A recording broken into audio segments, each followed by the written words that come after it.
infraction detected. A clear bad approach immediately to avoid lethal response. Starport infractions cleared. Locking privileges restored. Howdy, howdy.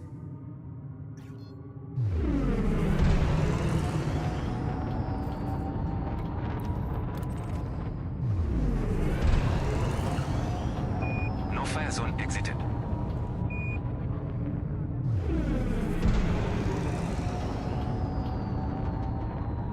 Frameshift drive charging. 4, 3, 2, 1. Engage.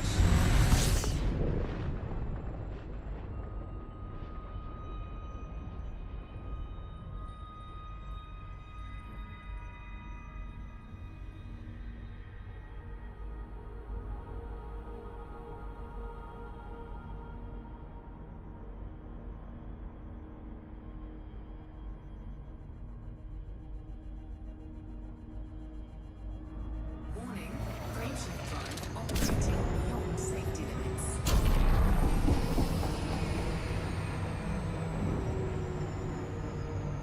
James, what's going on?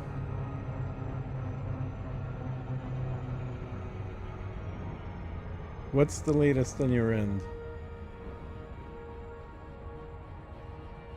Hey, Tony. Thanks. I'm glad to help.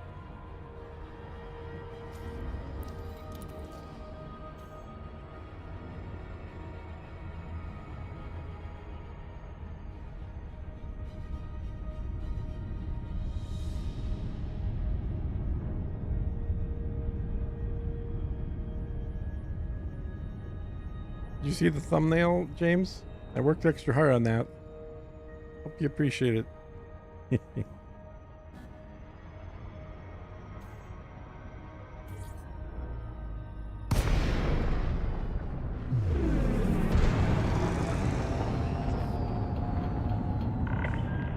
Welcome, Commander. Accept your business after completing an access check.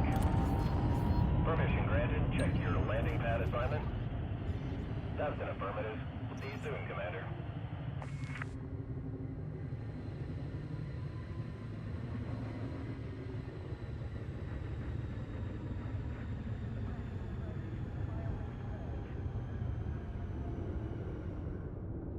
Got it. Yeah, if we actually get some results by next tick,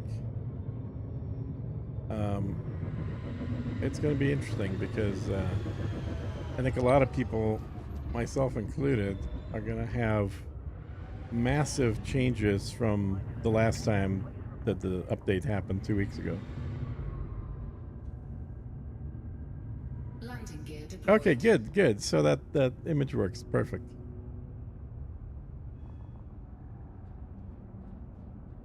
I was hanging out with Vortex today on his stream.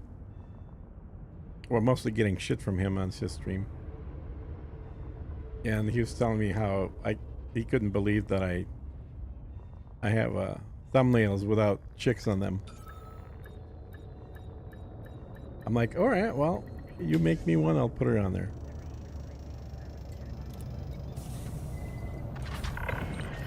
Contact confirmed.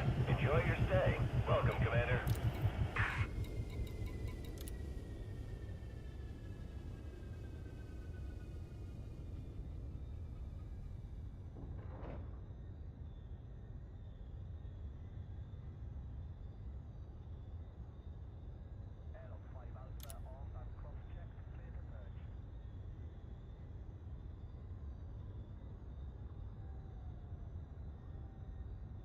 Yeah, that's a good play.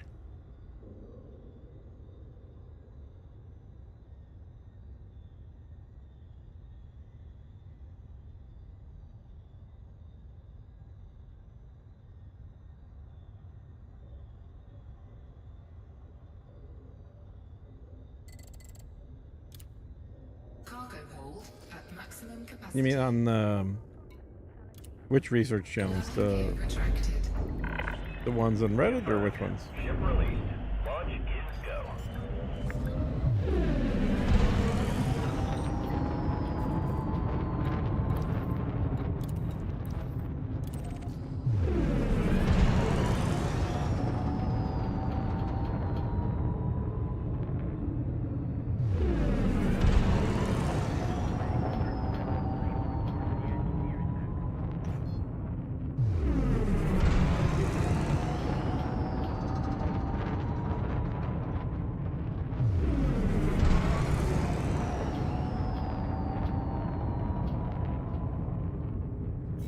Frameshift drive charging. No fire zone exited. 4, 3, 2, 1. Engage. Oh, okay. Got it. Got it.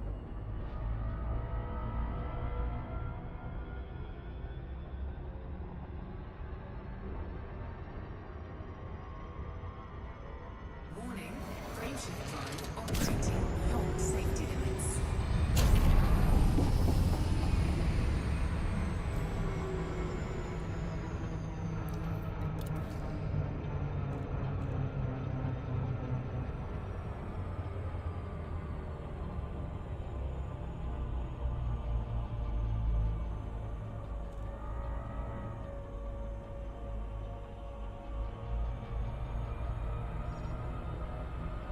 I'm so sick of building off of planets with rings at this point.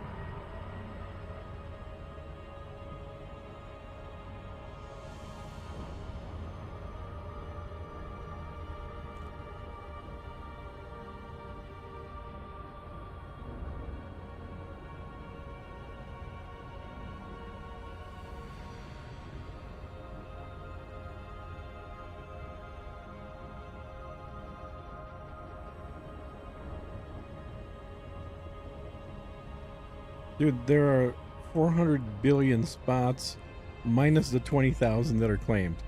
So yes, that'll be plenty of good spots left. The only thing that people that didn't build immediately missed is building in one of the shitty systems inside the No fire bubble zone which were entered. available.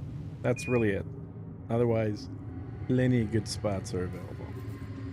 Docking request. It's great to see you again, Commander.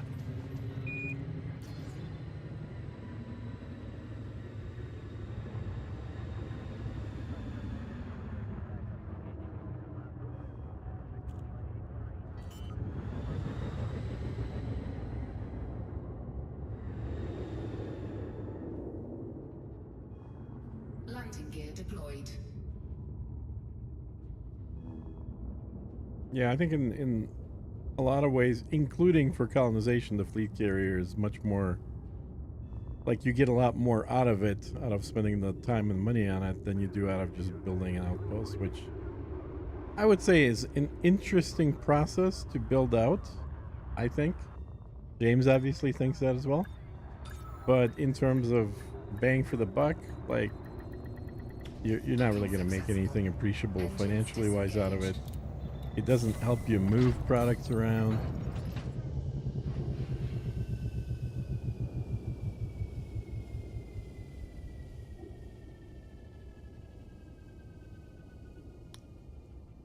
Are you gonna start the bridge from the Atlas bubble and go in that direction?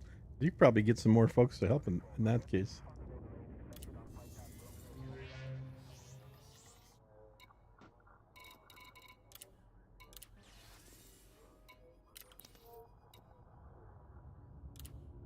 Landing gear retracted. Ship released. Engines engaged.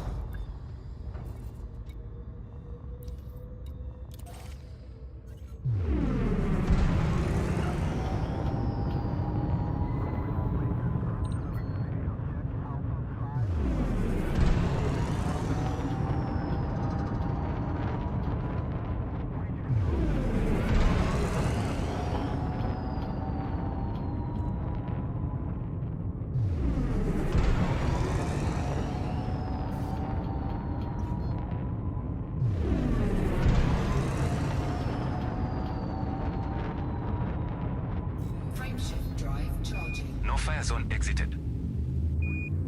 Yeah, dude, they're like 50 light years from Snake, from the system that's in Snake. Right next to Snakehead out there. It is very fast progress.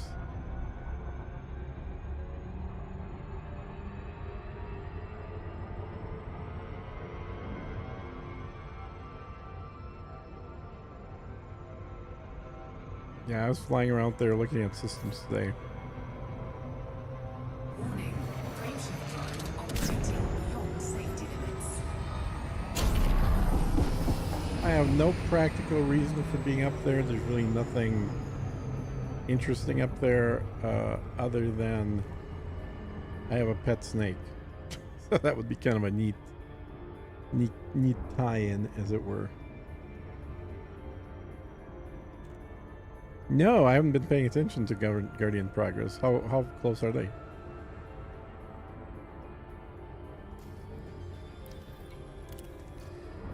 Well, I think the good news is they can't really screw up the Guardian stuff. It's not gonna disappear, hopefully.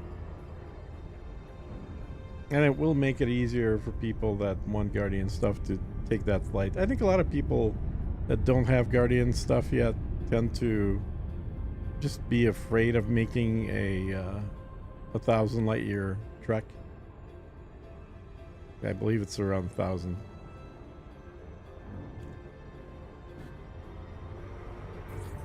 Even though it's really not a big deal, especially in Mandalay.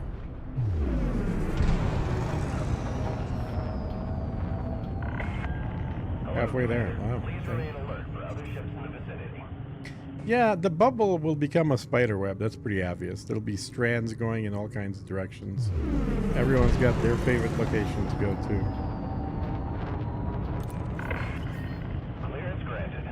And I'm currently getting that station that I started like 2 weeks ago with, what's his face? Getting that finished up right next to the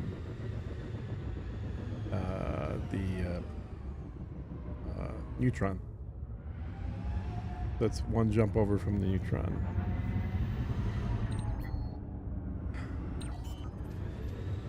I don't know when I'm going to build out the actual system here, but I figure I should at least get the small station done. Landing gear deployed.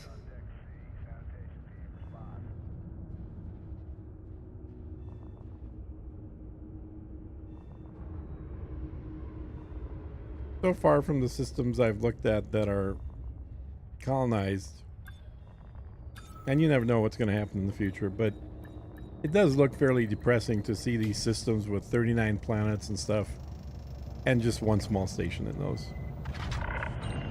Landing complete. Like people are grabbing systems because they're huge and then doing nothing with them.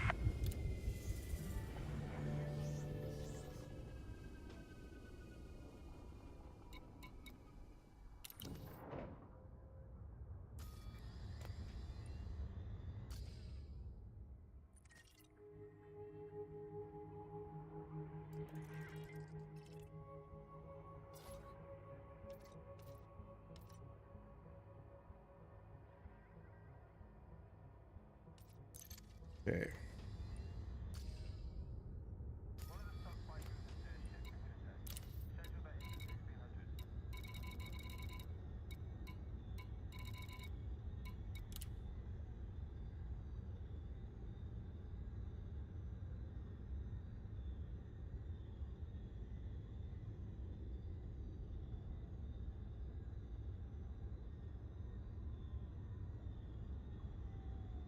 Tony, you're going to need to get all the different types of materials because the engineers kind of use a collection or a mix.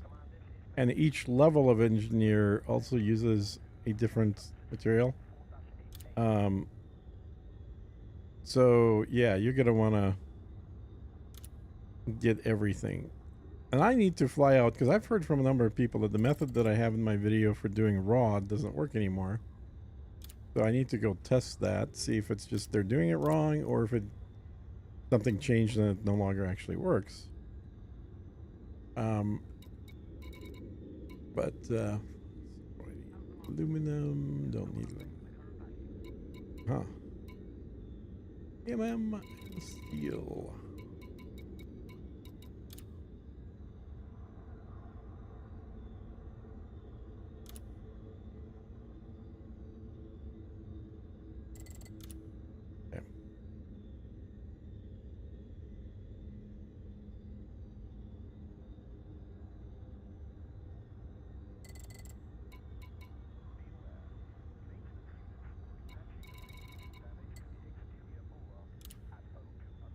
Cargo hold at maximum capacity.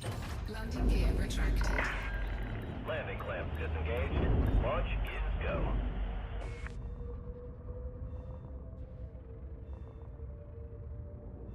Well, they may take less time in the future. You never know. We could just be experiencing beta. elements of how long things are taking. But yeah, it'd be nice to know exactly which like 5 buildings to plop down to maximize getting, at least getting the most common materials, the steels, the CMM, liquid oxygen.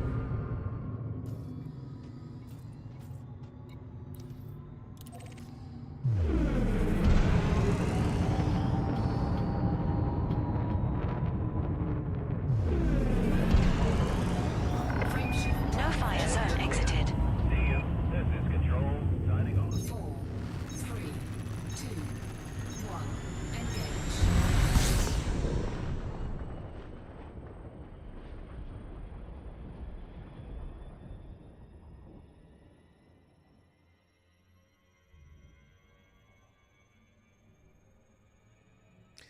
Yeah, so what you just said, James, is exactly what I've been telling people, but I've had probably 5 or 6 people mention that they can't get it to work and they're at the right height with the right limpet controller. So I think I'm going to need to fly out there soon and do a little test. I've got that new count that I need to bring out there anyway. You like that, Ronus? Warning.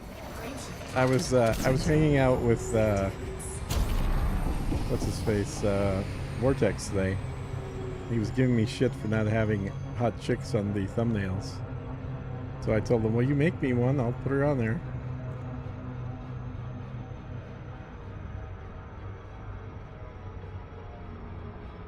Hey, Bill.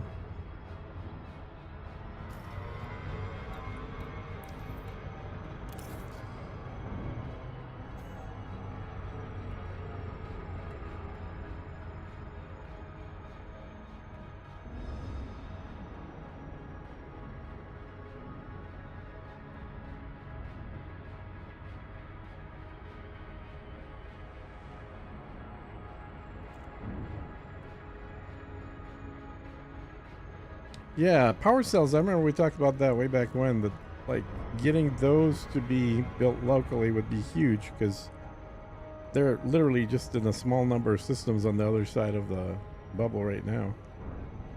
Warning. Frameshift drive operating beyond safety limits.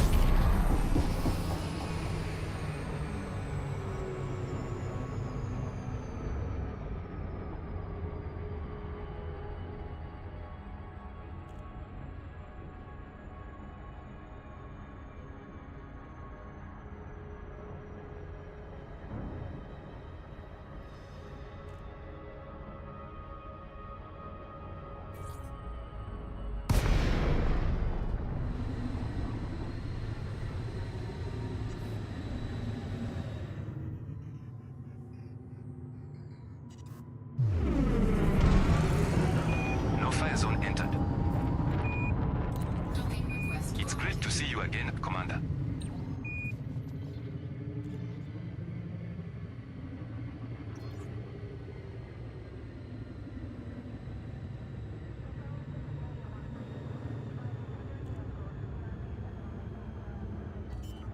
Well, if you don't get sick of that long-term project, Lighting gear deployed. my guess is by the time you actually get to wherever you're going, you're probably going to have multiple carriers as well, which makes it less of an issue to have to pick things up. Like the distance isn't as big a deal. It's still obviously better to get things locally, but if you have to once a month fly to the bubble to pick up power cells, it's not going to be that big a deal because your other carriers are going to be moving the rest of the stuff locally. Docking successful. Engines disengaged.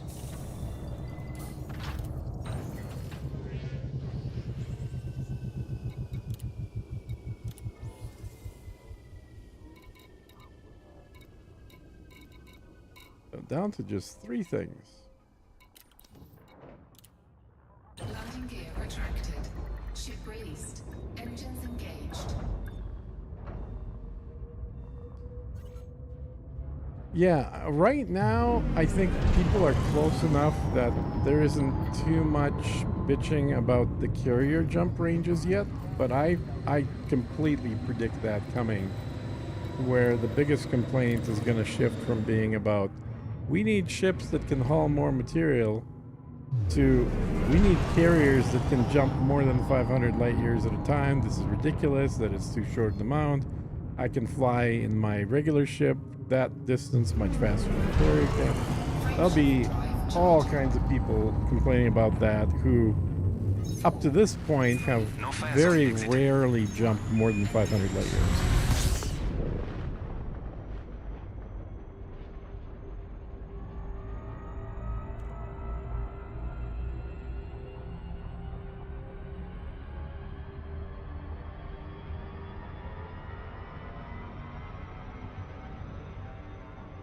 As much as I would like to have a slightly larger ship for this, I gotta say, if I was gonna make any one change to it, I would change the cost of starting up a new system from 25 million to 1 billion. Because that will limit all the throwaway shit people are doing. It makes a system be an actual investment, not just a small throwaway amount of money. But everything else, I really wouldn't fuck with adjusting it. I think the material numbers are great. They're not too much, but they're certainly plenty enough to discourage people from polluting as much as they should.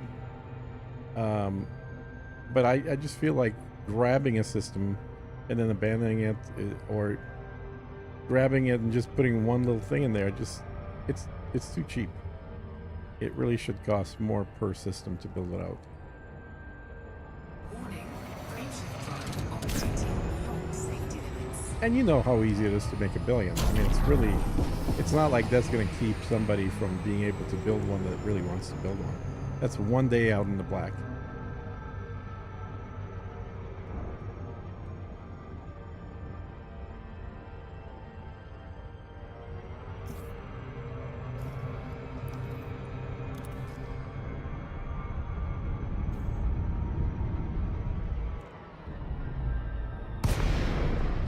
Well, the other thing I'd say, as far as if you want to go to the Galactic Center there, I think you're going to have competition from Colonia. As soon as Colonia gets connected, which will obviously happen way before you get there, I think the pace from Colonia to the Galactic Center will be very fast. So I may end up getting a system close to where you are simply by waiting.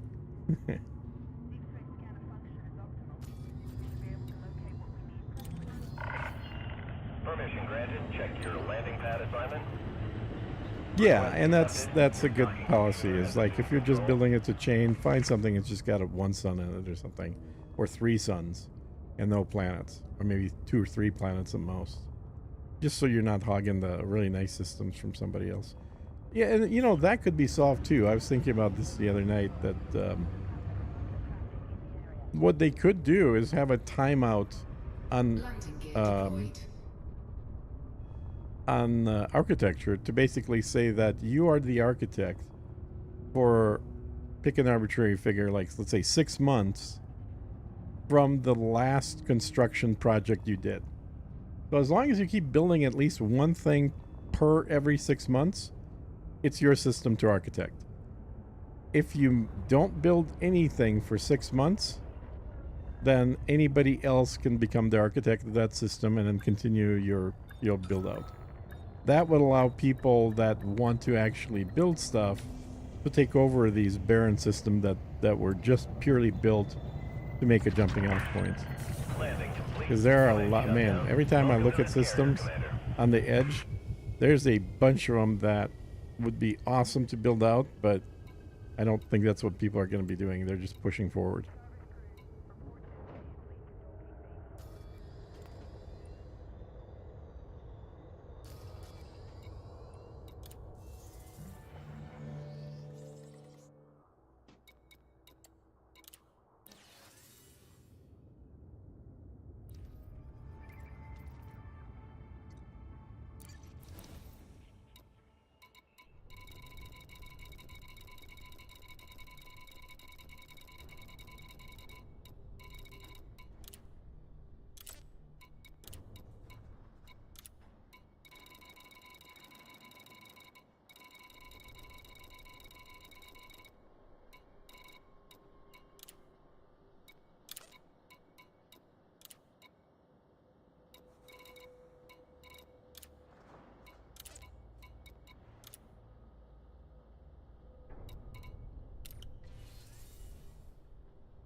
I don't know. I mean, tough shit, probably. It's the idea that you're an architect means you're allowed to build things, but if you're no longer building things, why would you be an architect? So you'd still get paid for all the money that came in from the buildings that you built, but not from the money that is generated by new buildings. I don't know. I'm just throwing ideas out there. All I know is that I don't like the fact that lots of good systems near the bubble have been wasted. Now, whether they're going to be wasted further out from the bubble, it is probably going to matter less because population density is smaller. But seeing a lot of systems close to the bubble, which was just outside the bubble, that have nice planetary systems and no one's doing diddly squat with them, yeah, that's kind of sad. I'd love to fix that.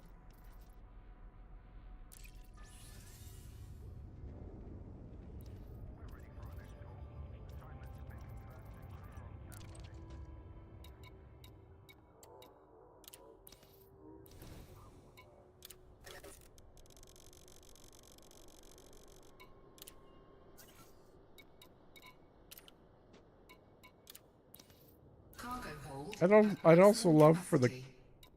the company to fix these stupid bugs that we're seeing with the carriers. Clamps have released. Bugs have been around forever, Liftoff. and they're not fixing them. No, I don't know why I'm going in there. I don't need to look at that. I need to look at this.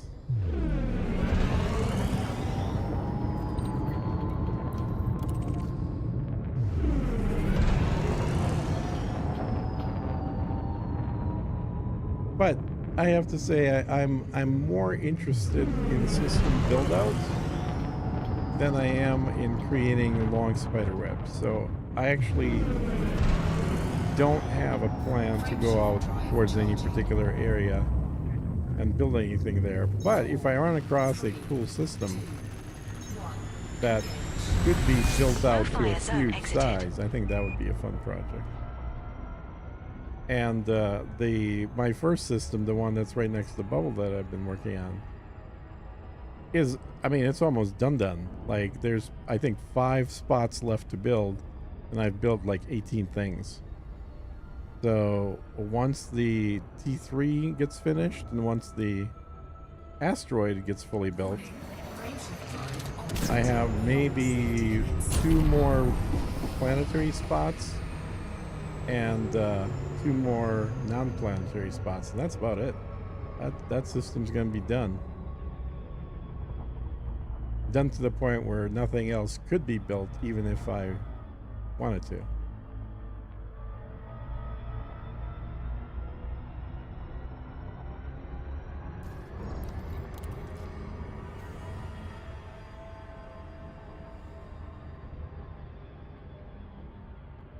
Oh yeah, probably. I mean, that's.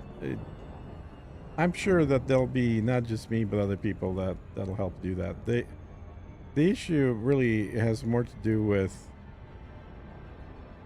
how much other people's interest in just building. Because there's 2 interests right now, right, for all of us. There's the interest in I like being a space trucker. There's the interest in I like designing things, so I like architecting how my system looks. And then there's the sort of legacy aspect, which is, you know, my name forever is going to be tied to something that I'm building. So those are 3 different things, different reasons for It's people great to to see you do again, Commander. this style of gameplay that all kind of combine together into a, you know, enough of a reason that people are doing this instead of other activities.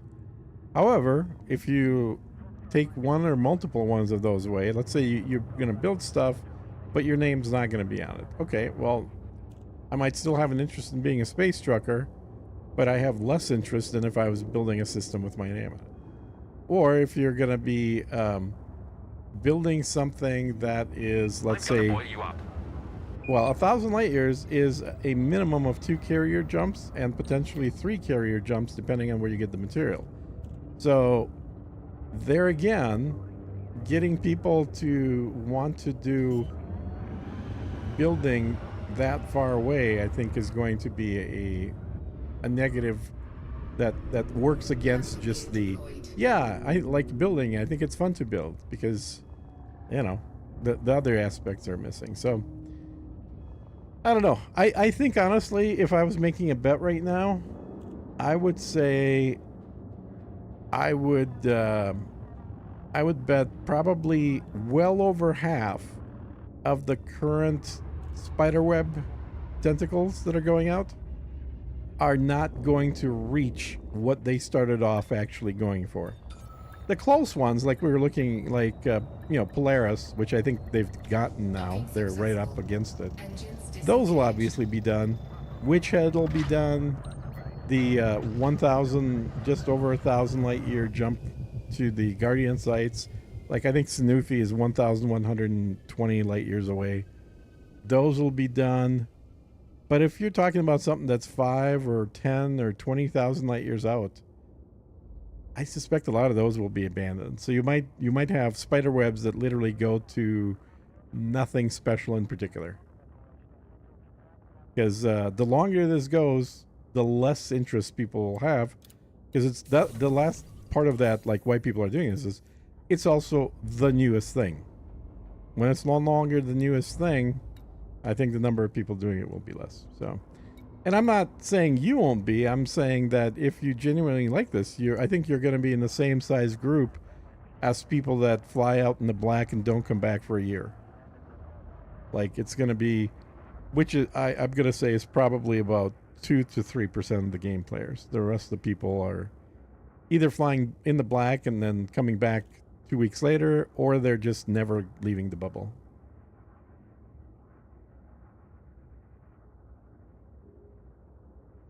Yeah. If the distance doesn't increase, just think of just how many outposts are going to have to be built. Yes.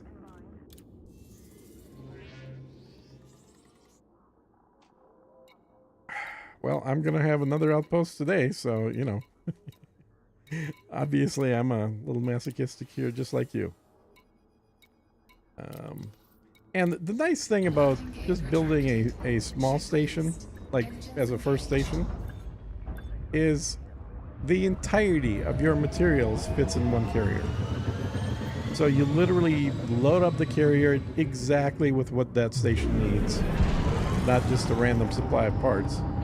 And then when you jump the carrier in, it's like everything you need to finish it is on board. You don't need to make a second trip. It's just one trip. Which is a little different than what I was doing hauling stuff to my first system, where I might have a full carrier of No fire steel, zone exited. and then the next carrier flight's going to be half CMM, half aluminum. You know, just kind of filling up stuff that I know I'm going to use, but I'm not really picking up a special amount for.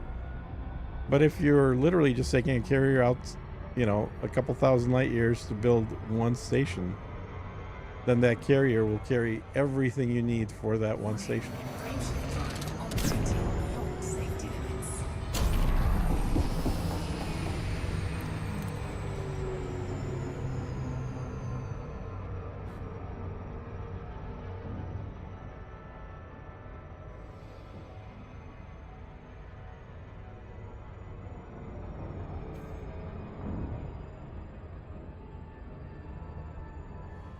Interesting.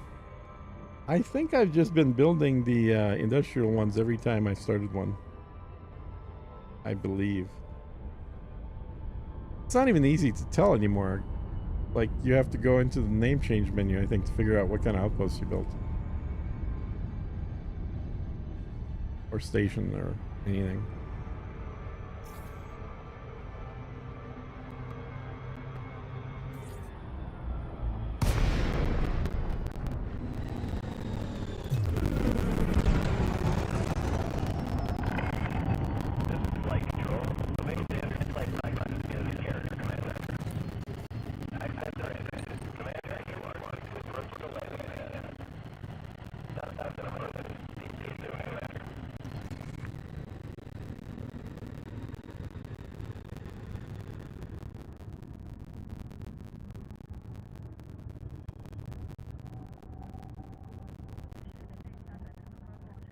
$26? Yeah, I guess you couldn't fit one of those in. But if you're making just a single station system, you don't need to build something with extra population. You just build the cheapest one that you can.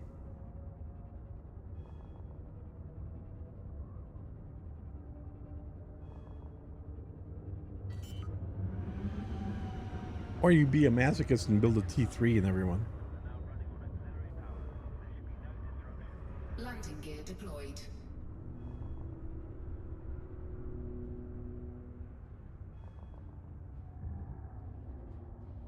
So, final tally from yesterday, and going by, I'm not including any of the money I got before I crashed my ship.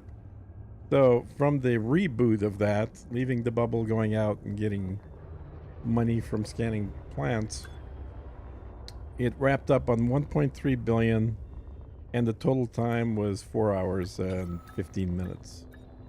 So, just a little bit over 4 hours. Which is less than I would have wanted, but also that was leaving the bubble. So I think probably the next time that I go out there for 4 hours, I'm going to do more than the 1.2 billion. Probably, well, hopefully at least $1.5 billion, maybe even more. Have you tracked like what you were doing per hour when you were getting ready to get your carrier?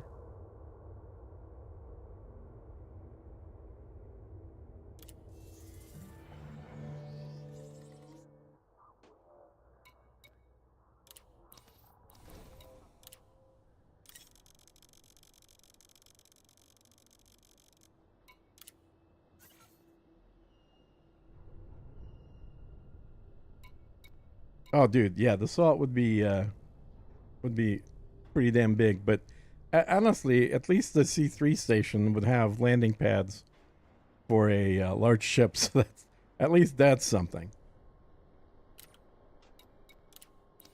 Cargo hold. Whereas all the at T2 maximum bridges, capacity. you know, you gotta have a carrier.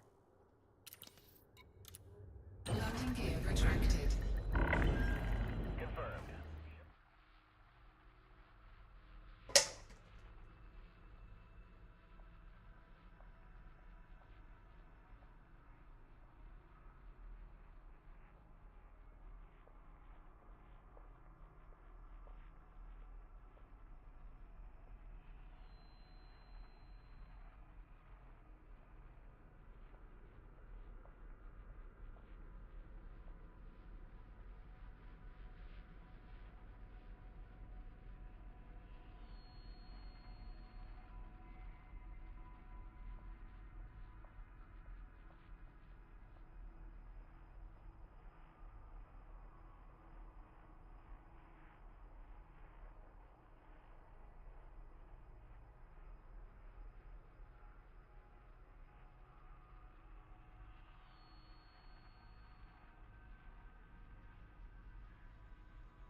400 million an hour, so you would have been about 1.6 in 4 hours. Yeah, you were definitely doing better money than what I was.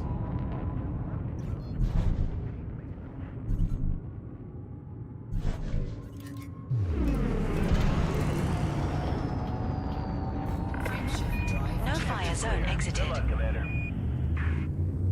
4, 3, 2, 1.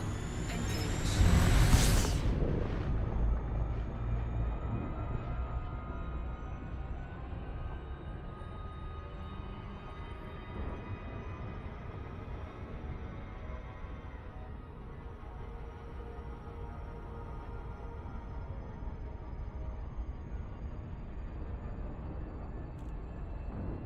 I don't think it's a year. No, it depends on where you're going and how many other people want to go there.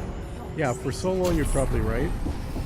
But, you know, the progress on the Colonia Bridge is obviously going to go way faster because there are multiple and large groups doing it all at the same time and doing it sort of piggybacking off each other's progress.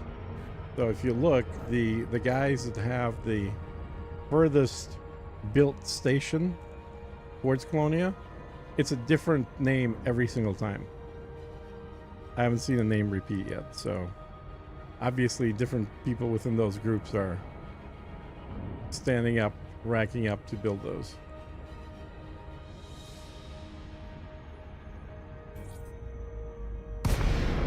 I'd love to do like a special commemorative stream when the Colonia Bridge has hit 1,000 light years from the bubble.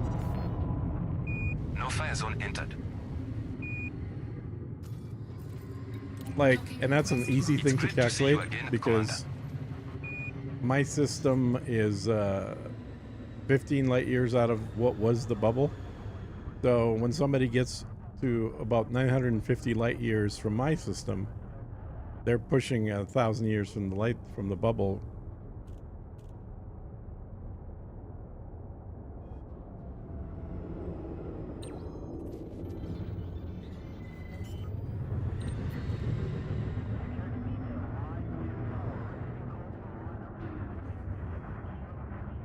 Landing gear deployed.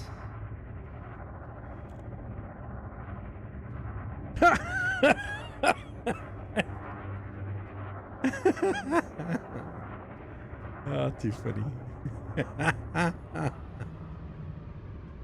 Oh my gosh. Oh.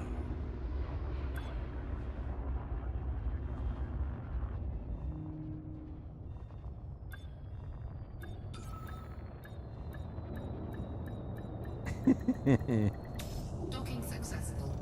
Engines disengaged. Yeah, something tells me there'll be zero difference in terms of the number of people with or without the thumbnail, but I thought it'd be fun to put that on there.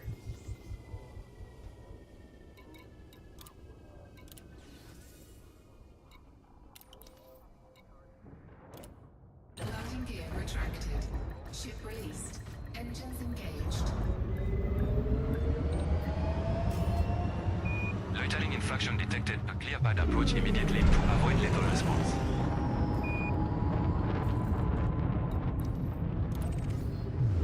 Starboard infractions cleared. Docking privileges restored.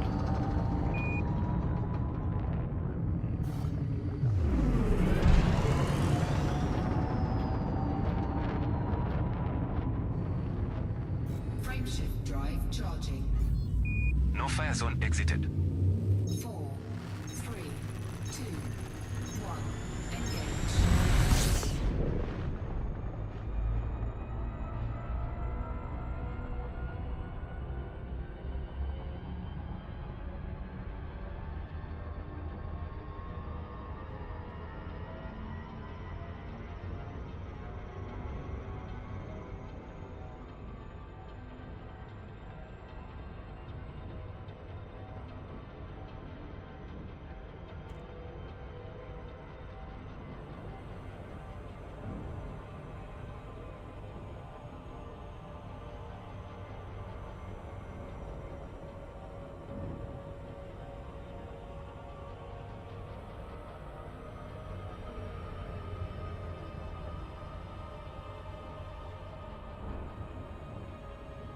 Yeah, bet you fell off the couch.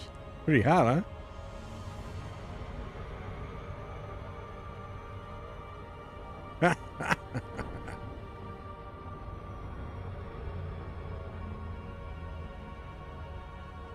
Warning. Frameshift drive operating beyond safety limits.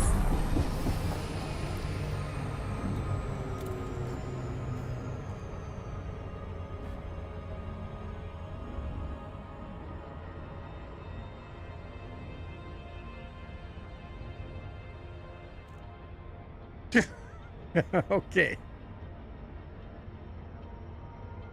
It's a test, dude, where you have to do an A/B test.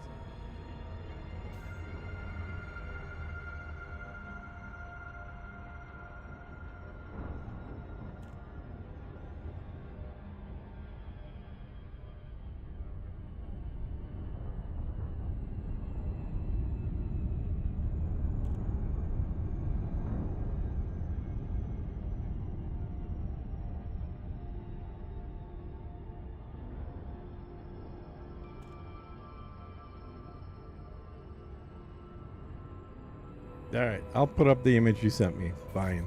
You bullied me into it. Let me see here. Welcome, Commander. Please request docking permission. I think before mine looks pretty approaching the damn good, landing but pad. yeah, I'll go ahead and put his in here. Change. There we go. All right, now you can re-look at the thumbnail in all its glory that Vortex did.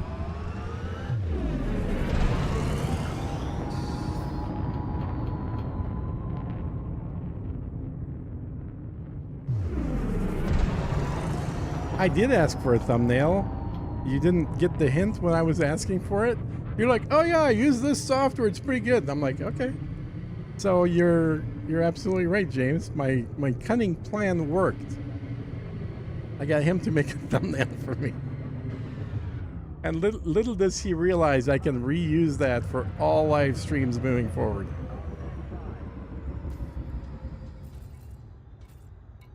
Until I get him to make me another one of those. Request confirmed.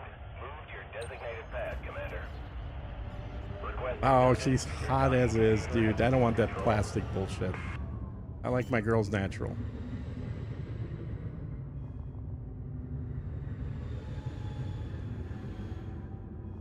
Landing gear deployed.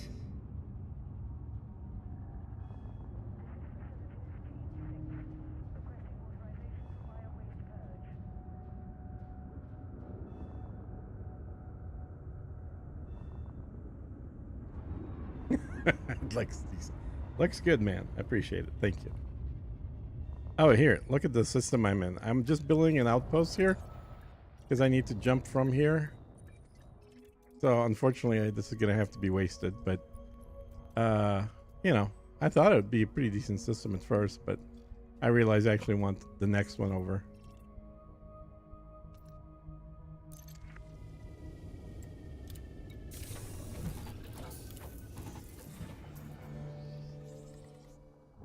Yeah, AI girl natural. Exactly. That's exactly right.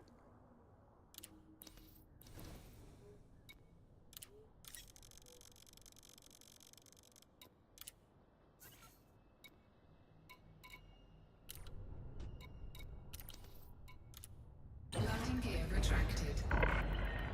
Ship released. Maintain a controlled speed until clear.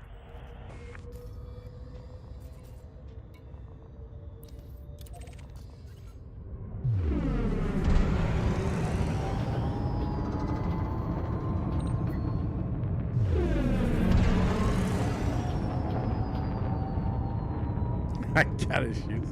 I got no issues, my friend. I am perfectly happy where I'm at.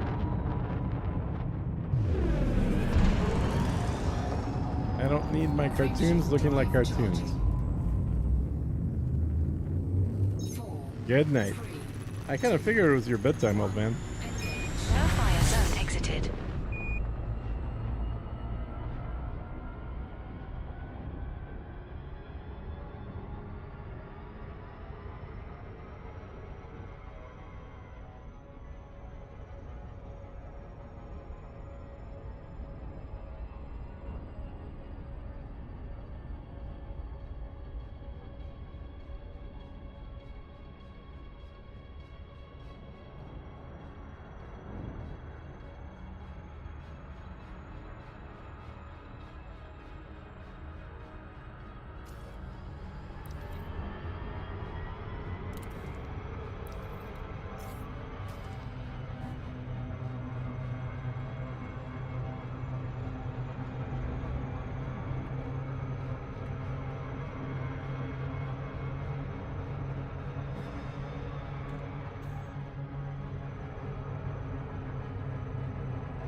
Yeah.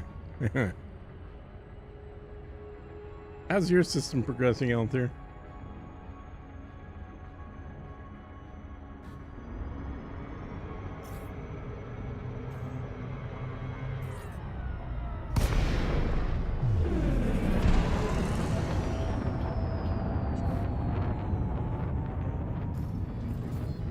No fire zone entered. Docking request granted. It's great to see you again, Commander.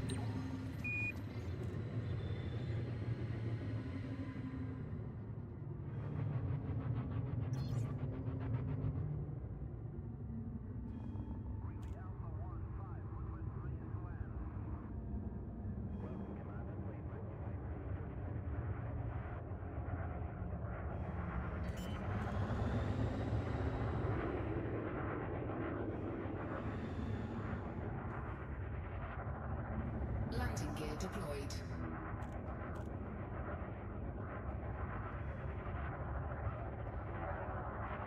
Yeah, I got rid of most of my pirates. That's I may have gone overboard. I may need to put on another pirate outpost.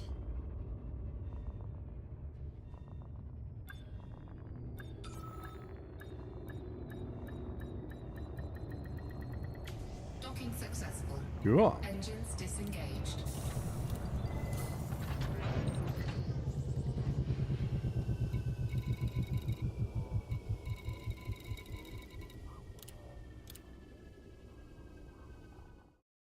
Stupid thing. Of course I forgot to do that.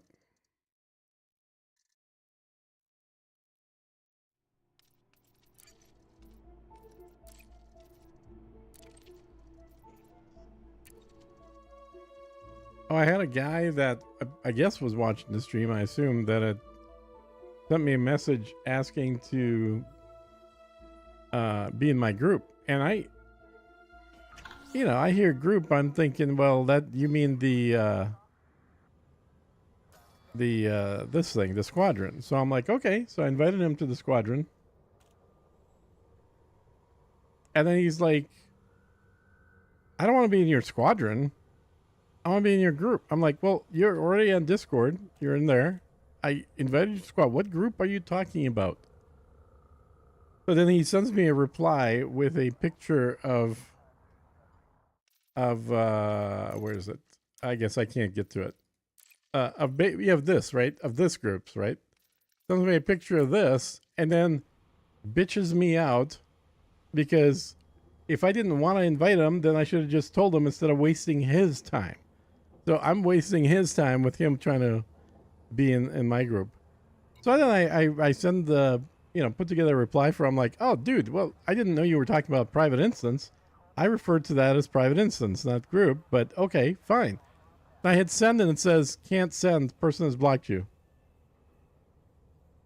I was like, I think I lucked out here. I think I kept a crazy person from being part of the instance. Because what guy, like I expect that from a chick, right?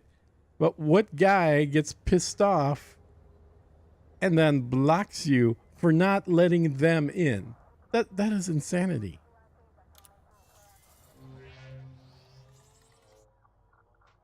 That's better.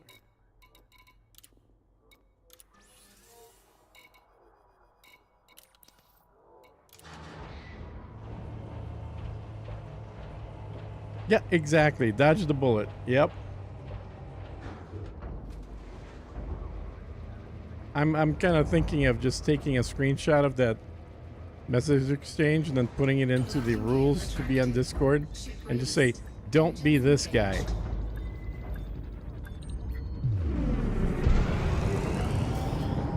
Loitering infraction detected. A clear bad approach immediately to avoid lethal response.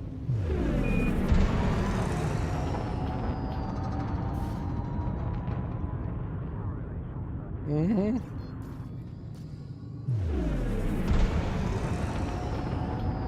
Yeah, exactly. Like, how are you Fire getting zone mad? exited. 4, 3, 2, 1. Engage.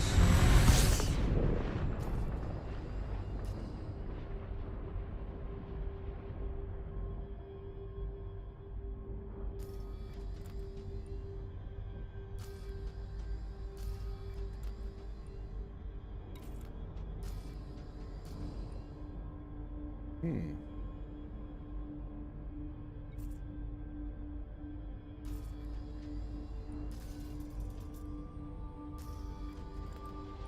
So weird.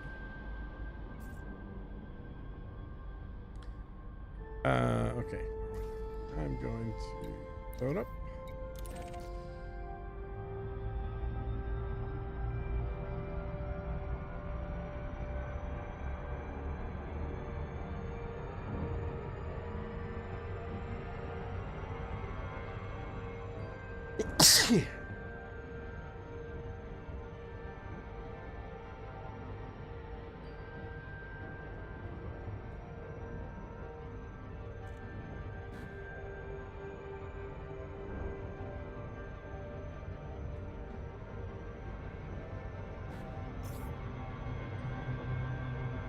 So I was thinking of streaming earlier today, but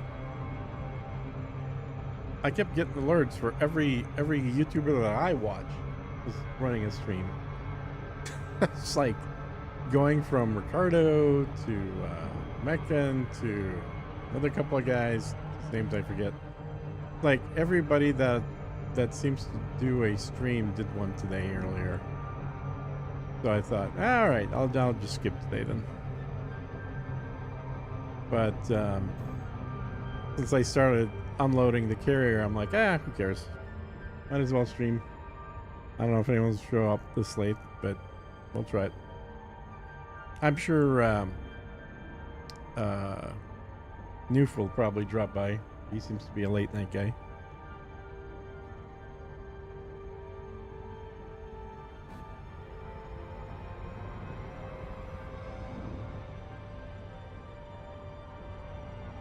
All right, we've been going for an hour. I always like to do experiments. I put your version up. Did you send me one more? Okay.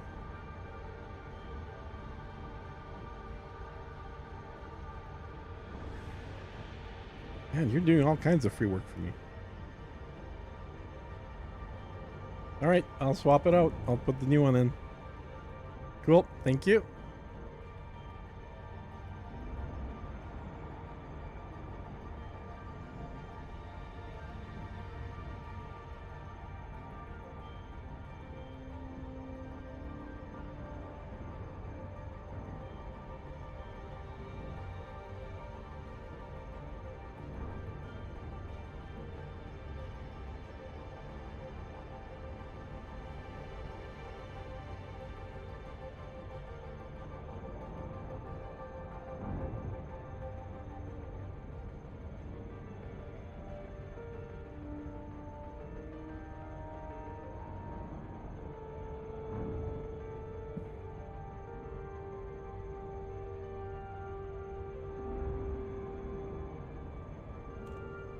I can slow down later. Warning, frameshift drive operating beyond safety limits.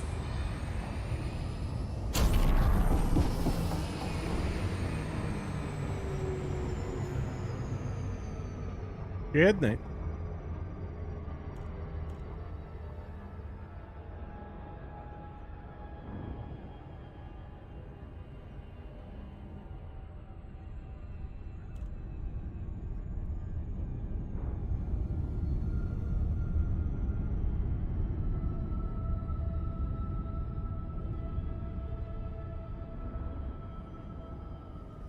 Have I watched any of your streams, Ellen Thier? I can't remember if I have. I don't think so.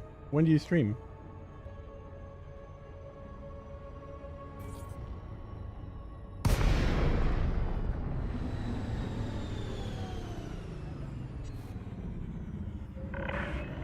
Comms established. Hello, Commander.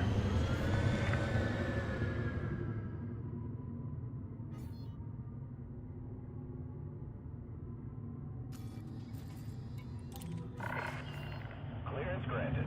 Move directly to your landing pad. That's an affirmative. We'll see you soon, Commander.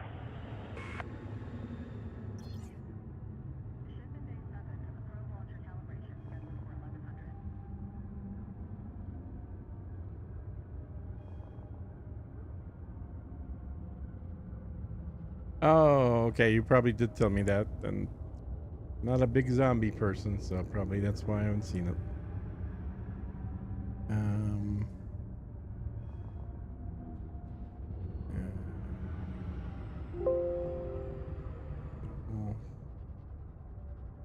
Leave template. Use a thumbnail.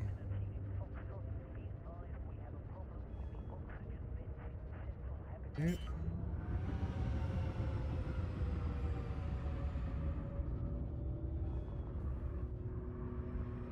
Landing gear deployed.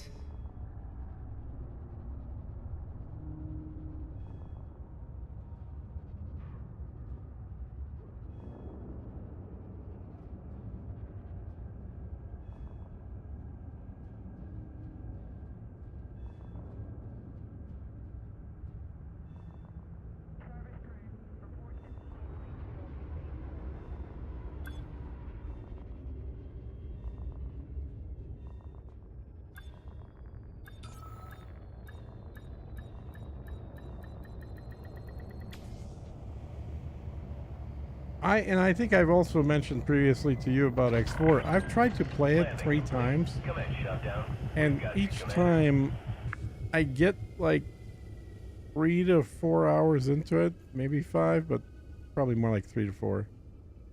And I don't know. I just lose interest. I don't know what it is. I feel like I would enjoy that game, but I'm clearly not getting to something there. Not quite, anyway.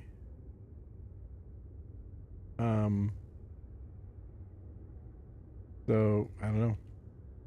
Maybe someday I need to just sit down with you, walk me through it or something.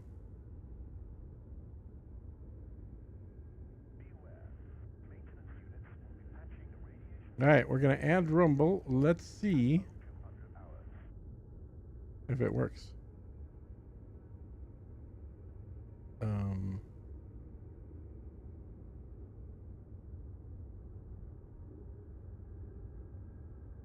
I am starting to get people subbing on Rumble, which is pretty cool.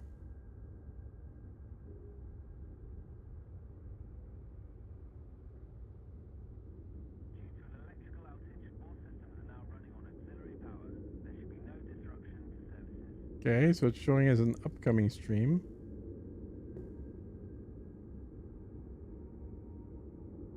Pork stew. Oh yeah, that's good stuff. Yeah, and you need to do like a cooking stream.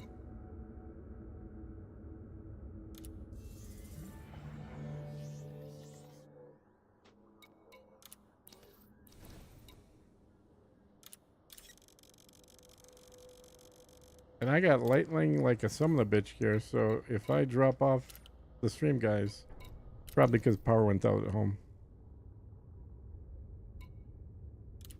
Landing gear retracted. Clamps have released. You have liftoff.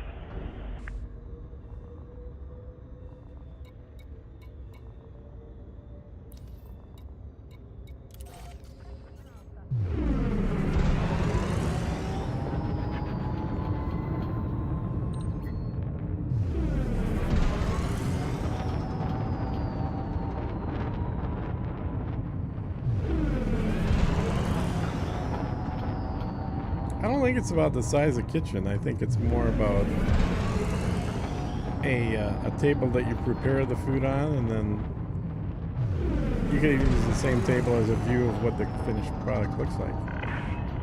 No fire zone exited. Commander. It's not like the TV days where you got to have a kitchen that's 40 feet long and an audience sitting watching you while you're cooking.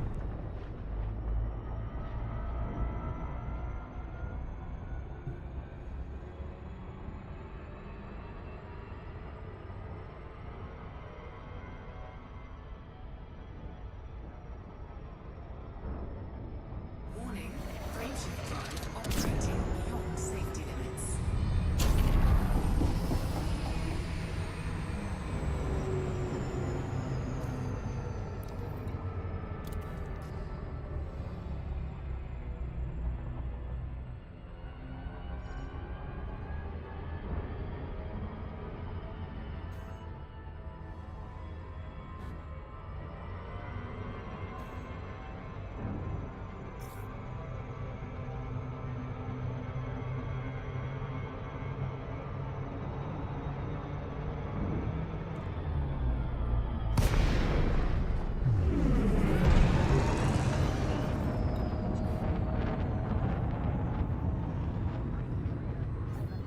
No fire zone entered. Request granted. What state you in, James?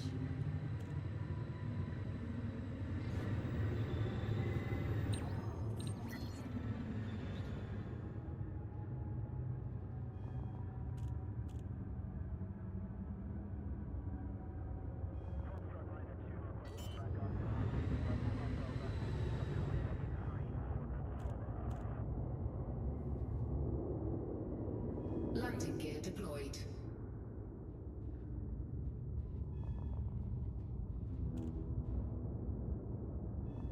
State of denial.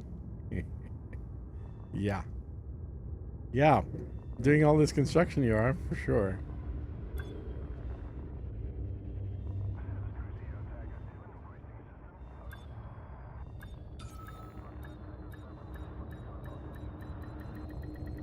Well, I know a lot of the countries have been getting pretty shitty weather lately. Disengaged.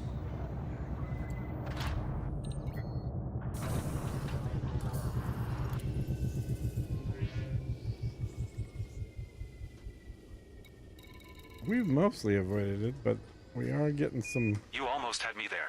rain and hail. Oh, speaking of, I know what I'm missing today. I'm missing the frickin' text to speech. I'm not hearing you guys. I have to actually look over. There we go. That's better.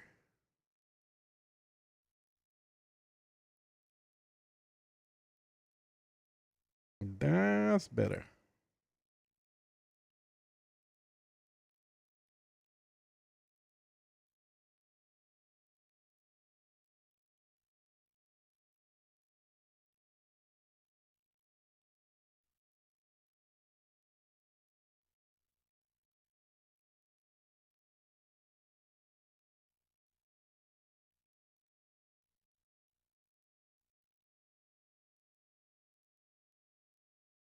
Oh, interesting. Let me see if I can stick this chat in here. Atlas, just want to remind you of one aspect of colonization that will suck worse than trying to go large distances with chains, said James.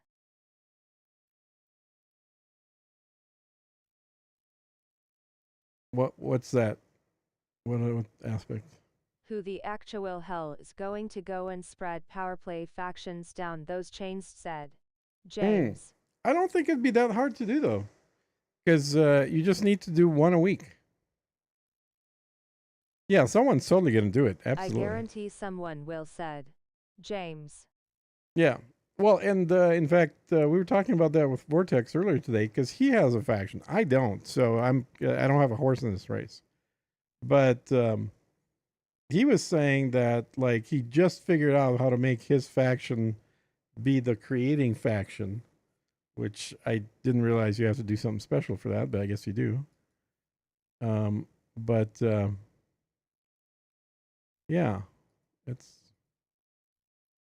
interesting. This is gonna be Rumble chat.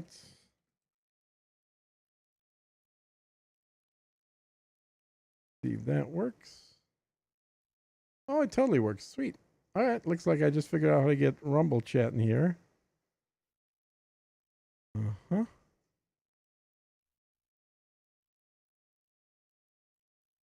Cool.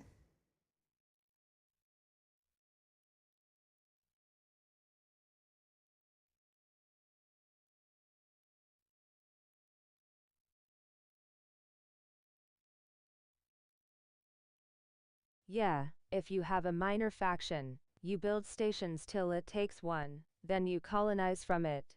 Then explode from there, said Alanthir. Mm-hmm. Yep.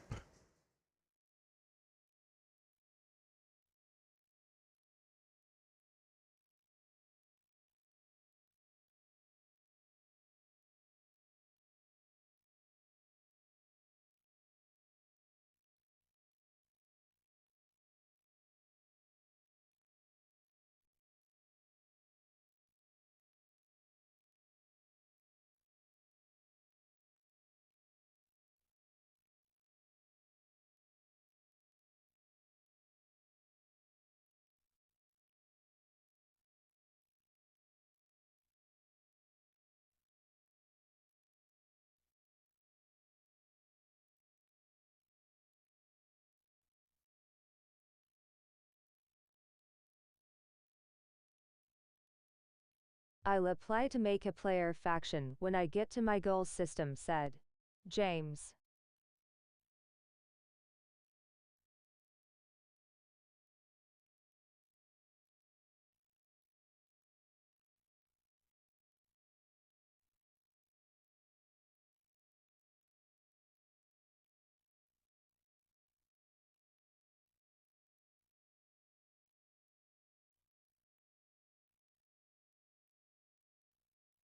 Oh yeah, this is cool.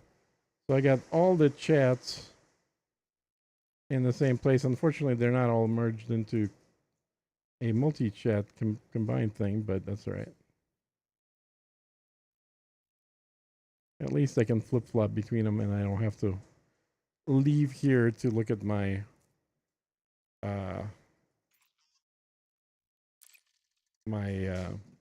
Rumble chat.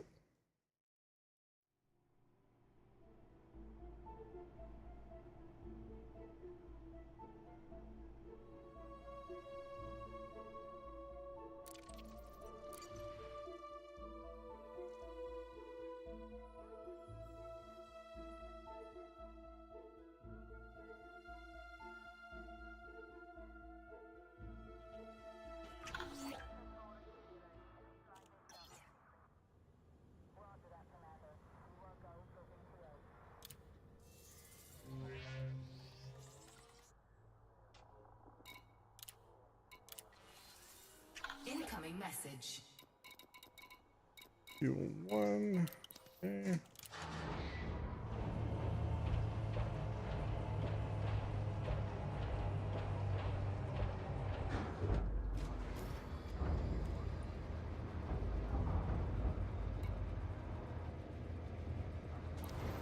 Landing gear retracted. Ship released. Engines engaged.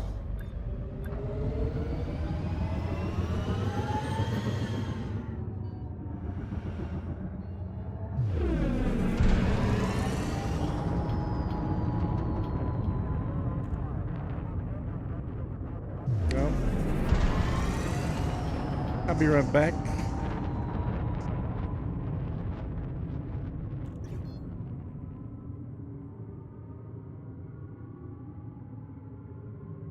Hopping off of Elite for the night. Can't No build fire these zone 2 exited. planetary projects until I can see the total new pops from the new port, said James. Is this really necessary?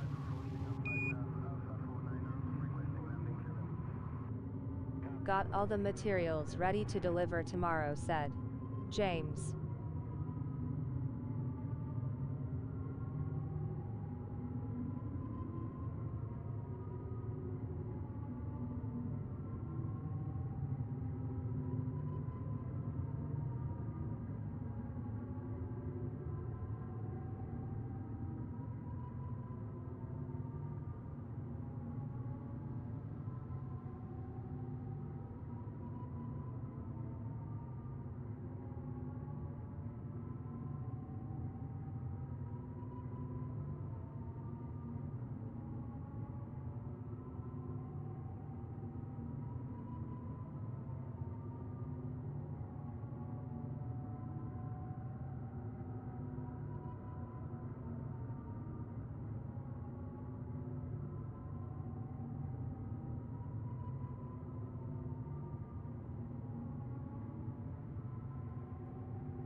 Started hailing out of here, so I wanted to go check on how big the hail is.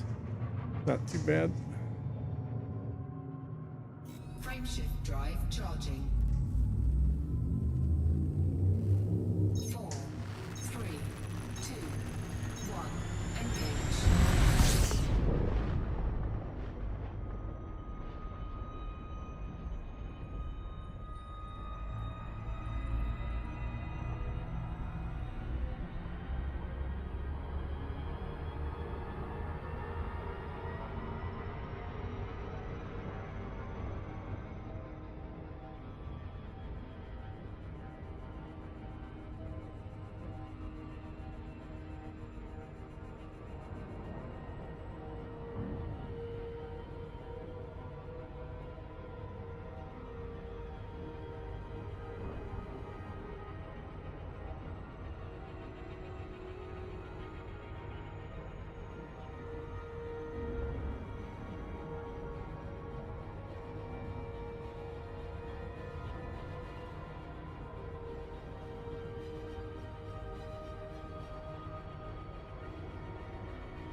Warning, frameshift drive operating beyond safety limits. Alright, James. Sounds good. We will catch you later.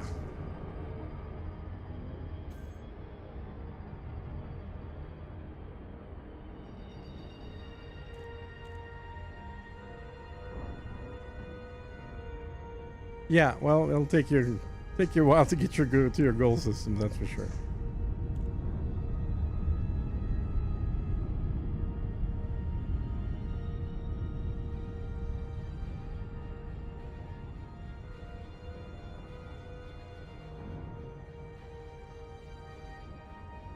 I'm still watching, said. Oh, okay. James. All right. Just not in the game, got it. Well, I honestly, there's so much noise from the hail hitting the roof that I barely hear the ships in the game right now.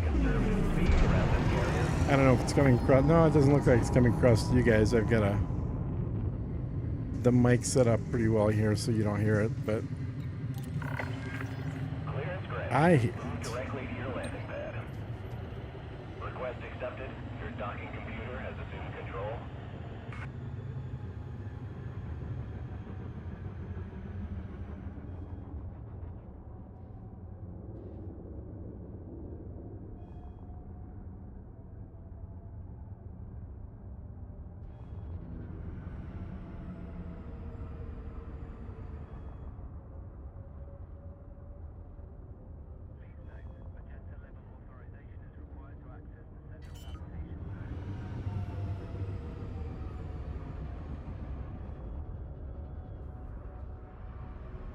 Landing gear deployed. Damn, where are you that you've got a hailstorm right now? Said. Greg S. Oh, I'm in Austin, Texas. We are getting hailed.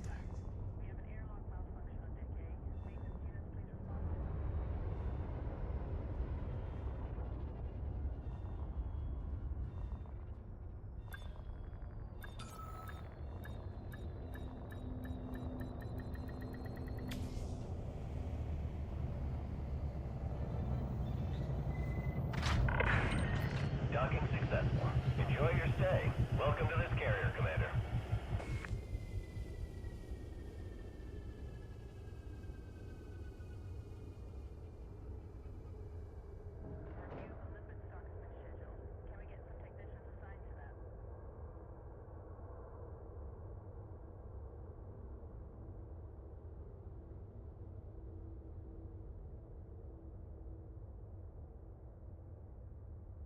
I've been to Austin. Cruised down 6th Street many years ago. Said. Greg S. Hi Atlas Rand, what are you up to? Texas gets some pretty bad hailstorms. When I lived in Garland, I was very glad I had a garage, said. Kumder Yep. Korviskurks nevermore. I know, I gotta clean my garage out. My garage full of crap I need to get rid of.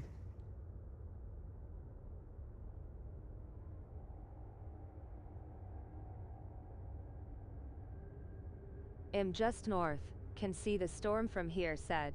Bygoneron. Sometime around 1995, said. Greg S.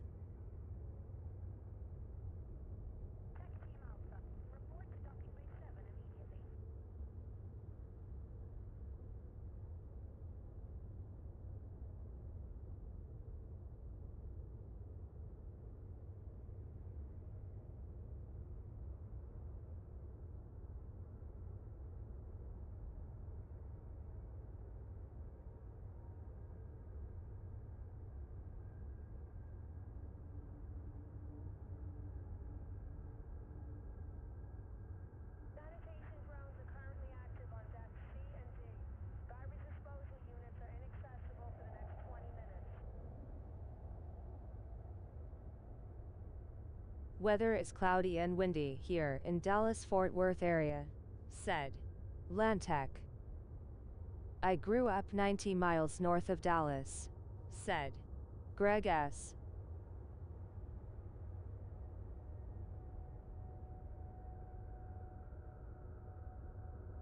All personnel should be aware that maintenance is due to be carried out on central life support at 0600 hours.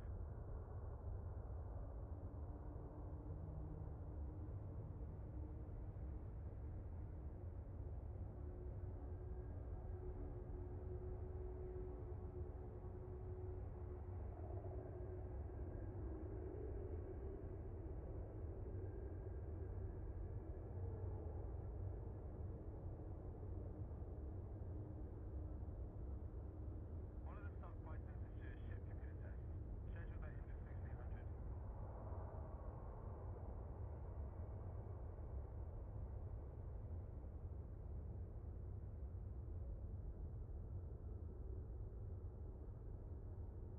Uh, 90 minutes north of Dallas. Okay, well, I lived a little way. Brother I lived in just found a Frisco, seven so you probably know slot where that planet is. in deep space, said. James. Ooh, 7 slot. That's pretty good. I think I've only seen 6s. Technical be advised, we have a ruptured power manifold in central. Lantec, you're in Dallas? I thought you were guys already got, like some, hail a few days ago.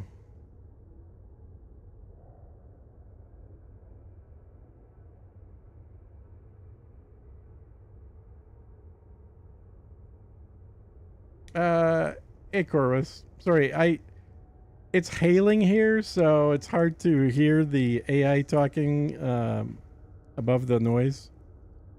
What am I up to? I am hauling materials, which is what I should be doing right now. Really? Trying to get a station built. I'm looking at the weather radar for Austin. It's a by-all storm, lots of lightning. Hope nothing happens to your place, said. Oh, Near it's Corvus already Christi, starting to calm Nevermore. down. It's just raining at this point, but it was hailing like really loudly for a while there.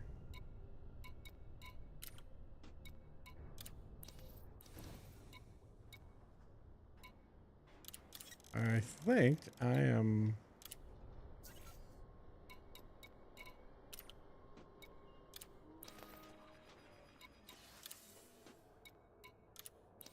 Cargo hold at maximum capacity. Okay, what's in my cargo hold?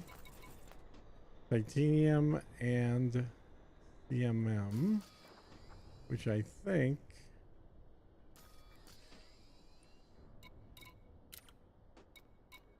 I'm gonna drop off this in here. Landing clamp Oh, disengaged. oh, I think my power might have just gone. Nope. Back up. My monitor turned off for a second and came back up.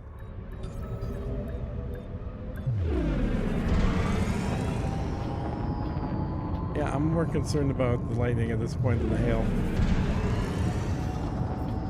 But yeah, if the stream goes off, you guys know why. It's because my power probably went off.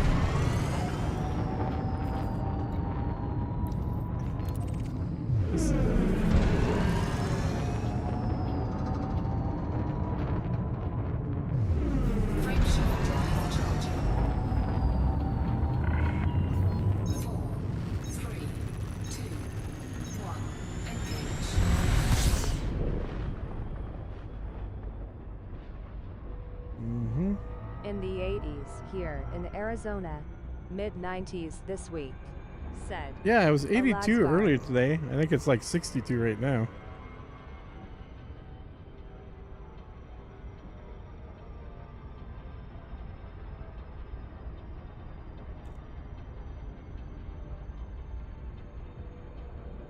Bygone Ron, you're just north of Austin, or you're like north meaning in Dallas?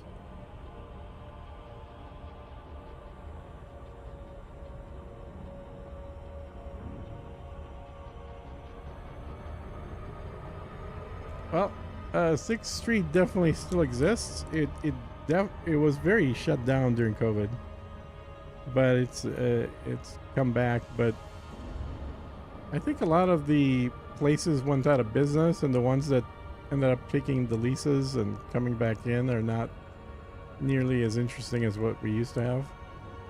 Austin really used to be like a live music place, and it's definitely changed into more of a Gerg said. digital music Bygoner place. on. G said. Bygoner on.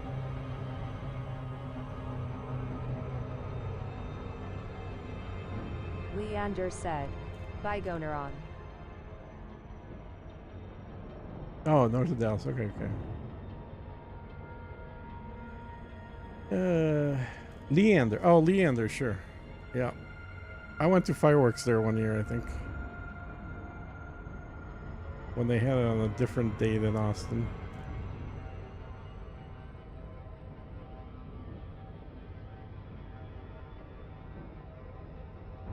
Now I'm hearing lightning further away.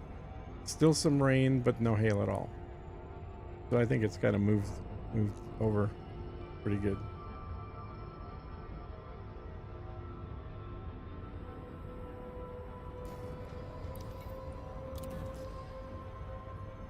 It happens. It's spring in Texas. Adeladskar, where in Oz. Tucson is home for me. I'm living in UT right now for a job. I'll return to Tucson when I retire. Maybe this year, said. Der Corvus Nevermore. Cat W said. Bygoner on. Phone had said. Bygoner on. I don't know that No fire zone entered. that I would pick Tucson to retire in or live in, but I do like Tucson. I like Mount Lemon. That's like that drive up Mount Lemon is awesome. I've done it in a whole bunch of cars and a Electric is motorcycle. always welcome here.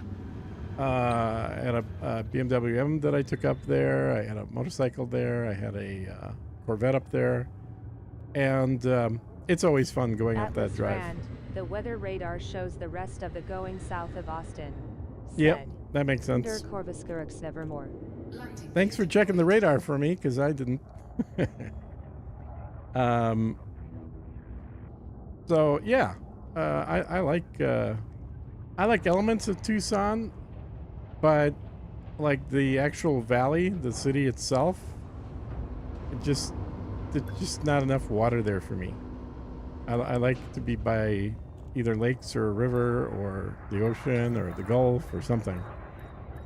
And there's barely enough water for me here in Austin. I for a while there, I was looking at a place in the Gulf just to be closer to water.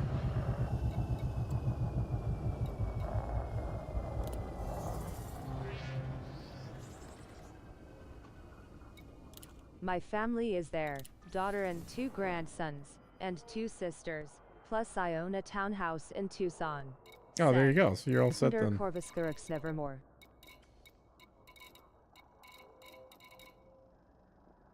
Well, if I come out there again, I'll have to let you know ahead of time. I'm You've a gone retired up. game warden from the East living the nomad life. In the Quartzsite area for the winter. Usually spend the summer in the mountains, said. Aladskar. Nice.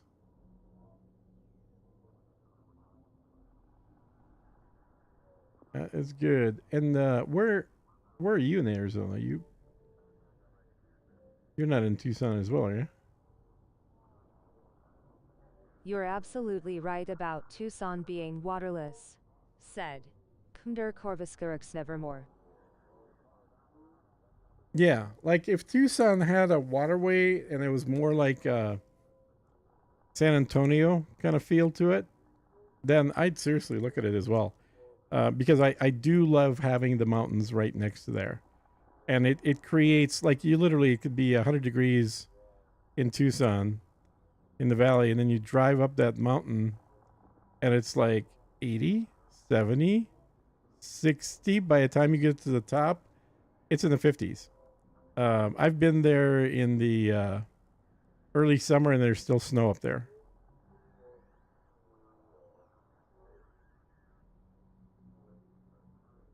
Plus, there's bears. I love bears. So that's another positive thing At about Alaskar, Mount that Lemmon. sounds wonderful, said Kunder Korviskurux Nevermore. Mm-hmm.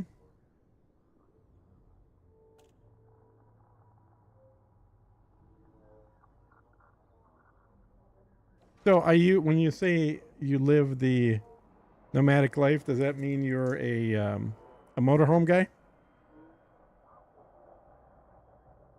I've also thought of doing that as well.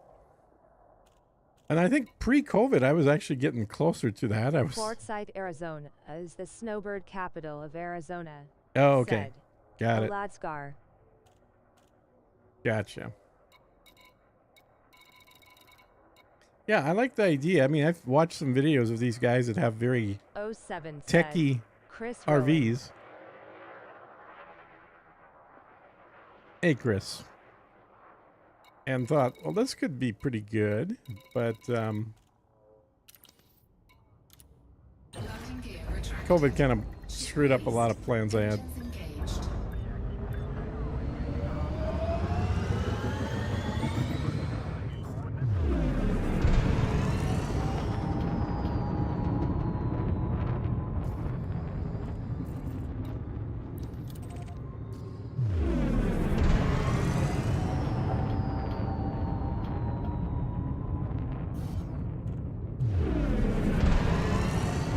Frameshift drive charging.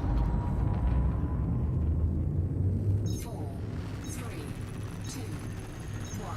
Engage. No fire zone exited.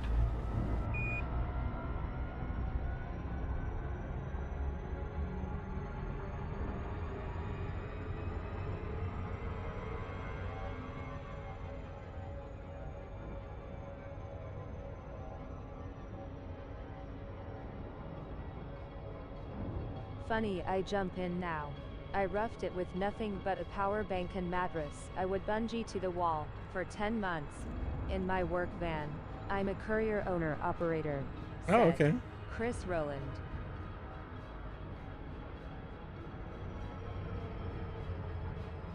Well, you know, the conversation isn't necessarily about the game on here.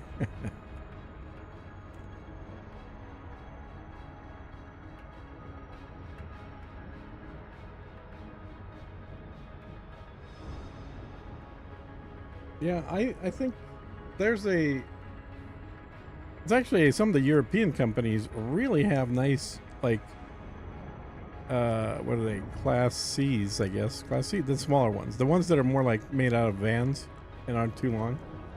No, that's a class B's? I can't remember. I built my trailer from a 7x14 cargo trailer. 1,200 watts of solar on the roof. 3,000 watt inverter.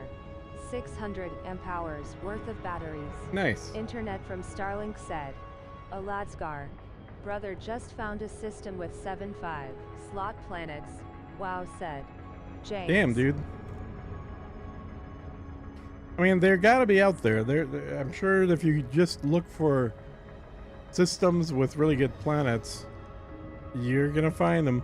They're Yeah, there. A Class B said. Yeah, Greg Class B. S.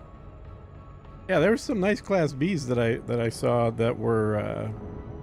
I think there was some that were from a Canadian company and some from a European manufacturer, and they were very nicely designed, meaning the Class arrangement C of is the sleeping big versus bus everything red else thing, was very said good.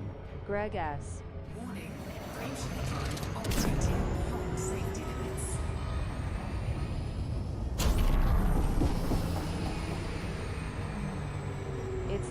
like K-class stars have the best systems, said James. Interesting.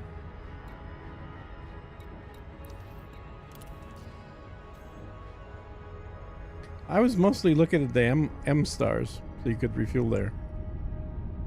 I guess you could refuel at the Ks as well.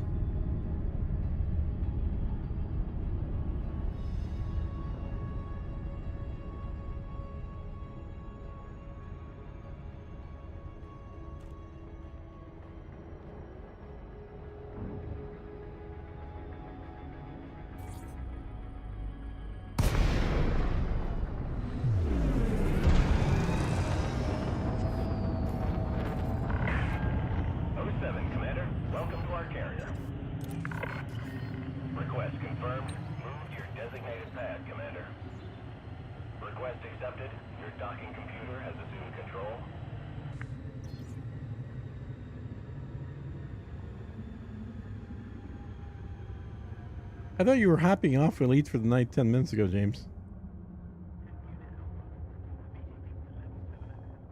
Sounds like somebody's got the Elite bug.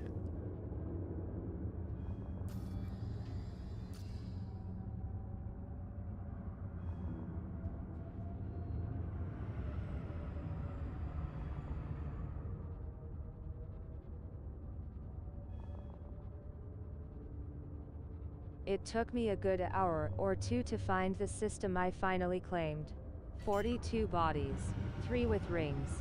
2 of those with multiple hotspots for tritium, Nice. low-temp diamonds and void opals. Said Mm-hmm. Greg S. I was hopping off the game for the night, said James.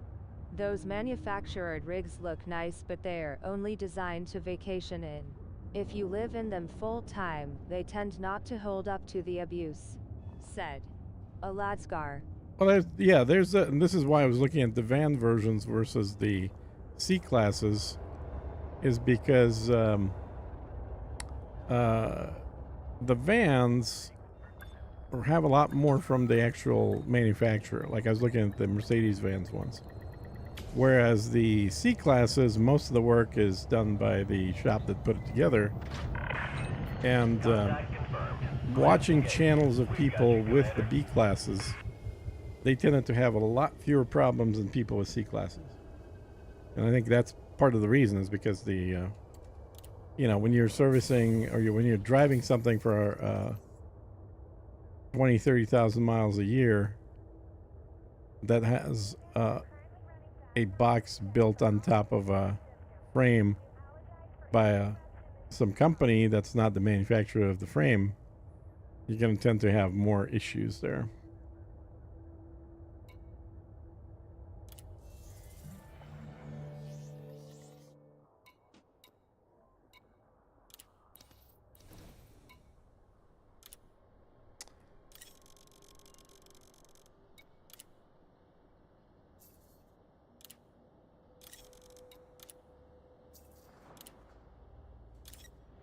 And so annoying. There we go.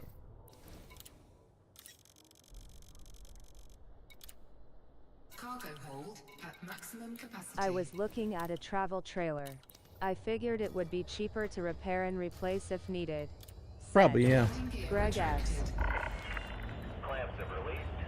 Yeah, and I think there's definitely benefits to a trailer, but then you can't park in a single parking space, which is a lot of people with the B class were doing, is just sleeping at Walmarts.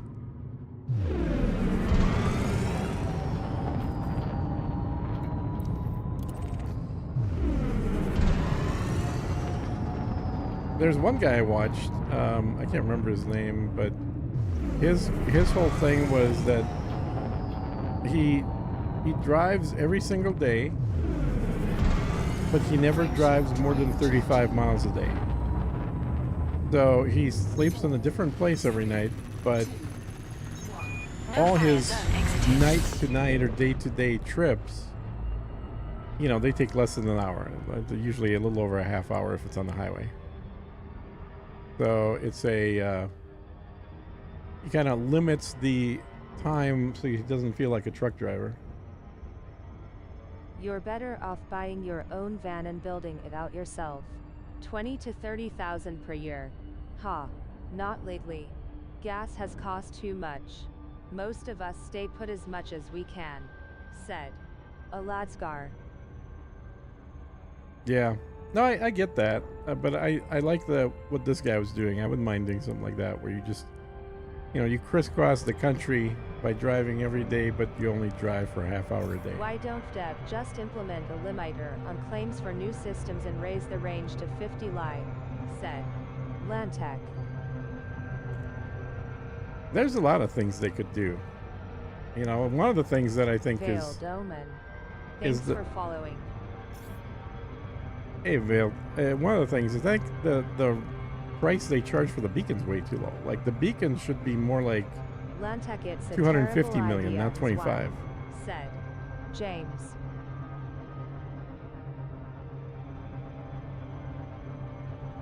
One claim per account per server reset each week. Also 5-day cooldown bare minimum once the first station has been complete, to stagger the claims so everything doesn't get bottlenecked, said Lantec. Thanks for subscribing. VEILED_OMEN hugging face, said Stream Elements. Like, yeah, increase the claim distance, but weekly claim limits is ridiculous, said James. As soon as servers go back online, each maintenance cycle.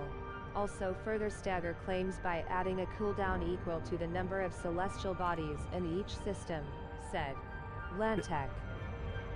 Yeah, and then what I was thinking is just a flat, like, you can't get a new claim until you've built at least 5 things in your current one. And that would fix the problem of people just building one outpost and nothing else new. But also, they should have longer Divided by distances, I half agree. rounded down, once the system claim has been confirmed, No fire zone said entered. Lantec. Docking request granted. An ally like you is always welcome here.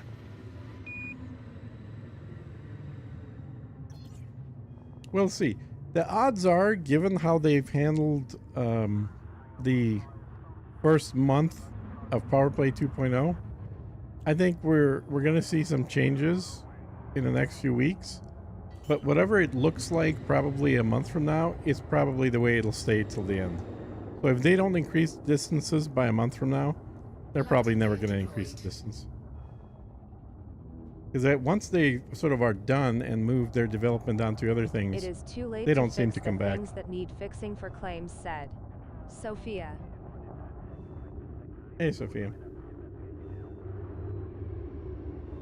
Well, we're still in beta. I mean, it's not too late. They haven't locked anything in yet. They can Gear retracted. change lots of things.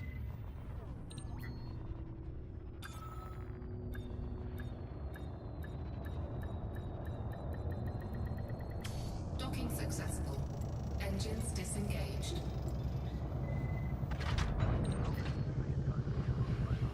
Yeah.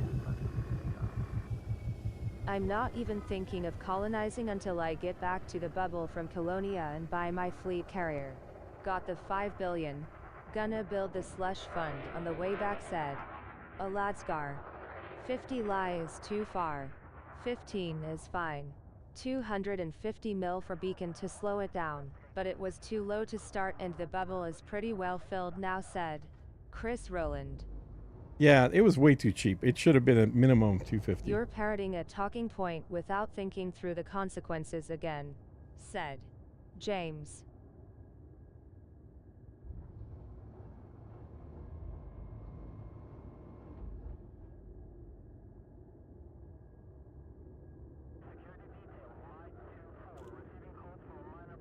I think they handled it worse than they could have to really There's a create colonization what they want. contact in Colonia, by the way.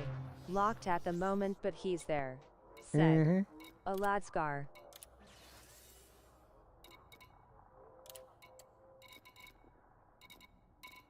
I got 2 things left: titanium and steel.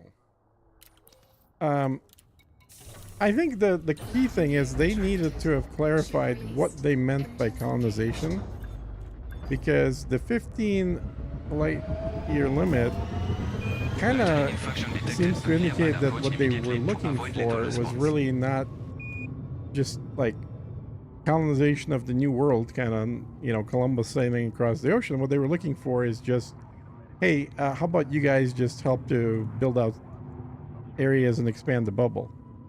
And so they could have been very clear that, hey, this is the goal, The and we're not price going to was let fine, anybody. But I agree. If they had required a minimum of 5 structures to claim another, it would have been better. That would have slowed things down and prevented Frameshift ladders drive out, charging. said Greg S. No fire zone X. 4. Well, and Imagine one of the mass things exodus that when happened- Bologna eventually opens up for colonization, said CMD Arnemesis. 400 billion star systems. You'll be fine living with the couple thousand single station systems built in the first week. Most current single station claims are going to be chains from here on out, said Yeah, James. and After I'm I not build sure my that first orbital outpost, I'm going out for exobio finds. Then buy a fleet carrier for my other system builds, said Der Corvuscurix Nevermore. I'm not sure what they want is my point, because if they were okay with Dev people wants building, system chain. They said as much chains? in their FAQ, said James. if they want the chains, then they should increase the limit between systems. And then that way there'll be less chain pollution of single outposts and people can get their chains.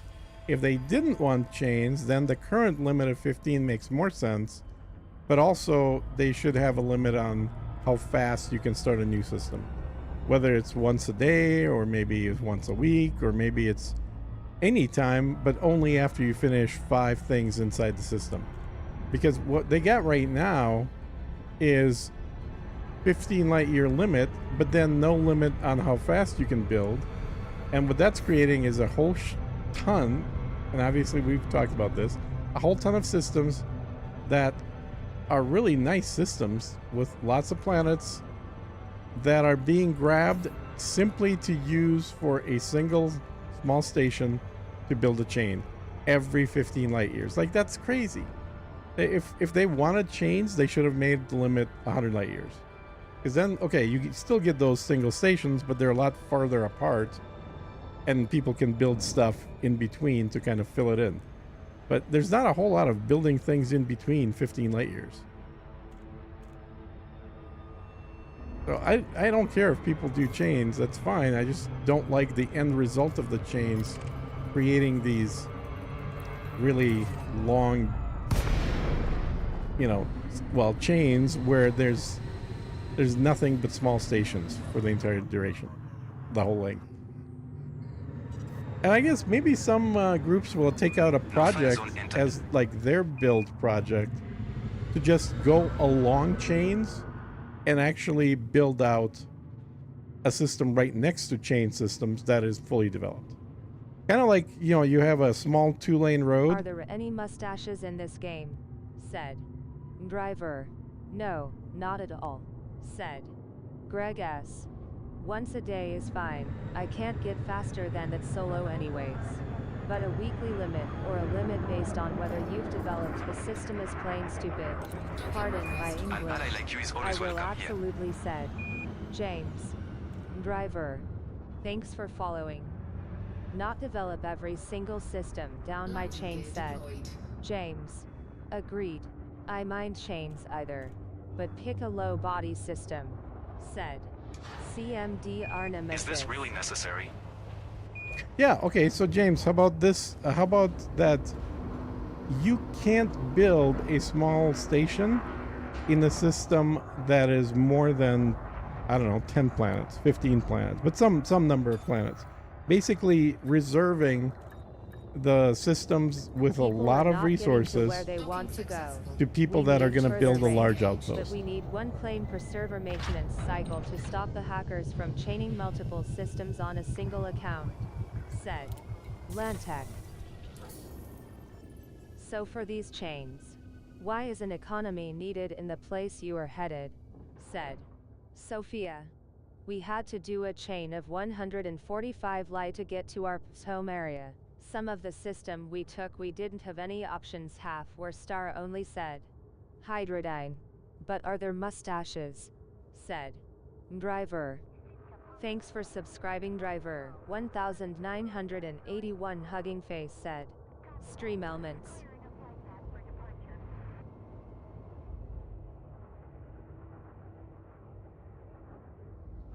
So you were trying to get a chain hydro to where? PMF home system? What was PMF?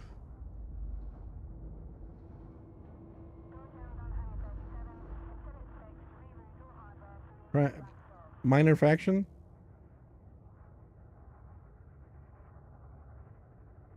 Sophia, because I want to build a Colonia style bubble in the area. Said. James. James has a plan to play this game until he's dead. So How he's got a long very does it take to travel grandiose vision for this. 145 light years. Said. Driver. Limits with longer cooldown on larger systems makes those less desirable for people who just want to chain and go others places instead of just owning every single thing they come across. Said. Lantec.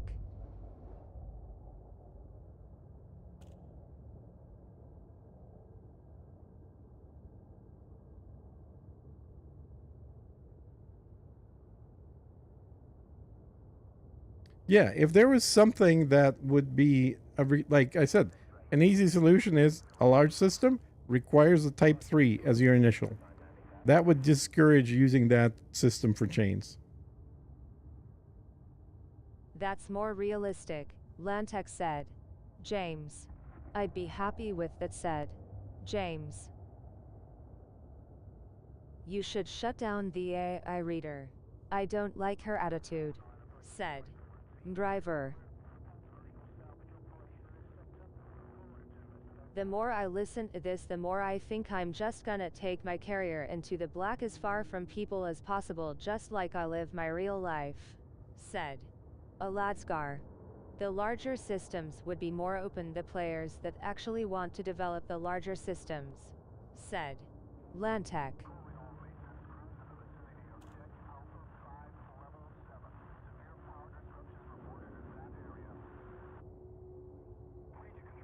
Yep, exactly. Because that, if you're trying to develop a system, you want a large system.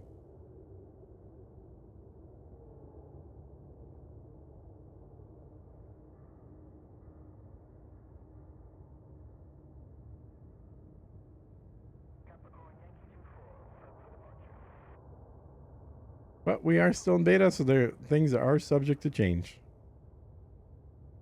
All right, did I drop off my stuff already or not? I can't remember.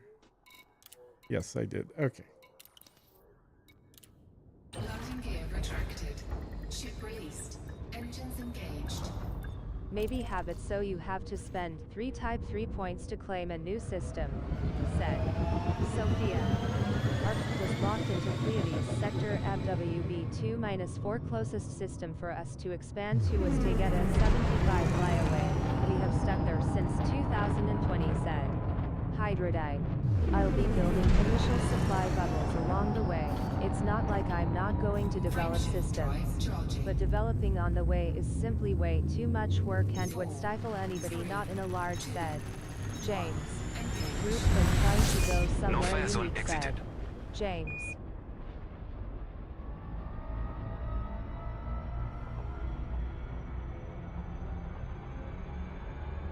Well, If we had had a colony contact, we would have just built our bubble from there, said. Hydrodyne.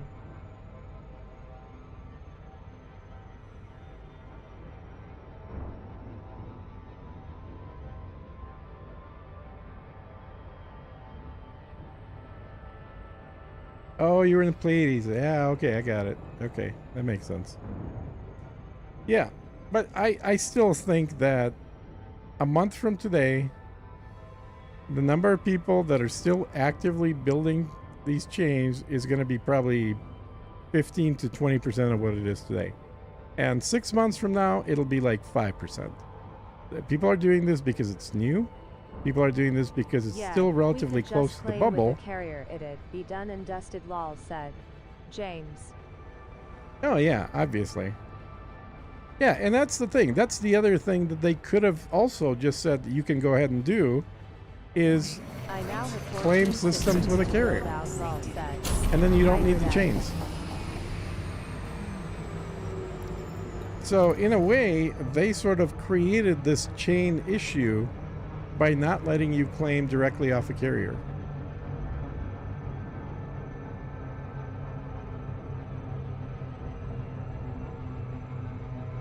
Warning. Frameshift drive operating beyond safety limits. At James, that would have solved most of the issues we have said. Sophia.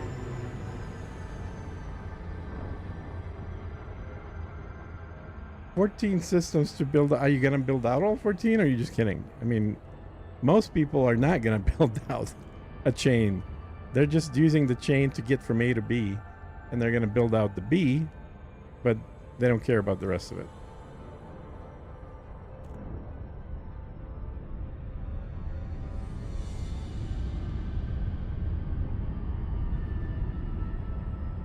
They did absolutely create the issue. My point is, let's not try to fix the issue by making the reason for the issue worse, said James. Well, I don't think having a minimum number of planets that requires a Type 3 outpost would be a bad idea. I don't think that Comms established. makes Hello, the issue Commander. worse. I think that just kind of prevents people from building in nice systems if all they're doing is chaining.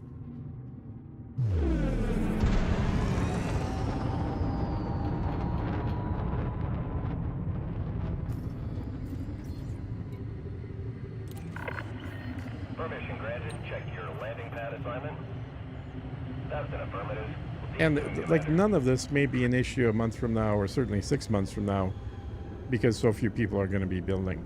So it may not affect people the way it does right now. Right now, with the huge number of people building and a small I'm but gonna build out. still Going fairly to big use number the chain building systems chains. to learn the ins outs before I build out our main system, said Hydrodine. Landing gear deployed.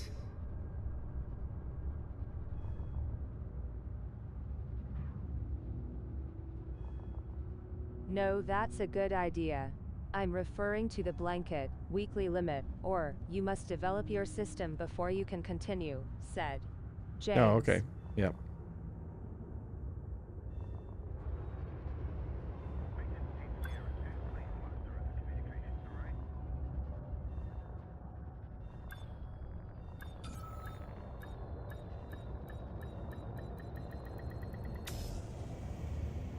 They create a system, and we find a way to brute force what we want, Rawl said. Touchdown. Yep. Hydrodine. Usually. The problem I have your idea is that people like me, that play solo, and don't have the time to build a Type 3 station in a month, but still are willing to build out, won't be able to claim, said Greg S. What if all the single chain systems with a small outpost end up going bust because of a lack of trade routes? No BGS support for a lack of trade routes. Do you think this would occur? Said It could Under occur, Corvus for sure. Corp's Nevermore. Nice systems. Like the 42 planet one I got. I built a simple outpost. It took me 2 weeks to do it. Said Greg S. Greg in Deep Space Supply Bubbles. The idea is to start small. Once you have local economy, you can build up larger, said James. Command, this is Maintenance Team Victor 3, requesting repair route 42 substructure 684-88.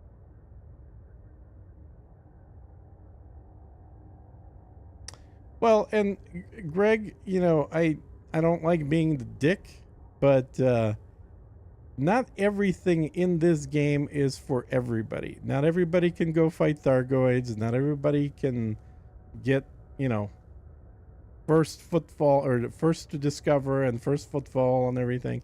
Like, you got to pick which aspects of the game you're doing and which ones you have time to do. I was surprised the station are online once we finish. I thought for sure it was gonna take us months to get where we wanted, said Hydrodine. Well, my station isn't online from last week, so I don't know what you're talking about, Hydrodine. I'm still waiting.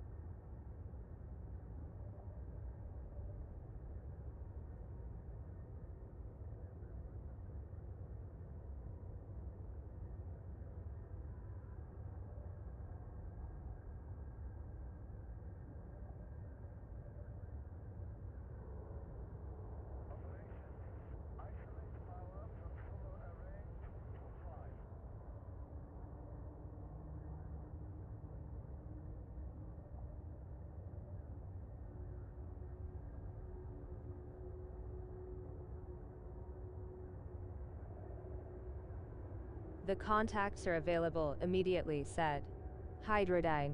I can fight Thargoids just fine.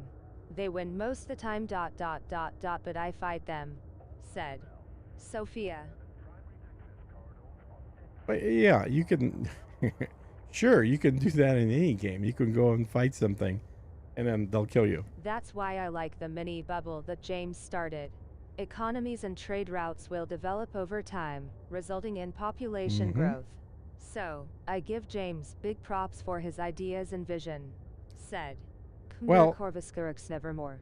Well, James is building out very well in there, but actually, I was the one that went there, found the systems, and talking to James said, "Hey, let's do this." So you can give props to me. Thank you very much.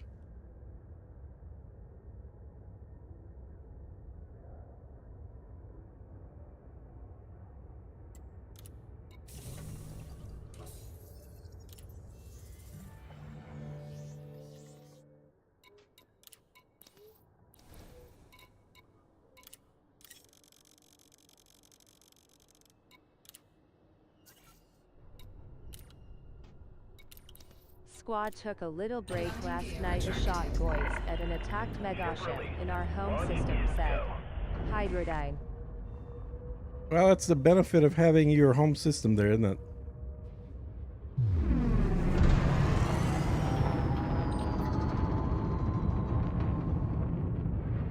Yeah, I haven't been Thargoid hunting ever since the last Titan died, so at some point I gotta make it back out there.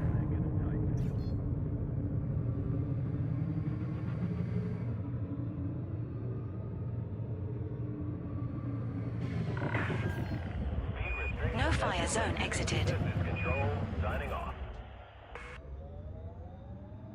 Yes, thank you for finding that amazing location for the experimental mini bubble Atlas, said James.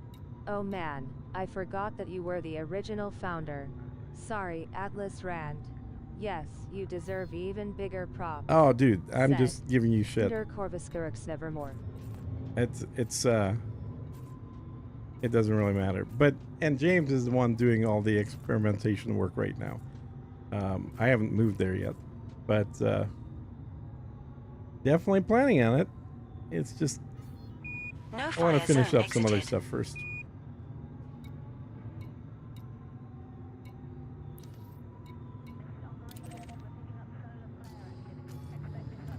Okay, got that. That's not enough. What the hell, man?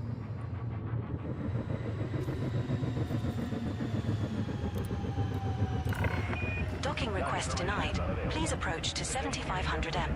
It was nice. I was a bit rusty, but made around 200 mil in a few hours. A few doozes. Clops in one, bossy said. Hydrodyne. Nice. Yeah, all my Thargoid ships have been Please gathering approach to 7500 M. dust, just sitting there unused for, well, ever since we killed the last Titan.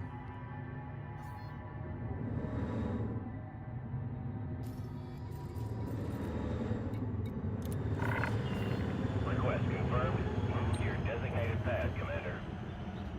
Request accepted. Your docking computer has assumed control.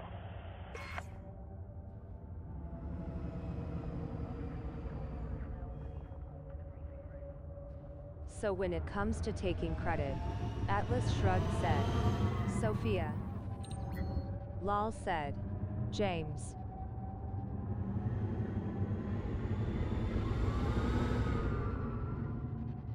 Oh, I'll definitely take credit for the parts that didn't involve actually building anything.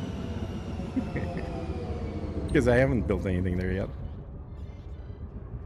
But finding a bubble, trying to get everybody all in one place, and then trying to get an economy going. Yeah, that came out of me.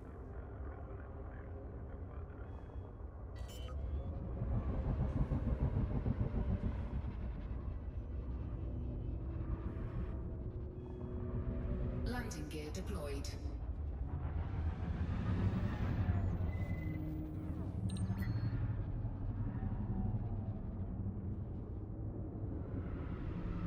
Landing gear retracted. And we can't forget Drac. He was very instrumental in all of this as well. Landing gear deployed. He's just not on right now.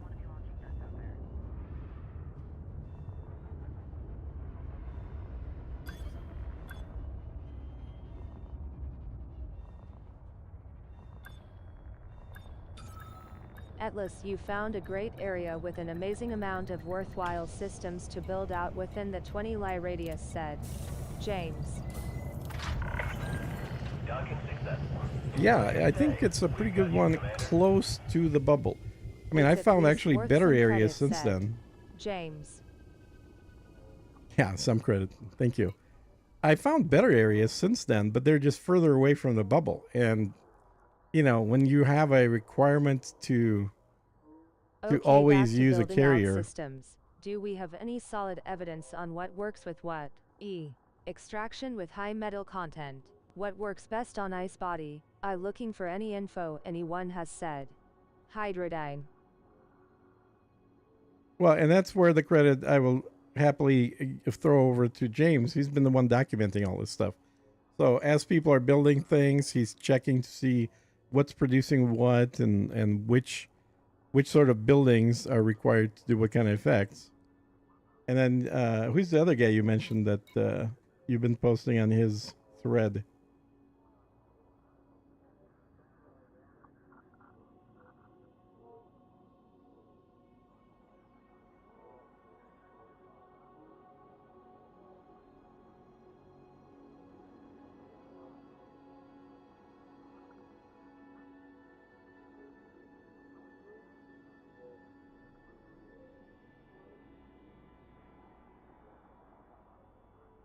Hydro, the body type doesn't appear to have any impact on production or market options, said James. Ian Doncaster. Said James. That's right.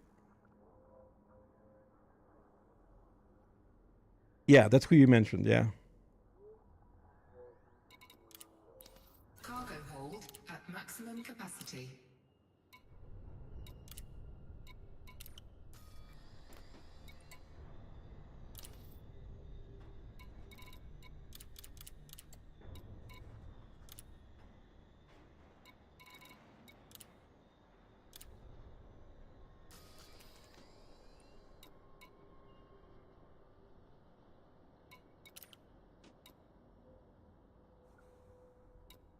James, that does surprise me. I thought for sure the type of body would have said Hydrodyne. Landing clamps disengaged.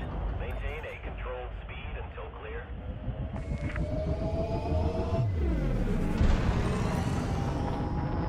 Yeah, I've heard other people repeating that the bodies do matter, but if you're finding they don't, that's good. That gives more flexibility to people. Hydro, for a golden system worth developing, you're looking for 2+4+ slot planet for your main economies, with at least 2 more 3 slot or more in order to build for system stats, said James. 4, 3, 2. I've got a great system and just not sure what I want to do first, lol, said Hydrodyne. Hey, James, have you looked at like the 5 and 6 systems? What 5 or 6 things would you put in those? The ones that have a whole bunch of slots. Do you have a priority for what you want to stick on there? James, take a lot at this one. Pleiades sector UYC0, said Hydrodyne.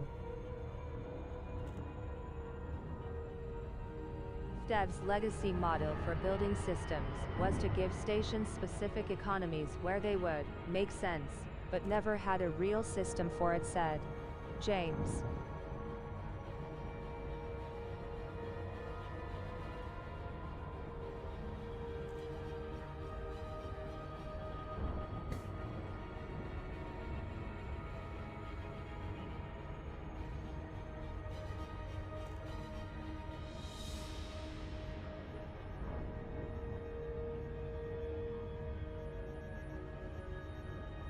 I'm not on right now, Hydro said James. Oh, I can pull it up on here. If you're on the phone, James, here, I can pull his system up on the stream. What was I going to say, said James.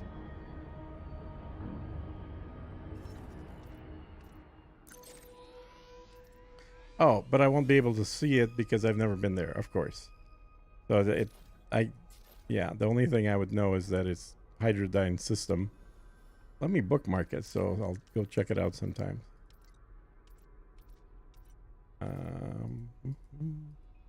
Mark it as a. Dang it, was hoping for some direction, lol, said. Yeah. Hydrodyne. You gotta go there at least once.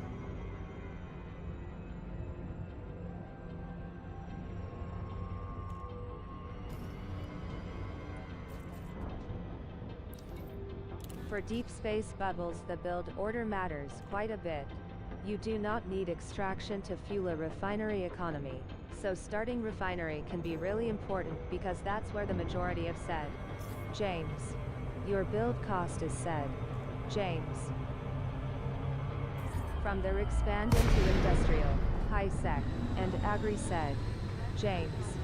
53 orbital, and 54 ground said. Hydrodyne. Wow, that's pretty good. Docking request. How many of those Docking are request denied. like 5 or Please approach 6 to 7500 M. No fire zone planetary entered. locations?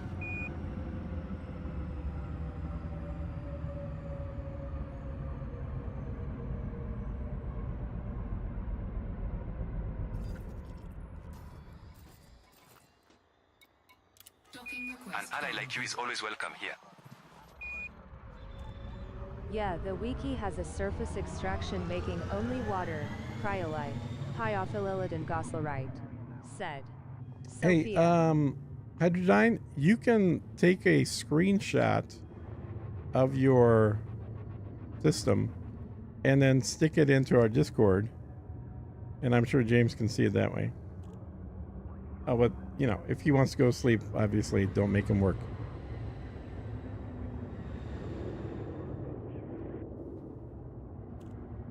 Landing gear deployed.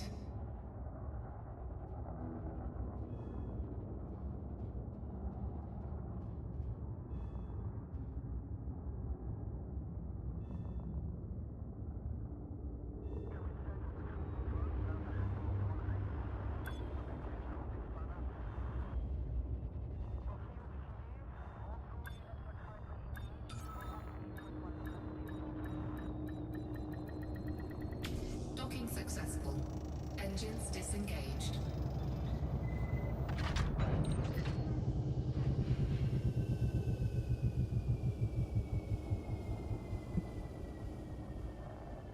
Hydro for major economies, you want high slot density planets. I believe Dev is looking into making regional economies work, but until then you're focusing all your builds onto a single planet and a said. James. Port in orbit or on the surface to build a good economy said. James.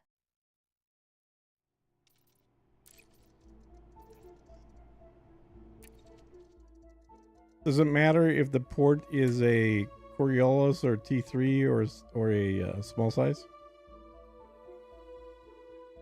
Other than the other factors it affects, obviously, like population.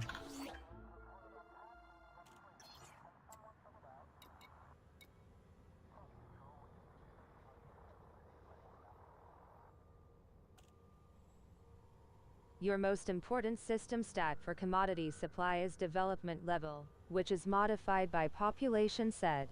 James. Keep development level and population growing at the same time said. James. James, that's what I was figuring. Still think I might put extraction and refineries on the high metal content said. Hydrodyne.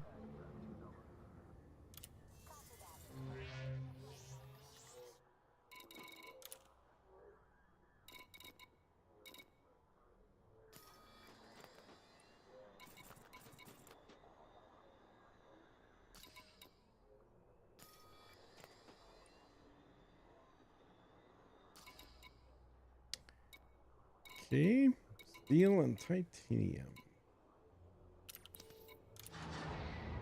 The port type doesn't matter until you can no longer stock so many commodities on the structure. T3 makes sense in a system that's been built into 1M plus pops said. James. Landing gear retracted. Ship raised. Okay. Engines engaged.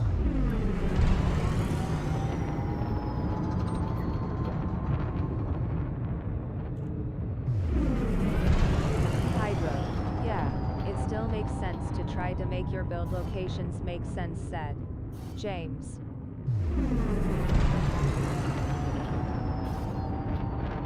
Frameshift drive charging. 4, 3, 2, 1. Engage.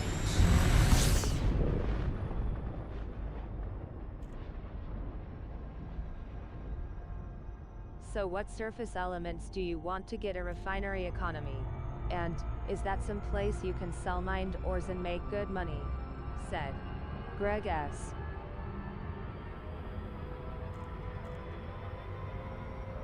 Greg, let's say we have a 5-slot planet, said James.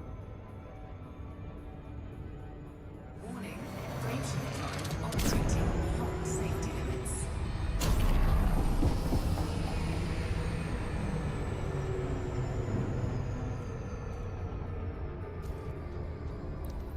I'd put 4 refinery hubs, a civilian surface port, and an orbiting Coriolis or T3, said James.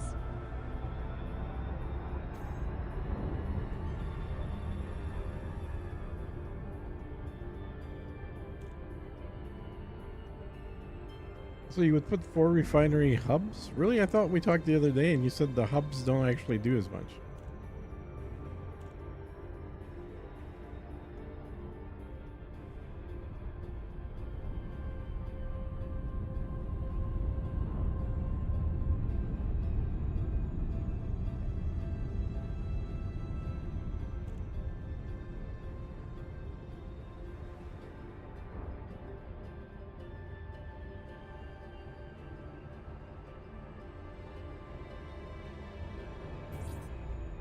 Okay.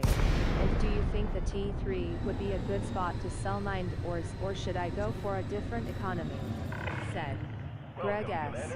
Posted a screenshot. There is an Earth flight with no orbital slots, and a water world with 3 orbital slots, said Hydrodite. Atlas, you keep forgetting what I say, has said James.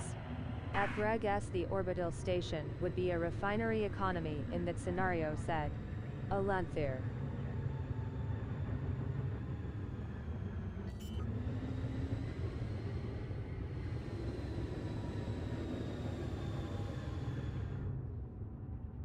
Landing gear deployed.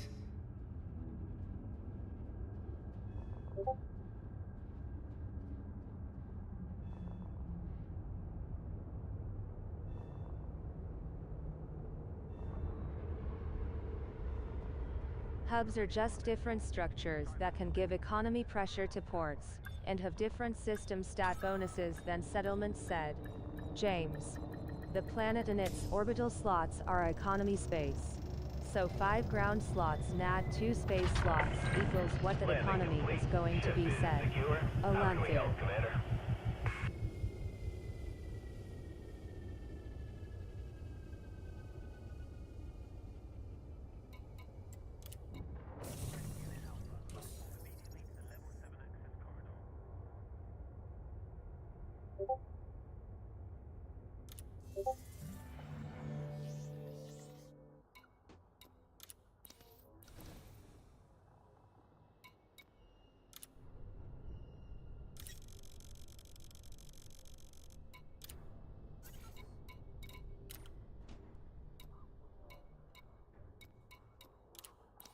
Cargo hold at maximum capacity.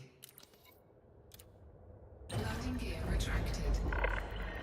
Confirmed. Ship released. You have liftoff.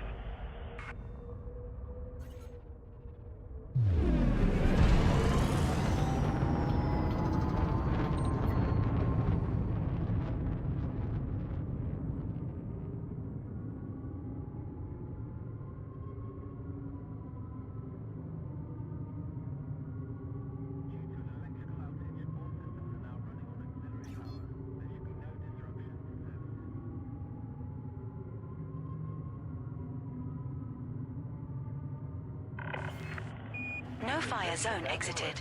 This is Control, signing off.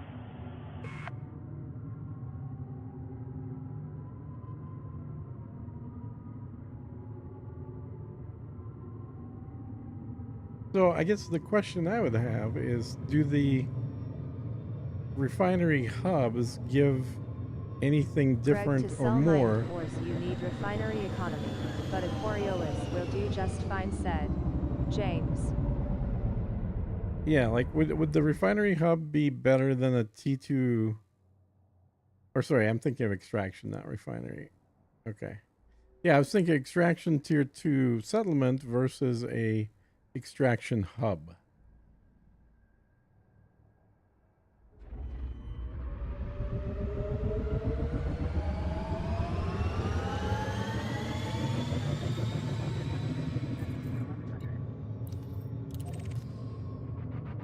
Frameshift drive charging.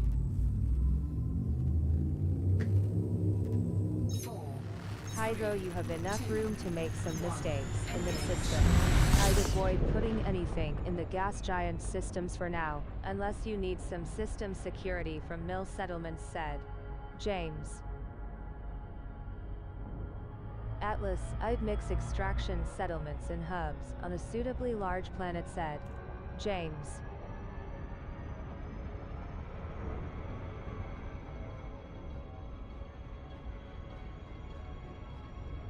Because of the other bonuses that the hubs give, said James. Yeah, well, and then like for my first system, I didn't build any hubs, but I did build a bunch of the tier 2 settlements because they give the 2 points for large construction. And the hubs just give 1 point for that. So that was kind of my main rationale for building those instead of hubs.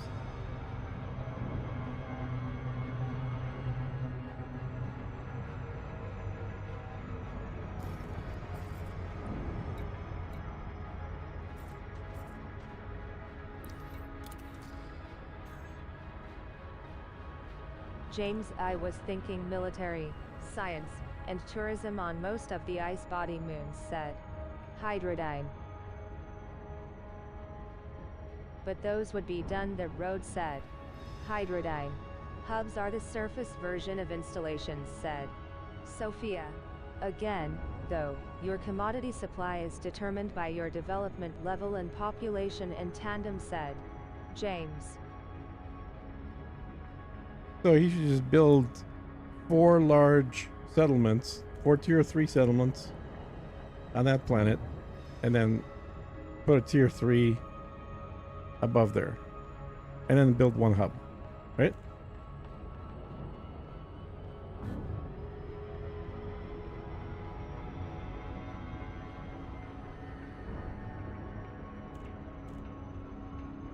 Warning.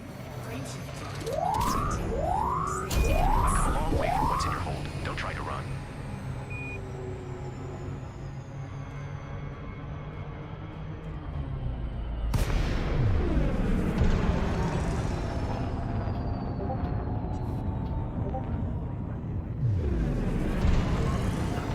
No fire zone entered.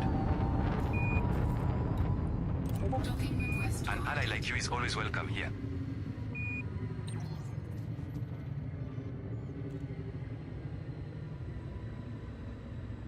Try for all the bad typing, am a bit tired tonight. Brain working faster than finger, lol, said Hydrodyne. Depends on what you want to do for system stats, or port economy, lol, said James.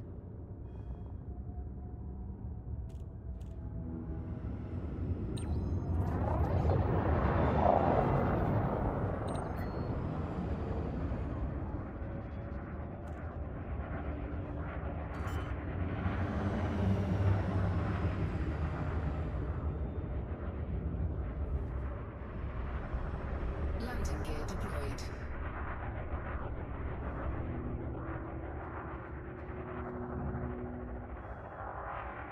Sophia, hubs actually can give larger system stat bonuses than settlements, said James. Larger asterisk, said James.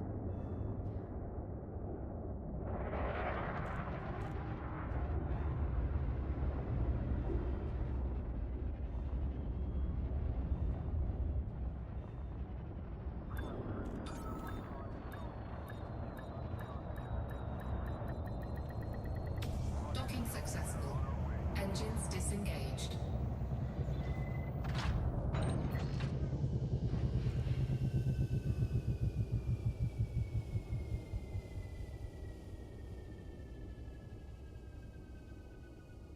At James Wright.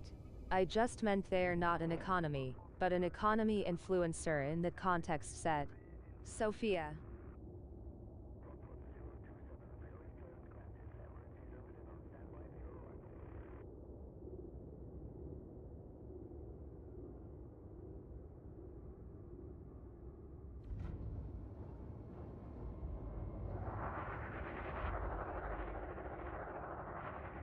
Correct. Hubs do not have a local economy of their own, but they do apply economy pressure to the body there, unsaid.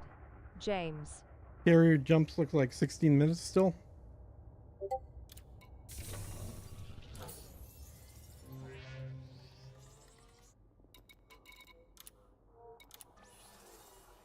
Two refinery hubs equals 100% refinery economy on a Coriolis said.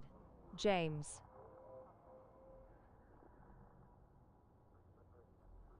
Is there any point to adding more than two then?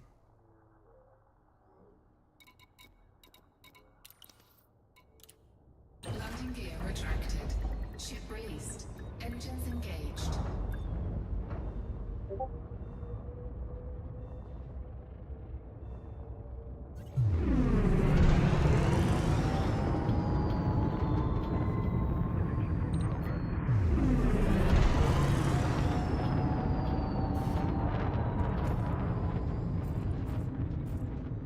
If our build systems are going to be run by the BGS, wouldn't analyzing existing systems that are in boom or with large populations be a good thing to do? Is the BGS king? Yes / No no, fire zone exited. said. Der Corvus Nevermore. There is, because economy percentages on Coriolis can go to 130% said. James.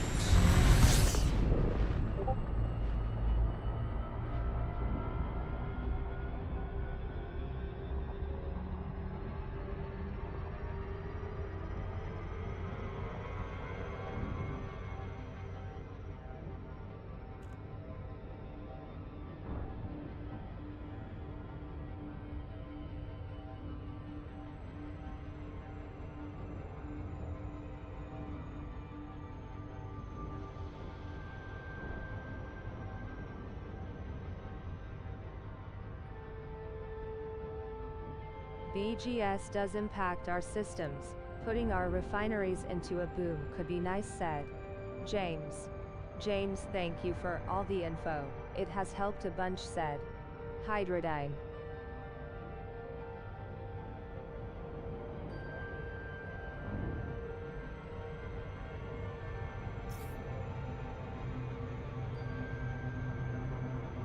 Warning. Creation drive operating beyond safety limits.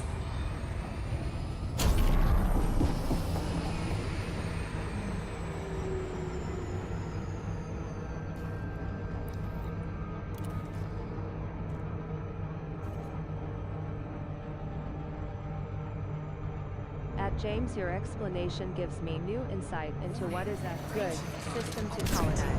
Said. Greg S. Thank you very much for your help. Said. Greg S.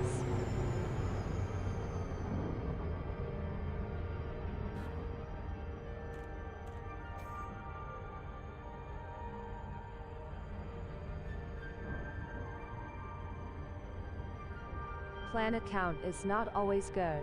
You want to condense your economies as much as you can to avoid building a ton of ports said. James.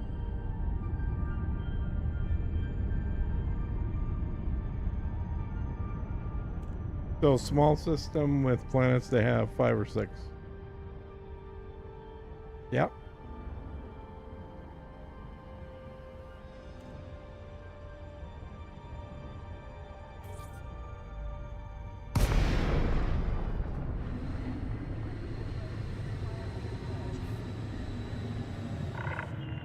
You are welcome to this carrier, Commander. Let us know if you're looking to dock. Request confirmed. Move to your designated pad, Commander. That's an affirmative. See you soon.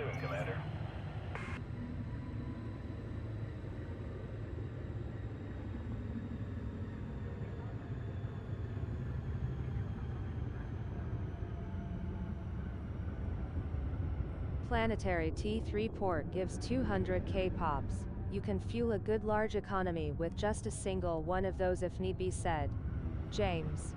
Yeah. Landable planets with multiple 5-planet slots, said Greg S. But James, I wanna build everything LUL, said Hydrodyne.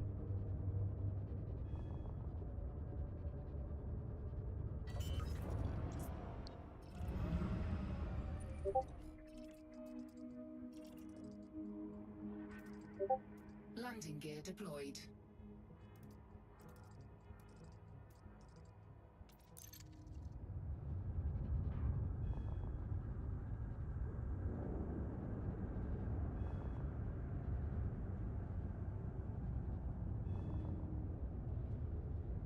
Yes, systems are meant to be economy focused and rely on neighboring systems that need your materials and make what you consume to generate as many trade routes as possible, for the BGS, said Sophia.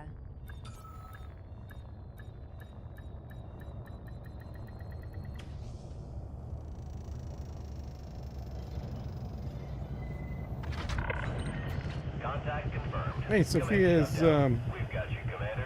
what's So new you for make Keon these refinery, days? They make high tech, etc., said Sophia. Better find a good system, Hydro. My brothers found multiple systems with 5+5 slot or more planets in them. The best star type to look in appears to be K-class, said James.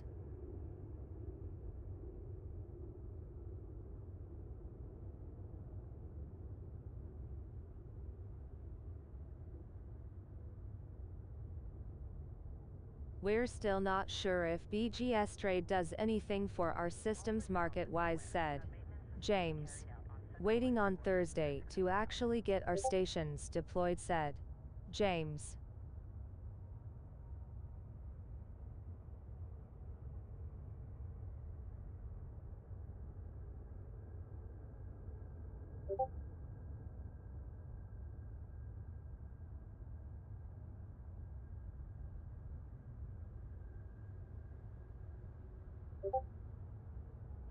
Sorry, Atlas, what was that?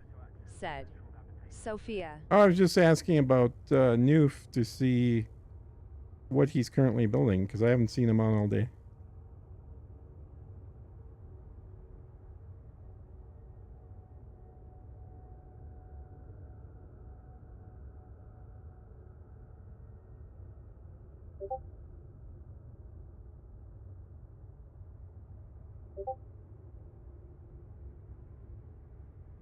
Be advised, subsystem shutdown on intake 3 is in effect.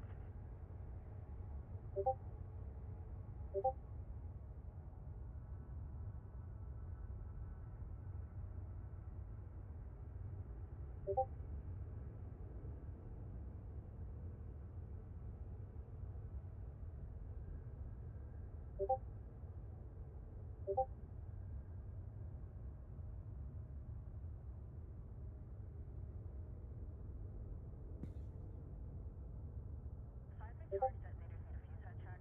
Don't want to be launching jets out there.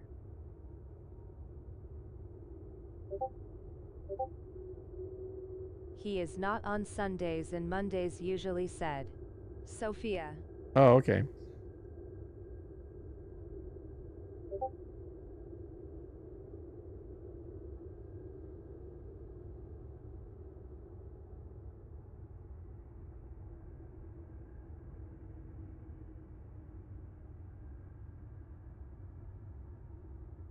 Tech Team Alpha, report to docking bay 7 immediately.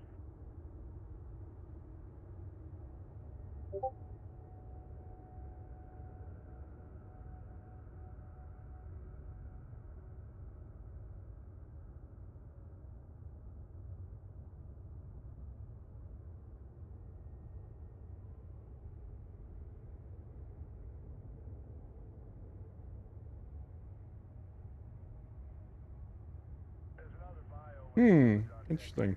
I was listening to Meccan in his last video, talking about how if you keep building the large Good night, stations, all, the points said go up. Greg S. Night, Greg. So it doesn't just go from 6 to 12, but then presumably after you build one for 12, then it goes to 18 for the next one after that, which even more severely limits the construction of T3 stations. 07 Greg said. Um, James. Which I think I can check on mine, on my last system, because I've got 3 there. Let's see, what does it say? View.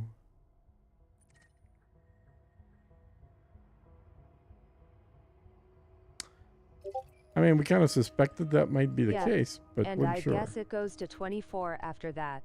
Said. Greg S. Let's just say I wanted to build one here. And I wanted to do an Orbis. So it would be... Oh, I guess I'm going to select 18. Yeah, shit. That sucks. Guess I ain't building one of them. Wow. 18 tier 3 points. They really don't want you to build big systems.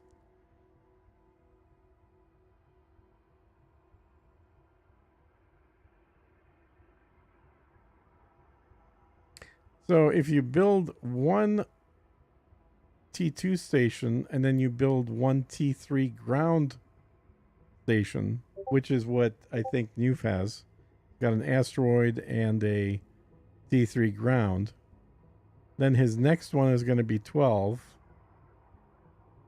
if he wants to build another one, T3, and the one after that would be 18. Yeah, this starts ramping up very quickly.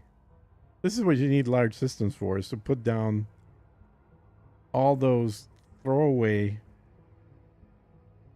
satellites and things, installations, just to get the points to be able to build the additional T3s. Damn. Yeah, so the idea of building more than one ground T3, I mean, you could do it for 18 points, but or for 12 points, but you're not going to build like 3 ground T3s. That is crazy.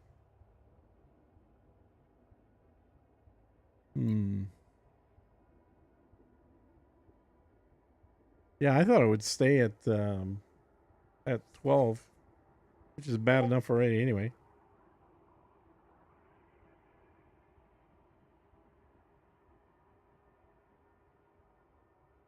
$18 points. How much is a Coriolis then? So Coriolis would be 7. So it goes up by 2 points. So it went from being 3 points to being 5 points to being 7 points. And this one went from 6 to 12 to 18. So it goes up by 6 points.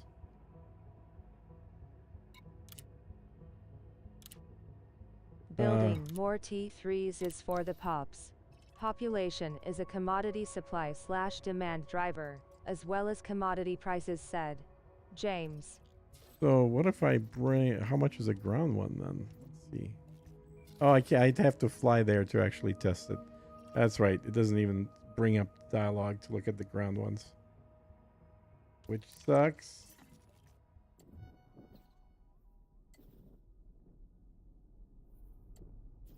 Okay.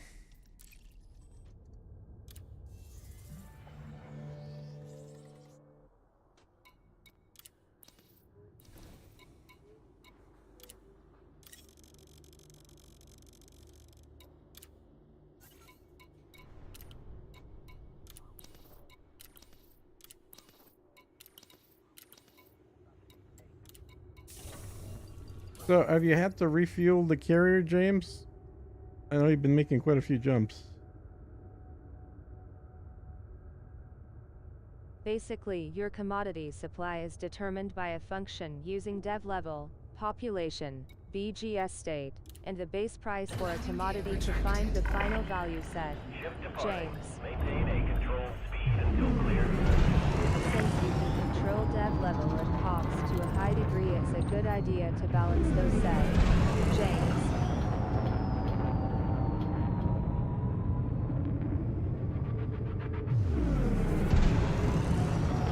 I've refueled it a few times, yes, said.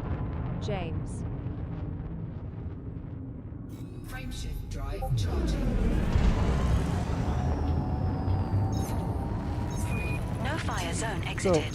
one thing, I don't know if you noticed, but they did a good job. It actually does eat more fuel when Make it's ownership of full. a large system linked to a claim cooldown before you can grab another system. It will give players a fighting chance to get a system they want, said Lantec.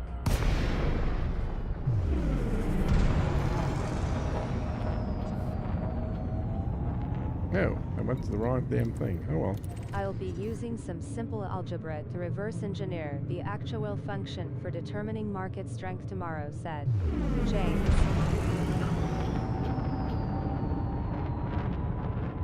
frameshift drive charging. Nice. 4, 3, 2, 1. So the carriers eat less fuel if they're empty than when they're full. So your fuel economy varies by the amount of cargo they have.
Given that the ground T3s aren't all that much more expensive than the T3 in space, and they definitely give a bigger boost to population, seems like that'd be the better way to go. Just build grounds rather than space T3s. Hopefully I can reverse engineer it, at least said James.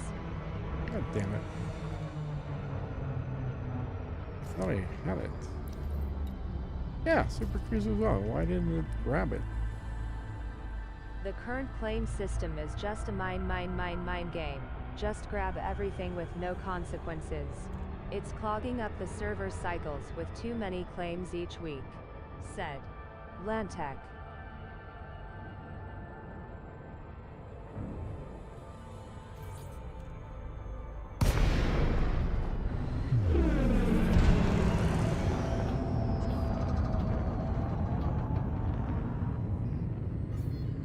No fire zone entered.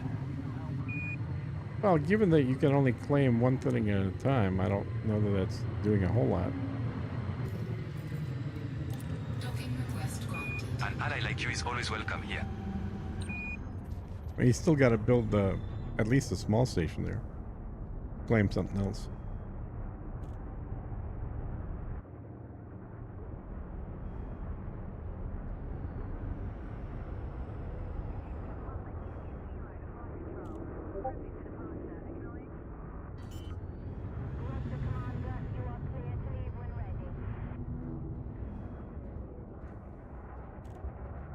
Landing gear deployed.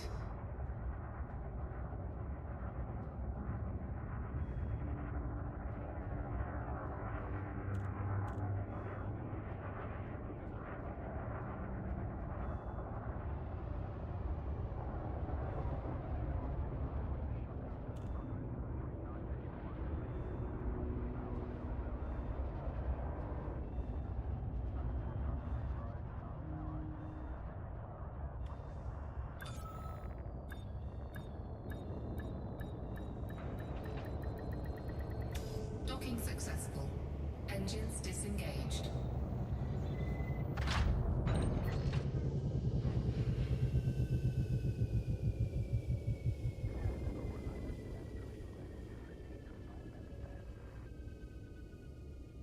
It's irresponsible to try to fix a transient problem. Given a month or year, that issue goes away due to those very same systems you're complaining about revealing more claimable systems, en masse said. James. Yeah, overall, you're totally right, James. But all those systems will be further and further away. So, I think there is some legitimacy because we're at a point now, certainly where we are right now in this direction, where new claims are going to be over one carrier jump, or at least a minimum one carrier jump and potentially two carrier jumps away. So yes, more systems will absolutely become available. There'll be even better systems with more planets that you can develop, but you may take 4 or 5 carrier jumps to get there and back, which also incidentally slows down your gameplay quite a bit unless you have enough Hence accounts. why you build off of a supply bubble, said James.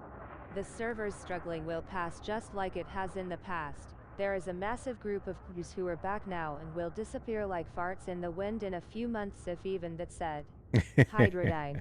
Or build one yourself, said Like James. farts in the wind, yeah. Yeah, the supply bubble concept I think makes sense, but my question there too is like, how big of a supply can a bubble that size generate? And I'm hoping we will find that out. And I'm probably going to be one of the last guys to be building the system out in that bubble myself.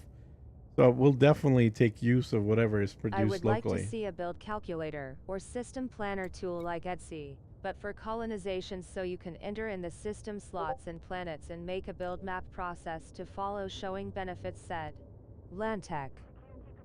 Well, there are a couple things that sort of do that. They're not super accurate right now, but there's a website and there's a spreadsheet, and if you look at my tips for colonization videos, they have links to those.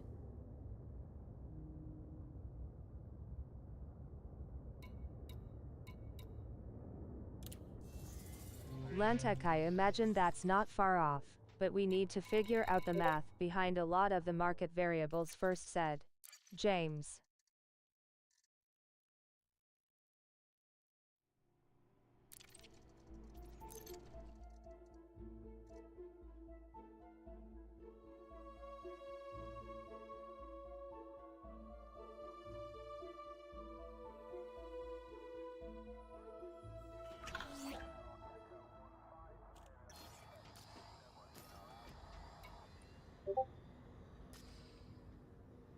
Ian Doncaster has been compiling information about the colonization system since release in the BGS section of the forums. I've been contributing to that myself, said James.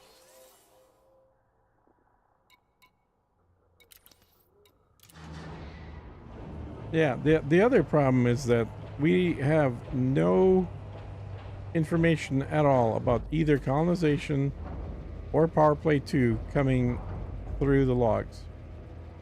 So the apps will come out, but it's hard to do that when you don't have the information available to your app. Loitering infraction detected. Clear pad approach immediately to avoid lethal response. Starboard infractions Lantech, cleared. there is Blocking one thing privileges about restored. the elite community is that will happen. There are a ton of really smart and amazing people who play, said Hydrodyne. Yep, absolutely.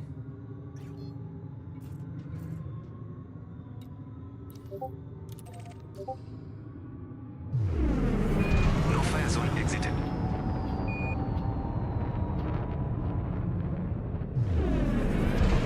Frameshift drive charging. 4, 3, 2, 1. Engage.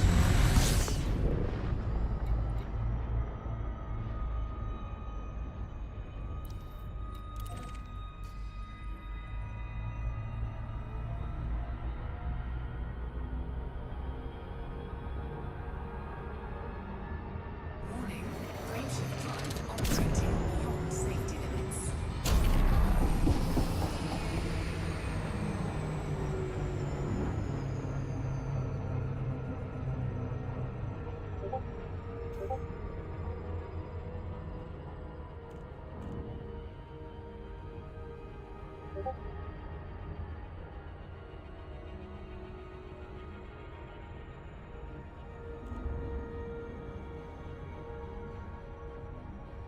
The major discovery I'm working on right now that will crack open strategic system builds will be the market supply/demand maths.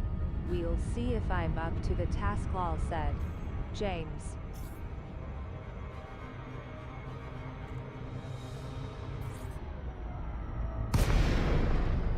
Well, we'll be waiting to find out. I'm sure that if there's a way, you or other people are going to figure it out. If it's not totally random, obviously. Once we know the algorithm, we can build out a system for a specific range of commodities, said James.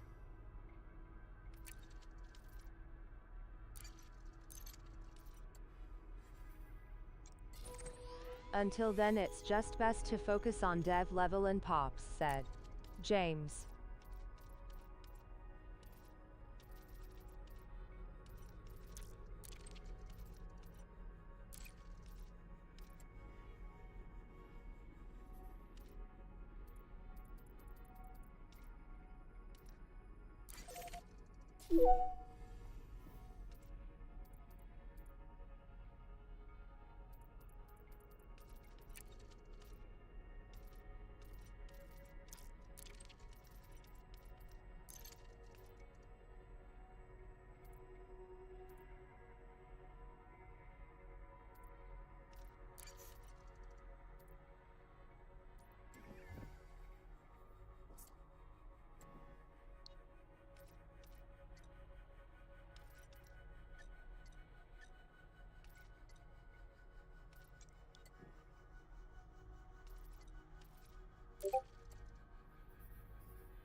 All right, I'm heading to bed. Have a good night, folks, All right. said James. Later.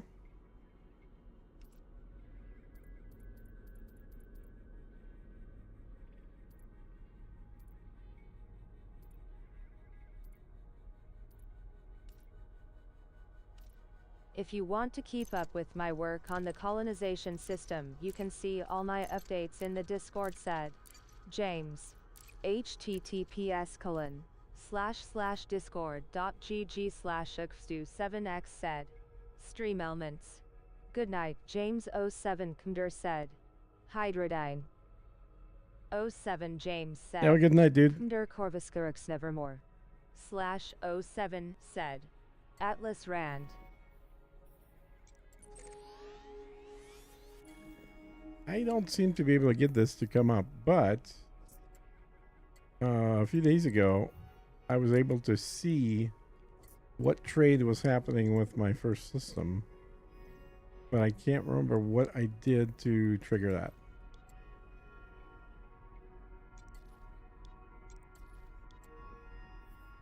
I don't know, maybe that wasn't it. Trade routes. Oh.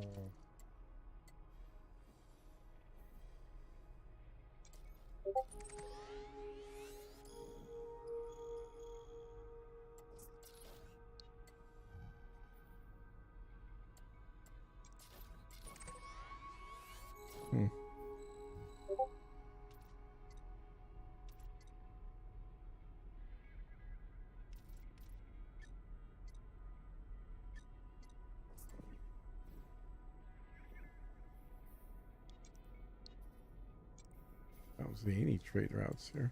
Maybe I have to be in it or something. I can't remember.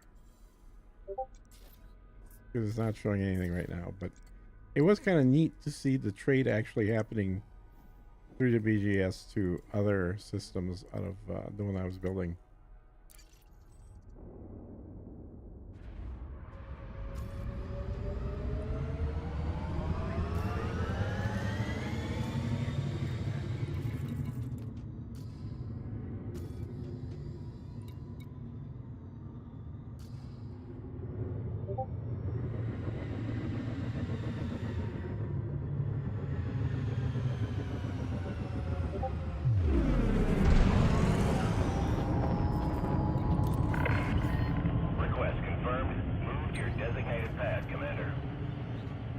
Request accepted.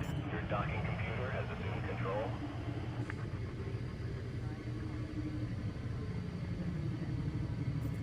Landing gear deployed.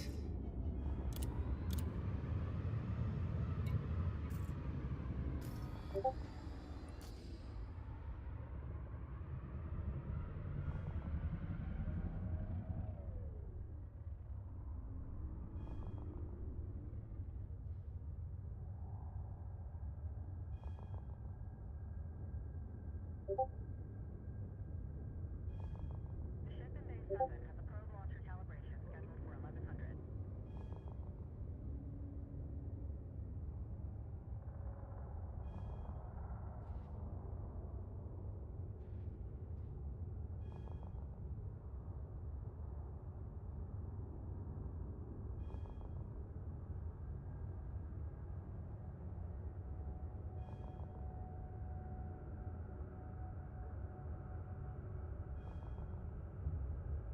All personnel should be aware that maintenance is due to be carried out on central life support at 0600 hours.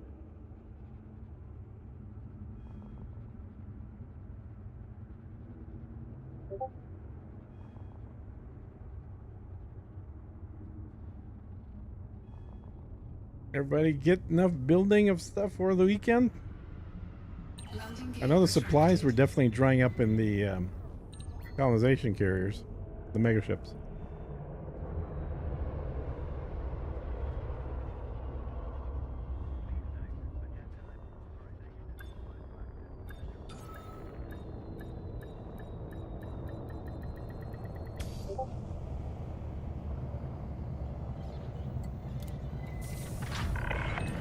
Touchdown. Ship is secure. We've got you, Commander.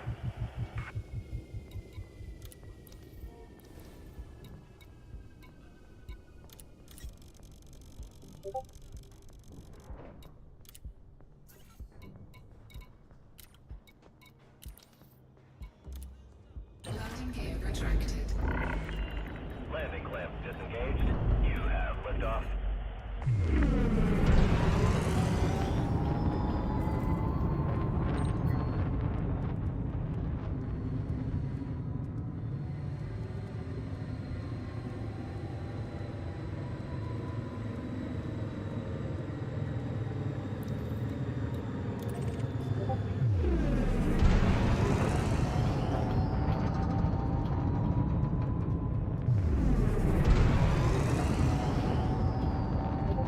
Frameshift drive charging. 4, 3, 2, 1. Engage.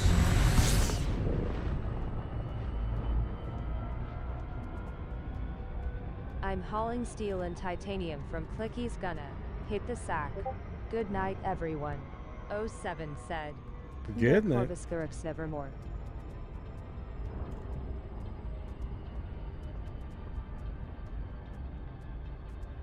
I didn't use the Trailblazers, but there was definitely a drop in carriers in the system I've been loading in. Finding my F on the list was a heck of a lot easier, said Really? Hydrodang. Interesting. Yeah, I think one of the guys,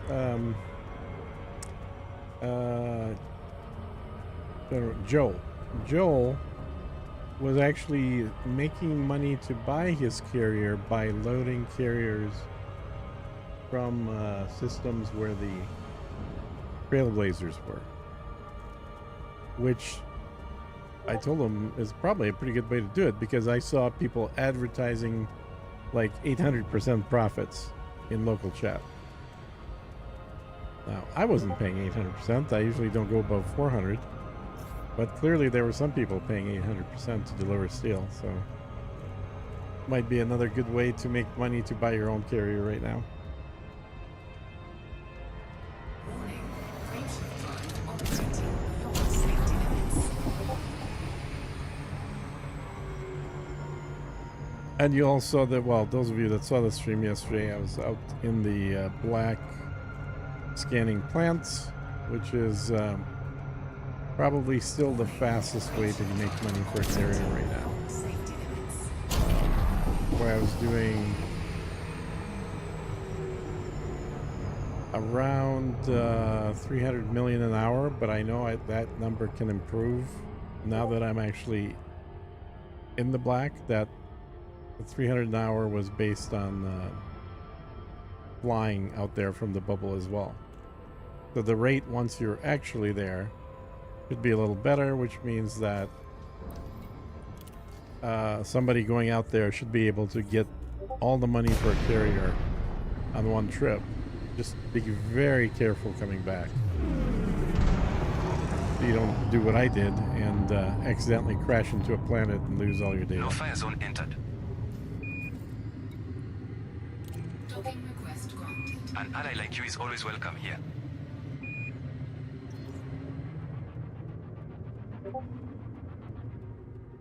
I found a nice planetary that has all the biggies, and I found with the carrier being less than 3 millimeters from the port I was make 5 min round trip, said Hydrodyne.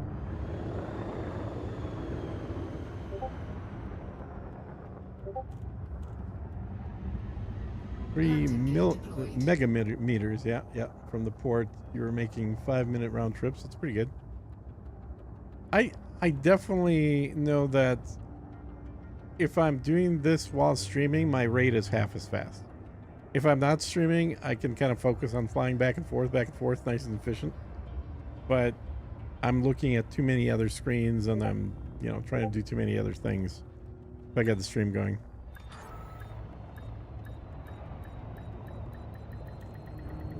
Docking successful. Engines disengaged.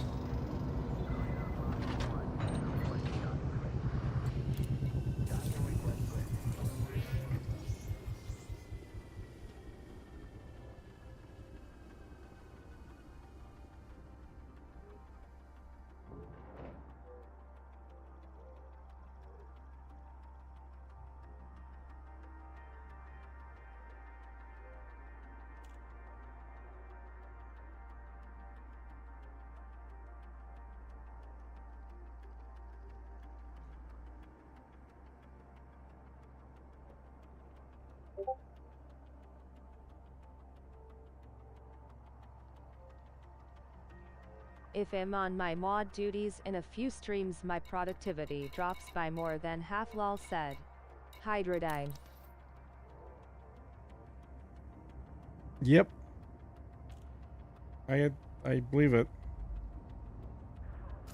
I'll log out and log in again. God damn it.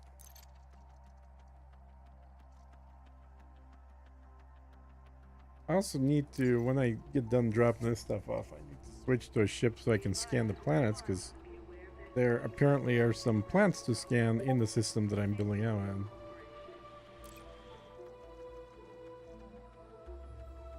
Which I haven't done yet.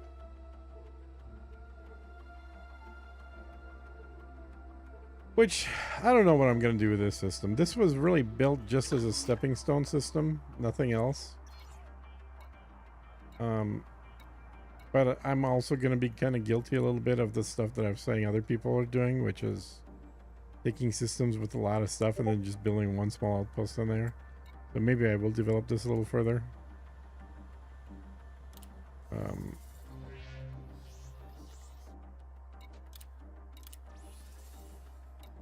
69%. But yeah, this is the system, what it looks like. A lot of mining opportunities, that's for sure. But most of these are fairly small, like 2 or 3. There's one here that's 5, but everything else is either 2 or 3.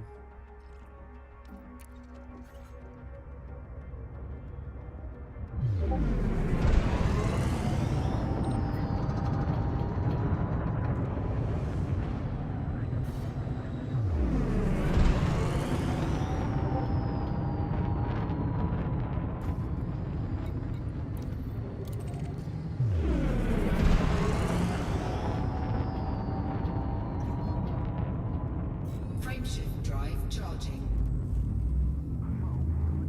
I don't have any issues with stepping stone No fire zone systems to exited. chain to where you want to go, said Lantech. Yanmar Hater. Thanks for following. Hey, Anmar. Well, you may not. I kind of do. So I hate to do the thing that I don't like other people doing. And again, the issue isn't so much with just general stepping stone systems, but with using up large systems to do that.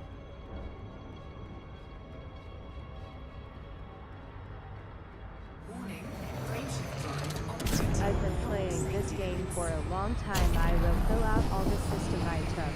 Hell, it took me 2 years to get the cutter and vet unlocked. I don't like to grind. I just like to play, said Hydrodine. Yep. Well, and that's kind of what I've been doing with the first system I have. And that's why I'm the last to the Atlas bubble, is because I've still been filling out my first system. Trying to get as much stuff built in there as I could until I can't really build any more stuff because of points.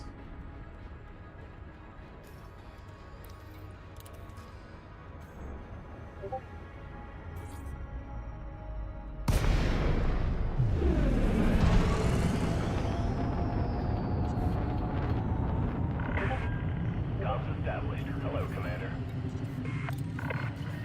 Permission granted. Check your landing pad assignment. Request accepted. Your docking computer has assumed control. I absolutely do have issues with the cheaters and hackers that are just taking everything for the sake of just owning and denying others players the opportunity to find something nice, said Lantec. I don't think there's a whole lot of them. I think that there probably still are some, but I don't think it's a large number. Like, they know what to look for Empire. now. Thanks for following. Empire. Like, they know what to look for now, right? They can they basically look for excessive progress with one person doing all the deliveries.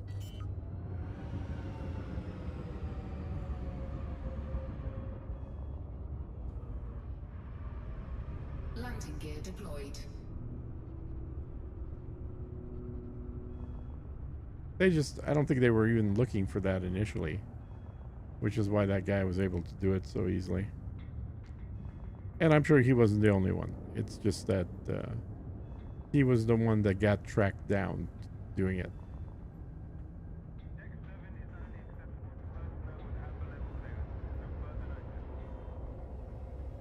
But yeah, you know, you can't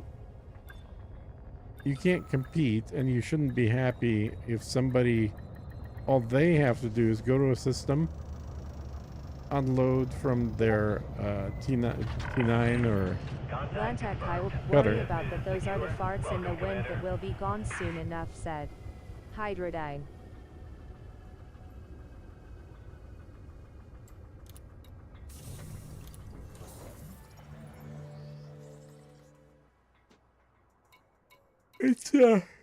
It's not a major thing. The problem is, even if it's not a major thing, the problem is it affects the game from now till the game shuts down. So essentially forever. Because all the systems they build are gonna still be there unless they're tracked down and deleted. Which... Oops. Clicked on the wrong thing. One system claim per week and the celestial body divided by half as a cooldown would put players on more equal terms. You may not be apt to stop the cheaters but slow them down to give full a chance, said Lantec. Thanks for subscribing. Empire 71,421 Hugging Face said Stream Elements. Thanks Yeah, for subscribing. Yanmar Hater Hugging Face said Stream Elements. I wouldn't be opposed to that, Lentech, but, you know, James definitely is. He wants to be able to go one system a day, because that's the rate with which he can Landing gear retracted. build these things as a solo guy. Liftoff. I mean, it's doable. That's what I'm doing right now. I'm basically building one from scratch, and I'm at 2/3, a little over 2/3 done, and I've been streaming for 3 hours and 15 minutes. So it'll probably be done in about an hour and a half or so. So it is totally possible to build one per 400 day. mil star systems. I just There don't are think it's plenty of fun. Nice things to find, said Hydrodyne. Yes, Hydrodyne, but it's exactly the same thing I said to James. There might be 400 billion systems, but there's a lot less than 400 billion that are one carrier jump from the current bubble.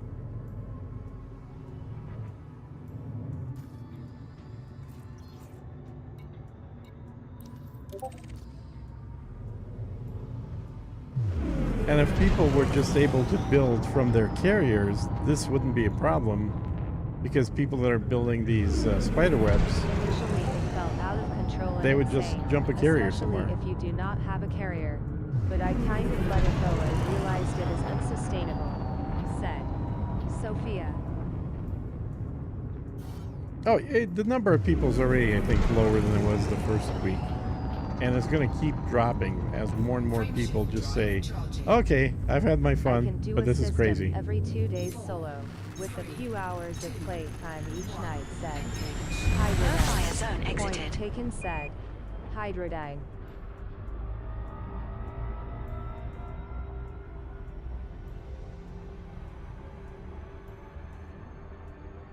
It's because it's so new, people forget that this is not construction simulator or space truck simulator. The game has a ton of different play loops, and I enjoy most of them. Maybe Eh. make it so that an undeveloped system loses population over time, and once it becomes low enough, it becomes unclaimed, said Yeah. Sophia. Yeah, and that's similar, Sophia, to what I suggested, which is that your architect status basically lasts for 6 months, and it resets every time you build something in that system. So if you want to keep a system forever, just build one more thing every 6 months. But if you don't build something in 6 months, then the system becomes available to other people to continue building. And of course, if you've finished building a system, like there's literally nothing more to put in there, then, you know, even though you're quote unquote not the architect, it doesn't make any difference because no one can add to it. And it's not that hard for them to track, like, who is responsible for which buildings in order to compensate them and do a split of the economy. I don't think that's that hard to do.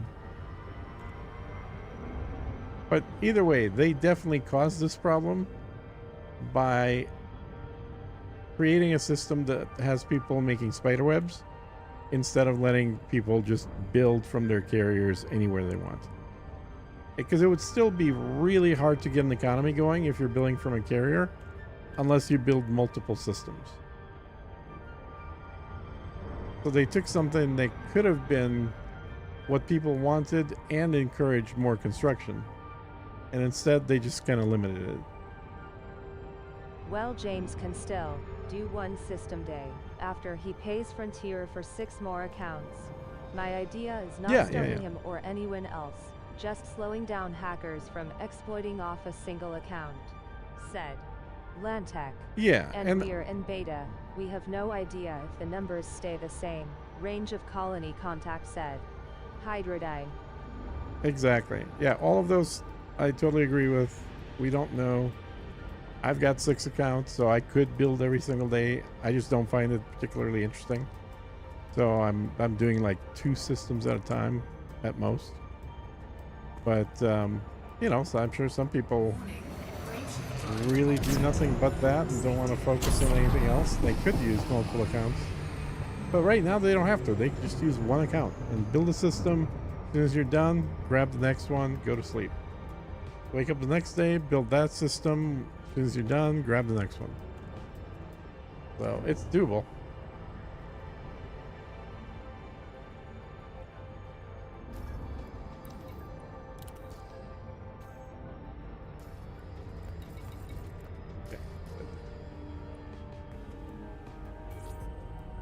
I'm still really happy that they came out with this update. Like, with all the bitching and moaning that we're all doing collectively, I think this is still a great addition to the game, and it adds something No that fire zone entered. we just never expected An a year annihilator is ago. always welcome here.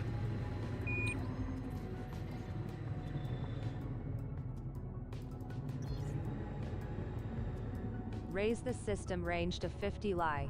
Bare minimum for starters. That really is needed badly. Said.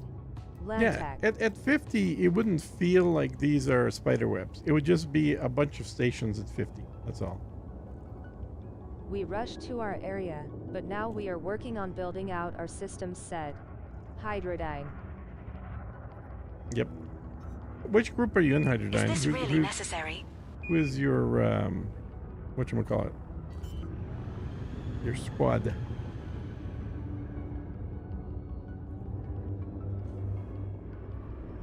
Landing gear deployed.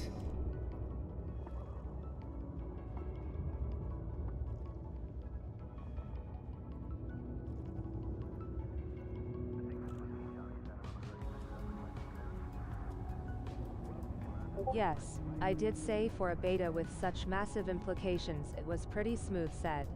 Sophia. I've been really enjoying the update too, said. Hydrodyne.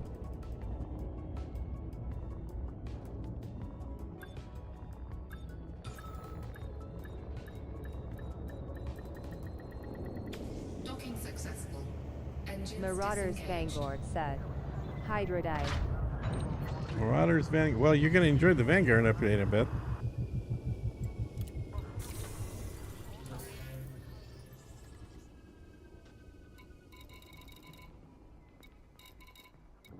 Man, I'm getting close to done with steel on this one. I just got the 4,000 titanium, 3,000 steel, and I would be done. Landing gear retracted. Ship released. Engines engaged.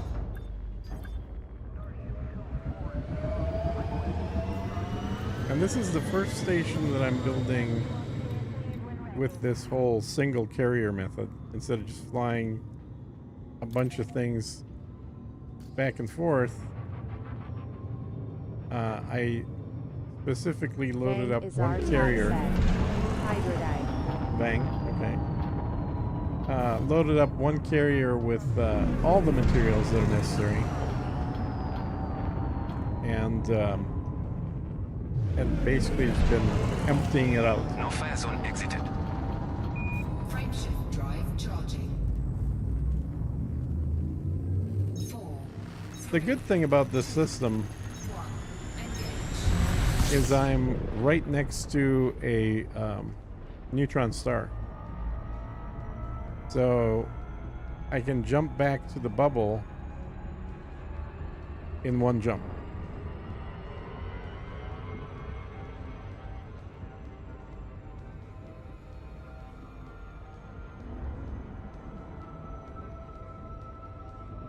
Warning. Frameshift drive operating beyond safety limits.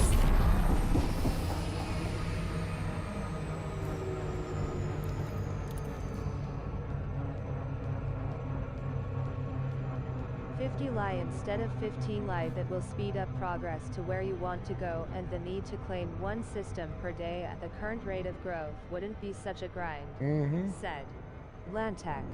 For James and I, he is a coder and I am a data analyst. We are doing it in part to figure out how it works because that is just how we are wired.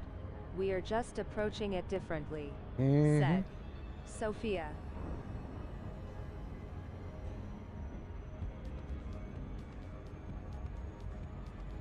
Well, the reality is, I think a largely I wanted to change disproportionate. my carrier name to Prefab Outpost Solutions, but it was too damn long, lol said.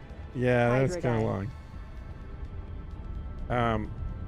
This game has a greatly disproportionate number of techies playing it.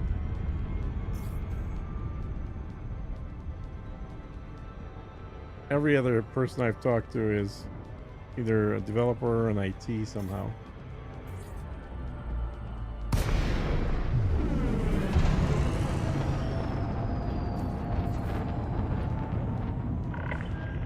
Welcome, Commander. We'll accept your business after completing an access check. Permission granted. Check your landing pad assignment. That's an affirmative. See you soon, Commander.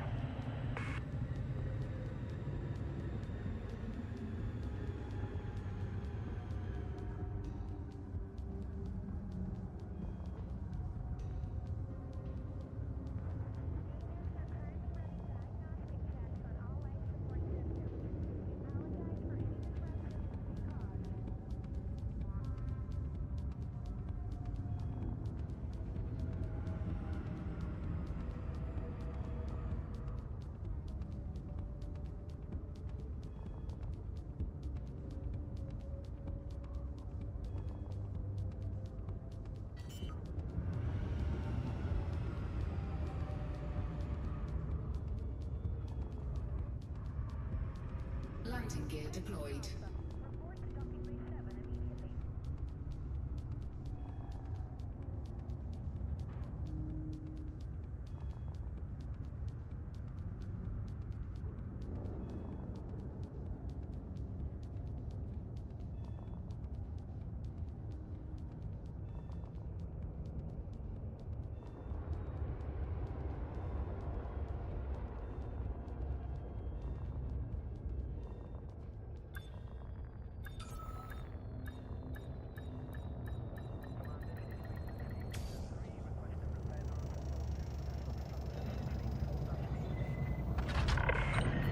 Landing complete.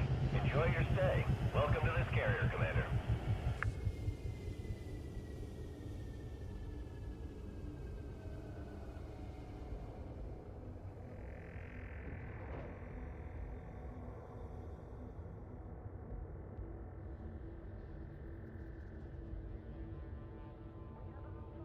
Sanitation on deck Alpha Zero. Tech teams respond.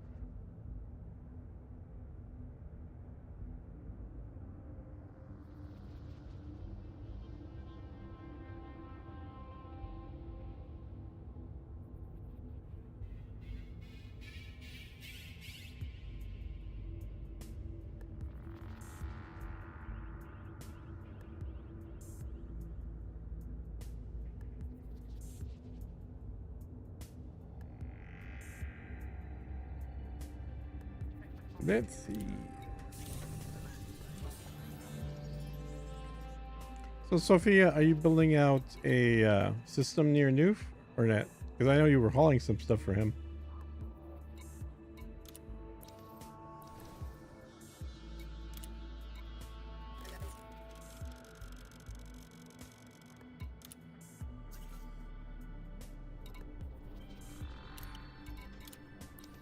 Cargo hold at maximum capacity. Landing gear retracted. Ship departing. Maintain a controlled speed until clear.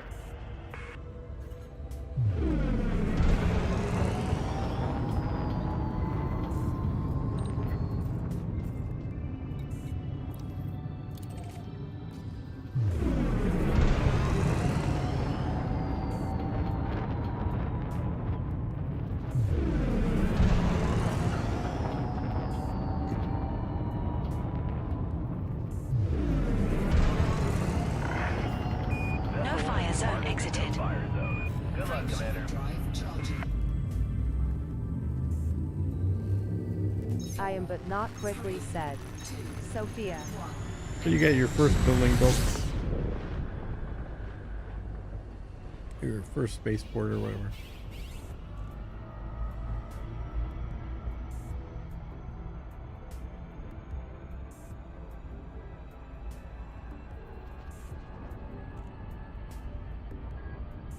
This will be technically my third system where I've built something, and the fourth one that I've got under construction.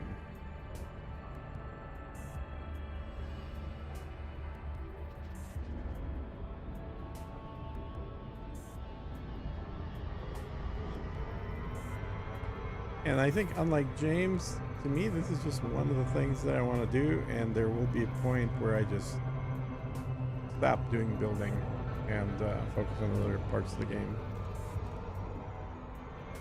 I really already kind of miss a lot of the other stuff I would normally be doing. Miss exploration, I miss doing power play. Yes, I am on my 5th in the system, said Sophia. 5th in the system. Okay. Warning, approaching flight operating beyond safety limits. But only have one claim, said Sophia.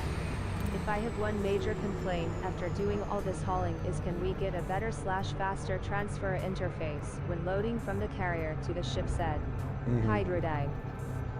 Just sell to yourself. That's what most people are doing.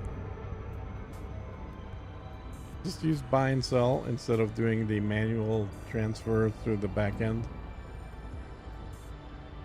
There's no tax, so you're not losing anything. You're just trading money back and forth.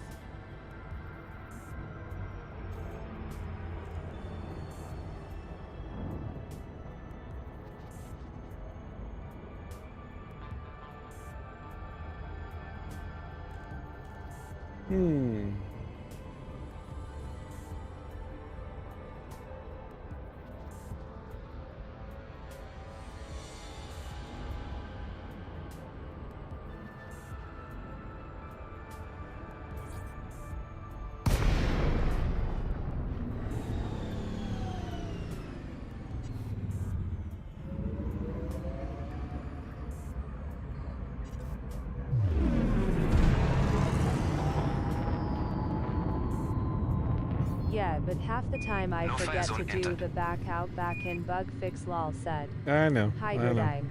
Docking request. Well, at least you can log out, Entry is man. always That welcome doesn't here. take any more time than doing the back and forth anyway.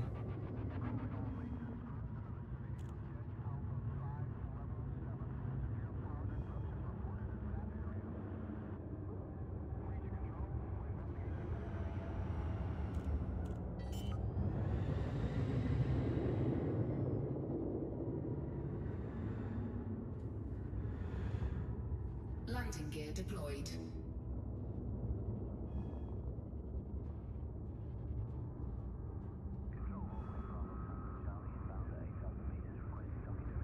It was a perfect time to drop a stripped I know, out right? hauler with a 1,000-ton capacity.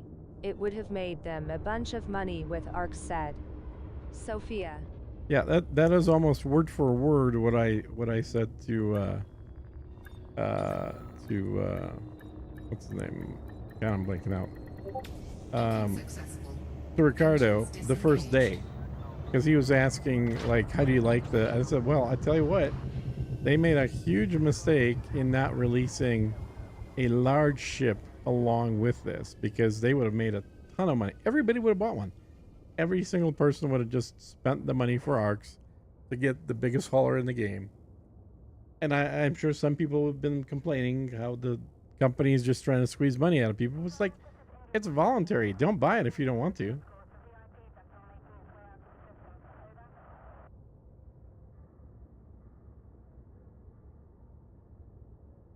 Sophia, I am hoping for a frigate supply ship to tote with my carrier, said Hydrodyne.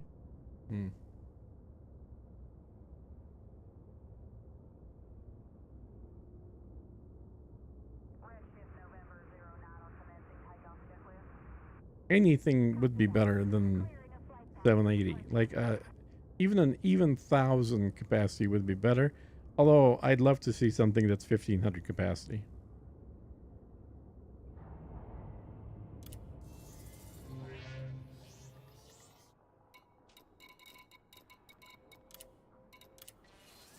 Either that or just having contracts that NPCs can fill, to like load your carrier, unload your carrier, like something you could put a price on and then pay them, and the NPCs will do it. That would be great too. Landing gear retracted. Ship released. Engines engaged.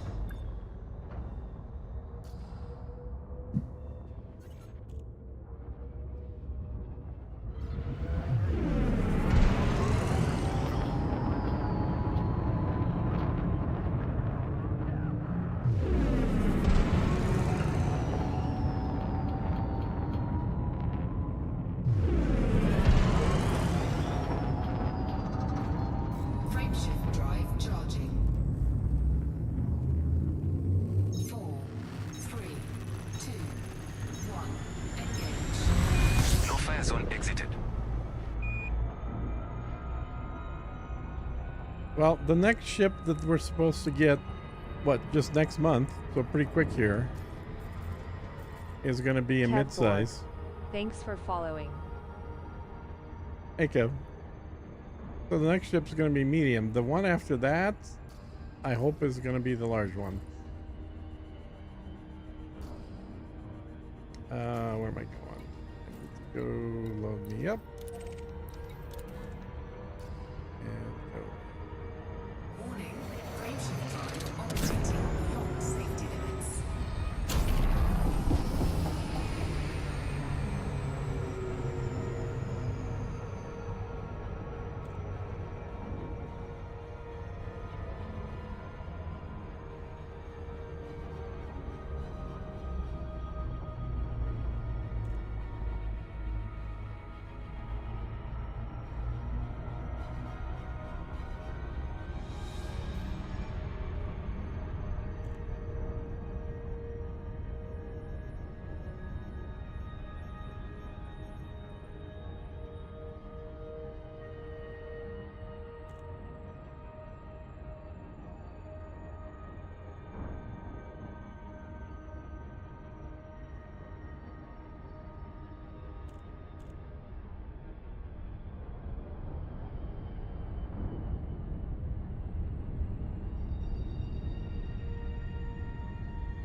Yeah, design it like those Sikorsky Sky Crane helicopters that is just a cockpit and propeller, and they have this massive space to pull up a giant cargo hold of materials, Huh. said Sophia. The only problem with getting a bigger ship is that will double the material numbers on everything. LUL said. Hydrodite.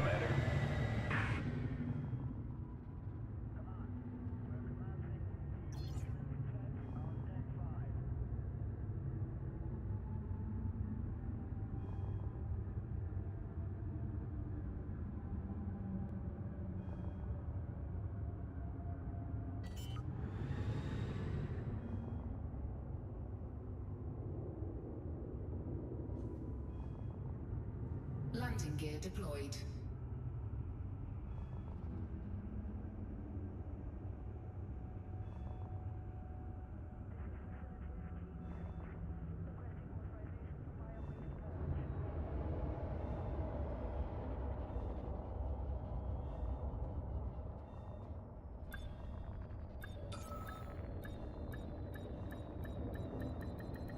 Kbara. Thanks for following. Docking successful. Command shutdown. Welcome to this carrier, Commander.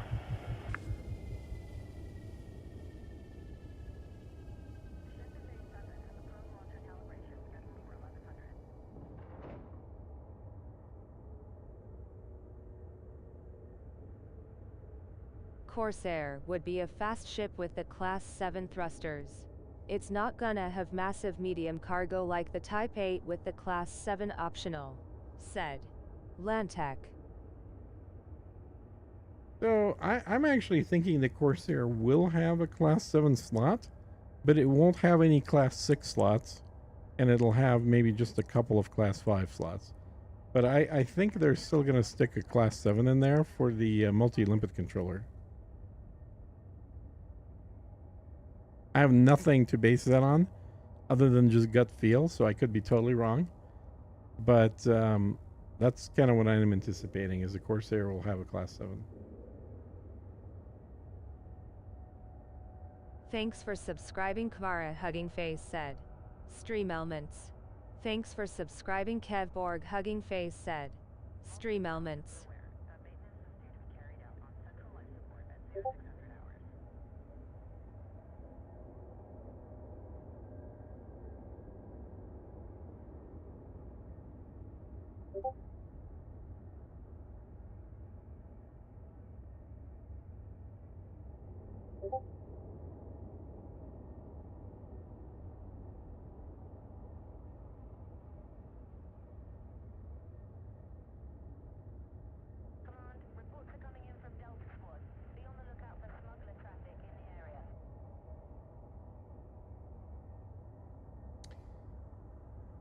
Okay, I think I got either 1 or 2 more runs where I'm out of metal. 2 more.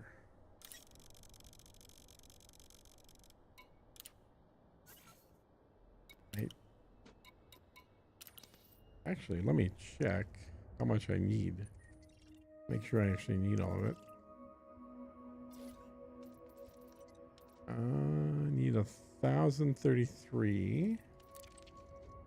And I have... Cargo hold at maximum capacity. I probably have 1,000. Okay, so I probably planned this well. Landing gear retracted.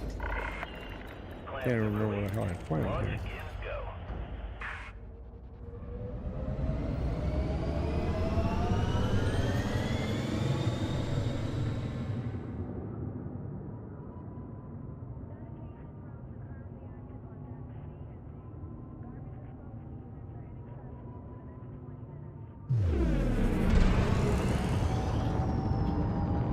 If it's a medium combat ship, I think you are on the right track with the optional internals. I was thinking Class 7, Class 5, couple of Class 4 and then a 3, 2, 1 said. No fire zone Hybrid eye. exited. This is Control, signing off. Yep. Well, it's not a combat ship. It's a multi-role ship. So I think it will have like a 7, probably 2 5s is my guess, and then a handful of the others. But I think Corsair it's not will going to have a probably 6. have Class 6 power, and multiple large and medium hardpoints around center line of the chassis. Would be more ideal. I hope FDEV avoid hardpoints on the engine pylons. Yeah, I would Lantec. agree with that as a hope, but that is kind of how the rest of their line is made. So. Frameshift drive charging. I'm just going to be happy to have a ship from that manufacturer that can Afternoon land on a all medium. said. Tortoise. Hey, Tortoise, what's going on?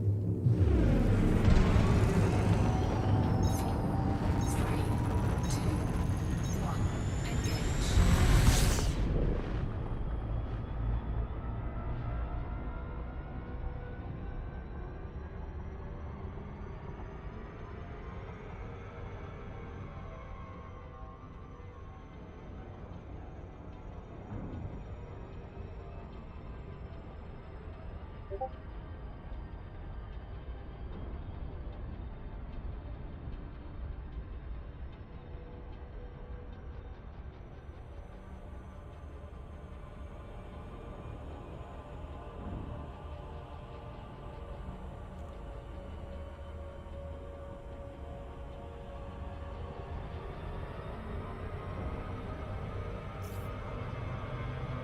Is it Gutamaya or Sol?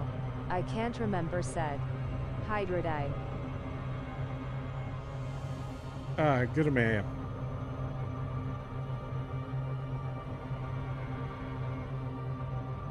The new design language with angulars kind of shapes, but still, it still kind of reminds you of the Gudamaya.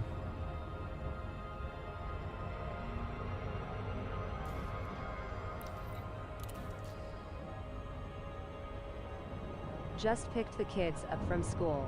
Couple hours left on the drawing board for today said. Tortoise. There you go.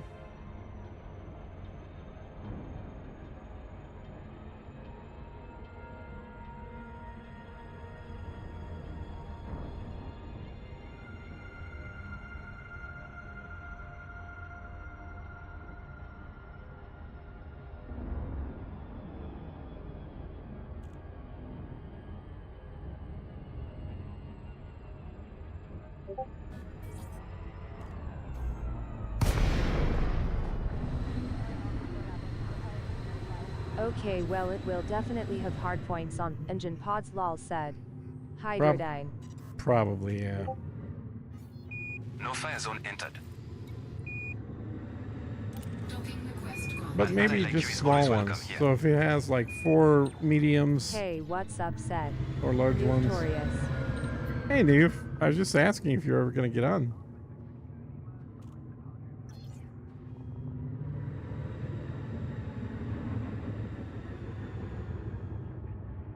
Just winding down the Sunday. I got one more load to do. And Sophia said you're not going to be on today or tomorrow.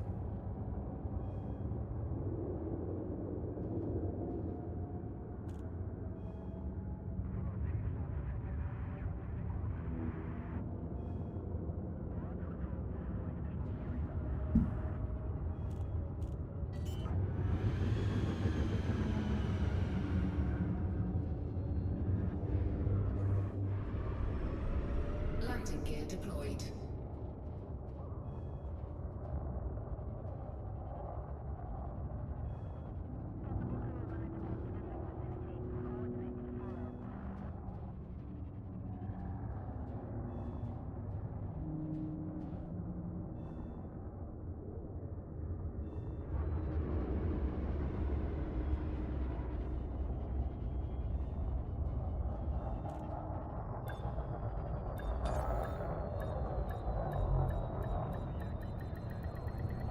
Docking successful. Engines disengaged. Don't think they will have Class 7 optional. It lowers the main selling point of Type 8. Multi-role ships normally carry lots of optional slots if you look at the formula behind the other multi-roles said. Lantec. It doesn't affect the Type 8 because it's not going to have anywhere near the cargo carrying capacity. It can have a 7 if it doesn't have any 6s. For me need to hit the sack. Good night everyone. And thanks for the convo, Atlas. I really enjoyed the discussions tonight, said Hydrodyne. Hey, Hydrodyne. Yeah. And feel free to pick James' brain. Because I'm not in charge of it, but he's definitely doing the most experimenting out of the bunch of us.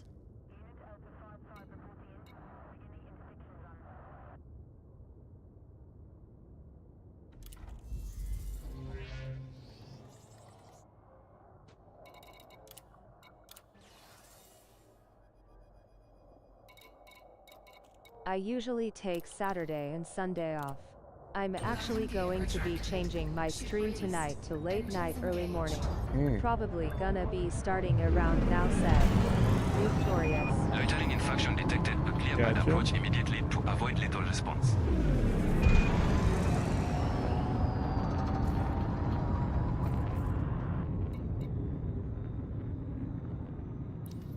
Yeah, I got started pretty damn late because it seemed like damn near everybody I watch was streaming earlier today. So I was just flipping between different streams, No fire zone exited. both on Twitch and on YouTube. And didn't start streaming until about 3.5 hours ago. Frameshift drive charging. 4, 3, 2, 1. Engage.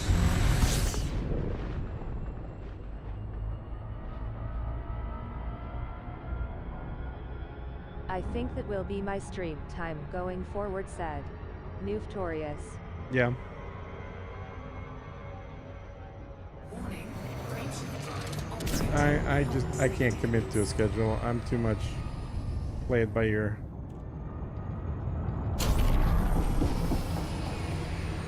Oh Jesus! My last run and I hit the stupid turbo button instead of the turn button.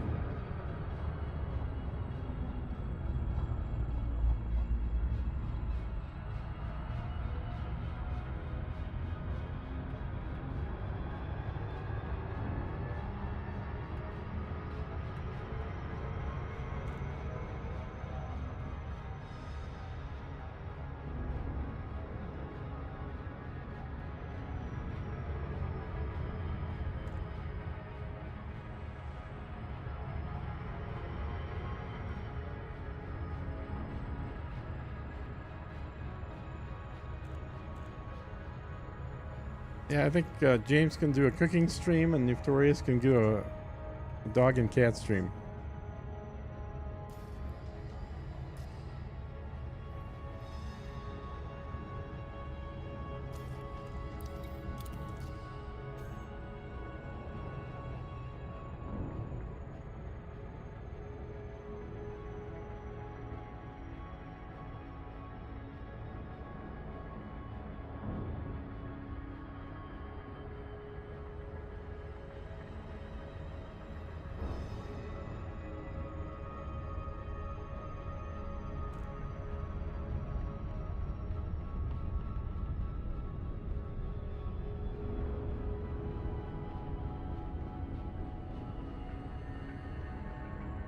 slots are probably gonna be 2x Class 6, 2x Class 5, 3x Class 4, 2x Class 3, a Class 2, and 2x Class 1, to fall in line with the other multi-roles, said Lantec.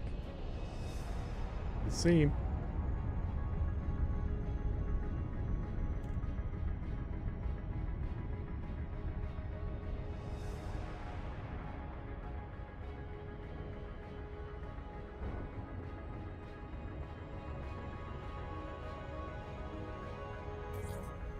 I'm also getting back to focusing on videos, said Victorious. 07, Commander. Welcome to our carrier. Main Cool. selling point of Corsair is Class 7 thrusters. Speed and maneuverability is what they are promoting when they said Class 7 thrusters, said Lantec.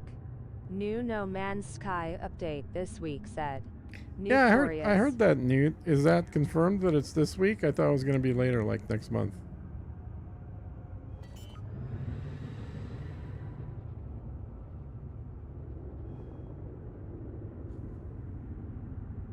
Landing gear deployed.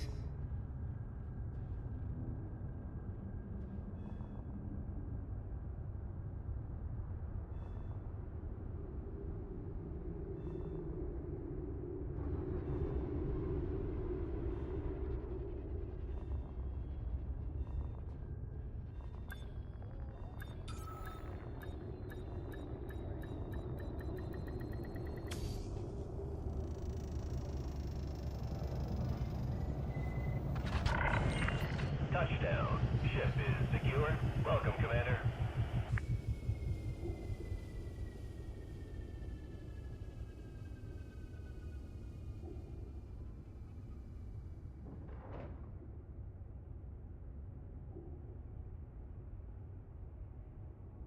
'07 all said. Lord Narkowski. Hey, Narco, what's going on?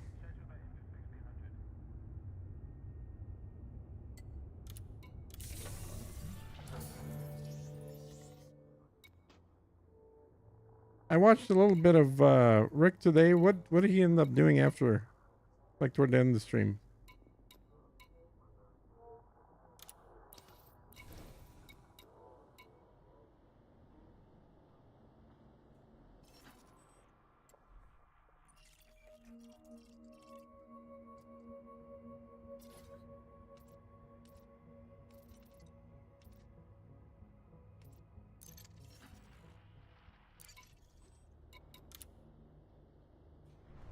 Damn it.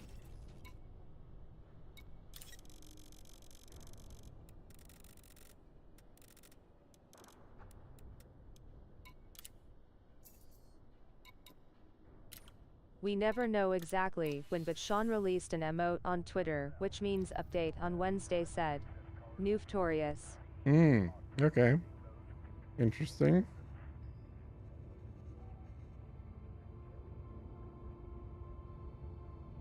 Not sure, I had an unscheduled nap, said Lord Narkowski. Okay. I need to buy titanium.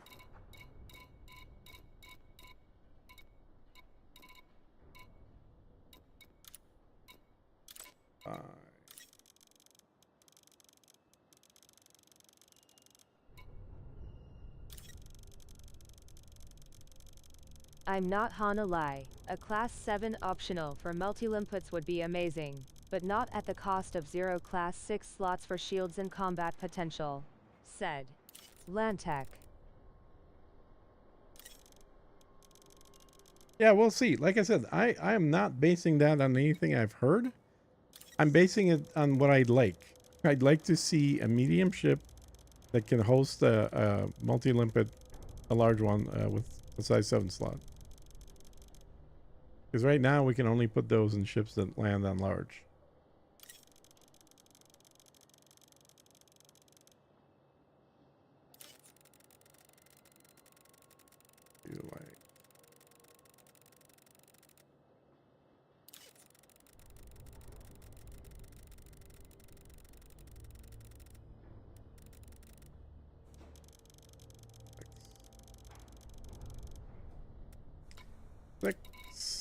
feel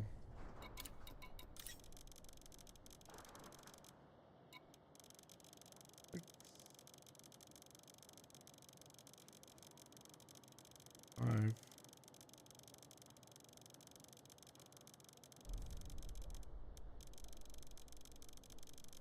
Okay. And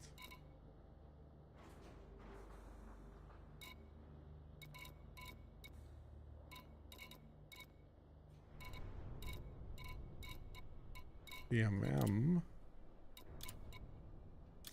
by that.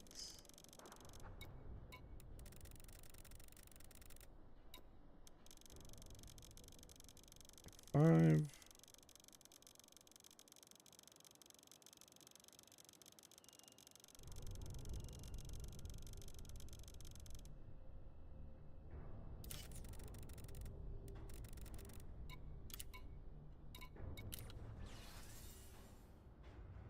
Okay, then that's a jumper. Jumper 2.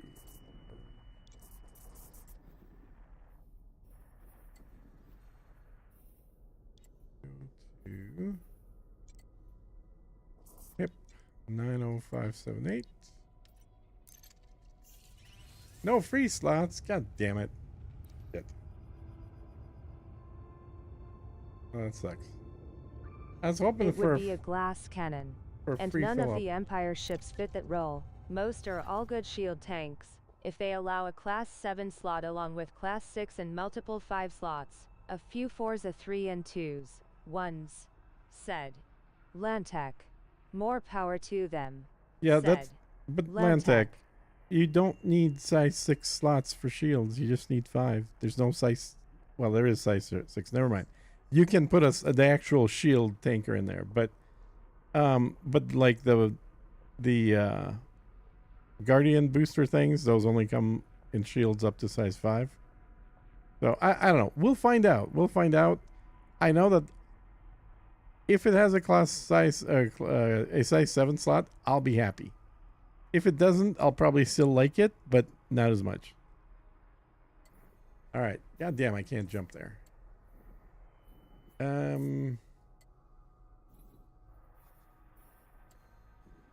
So where should I jump? Yes. Guess I can go back here.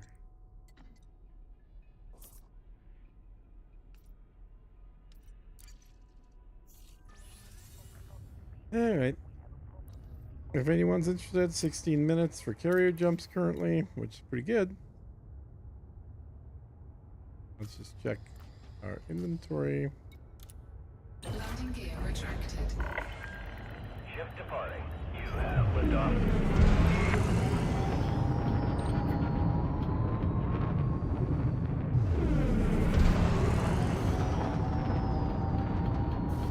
And actually, incidentally, if it does have a size 7 slot, that'll be a hell of a shield for a medium ship. That would make it a very good shield tanker. Just couldn't use the drones at the same time. 4, 3, 2. The one No thing fire I'm zone exited. pretty sure about it though is that it won't have as much cargo space as a whatchamacallit, as a Python Mark 1.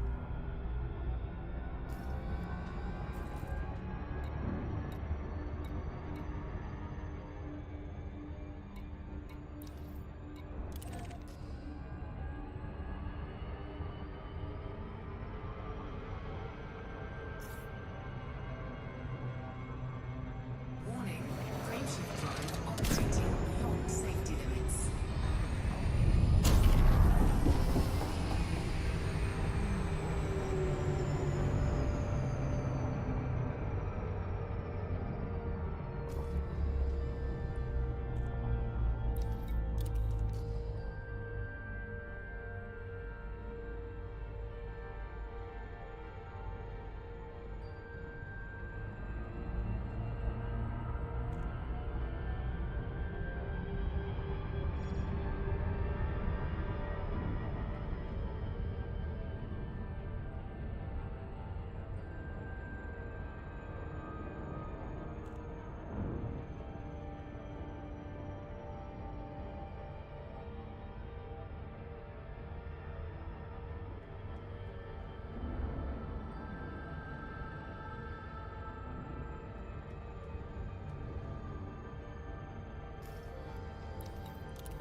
like you is always welcome here.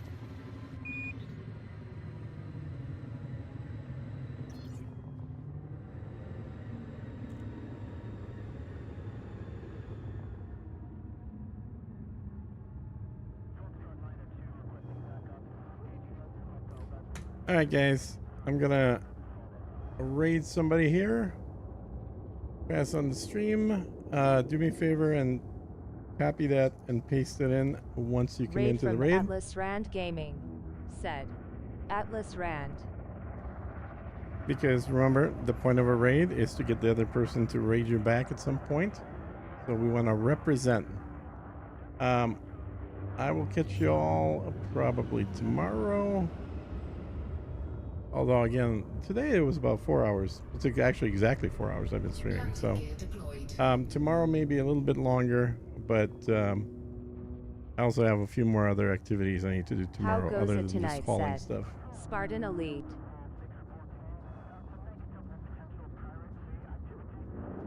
Hey Spartan, we are just wrapping up. We're about to raid somebody else, so enjoy that. Let them know where you're coming from, and I will catch you all later.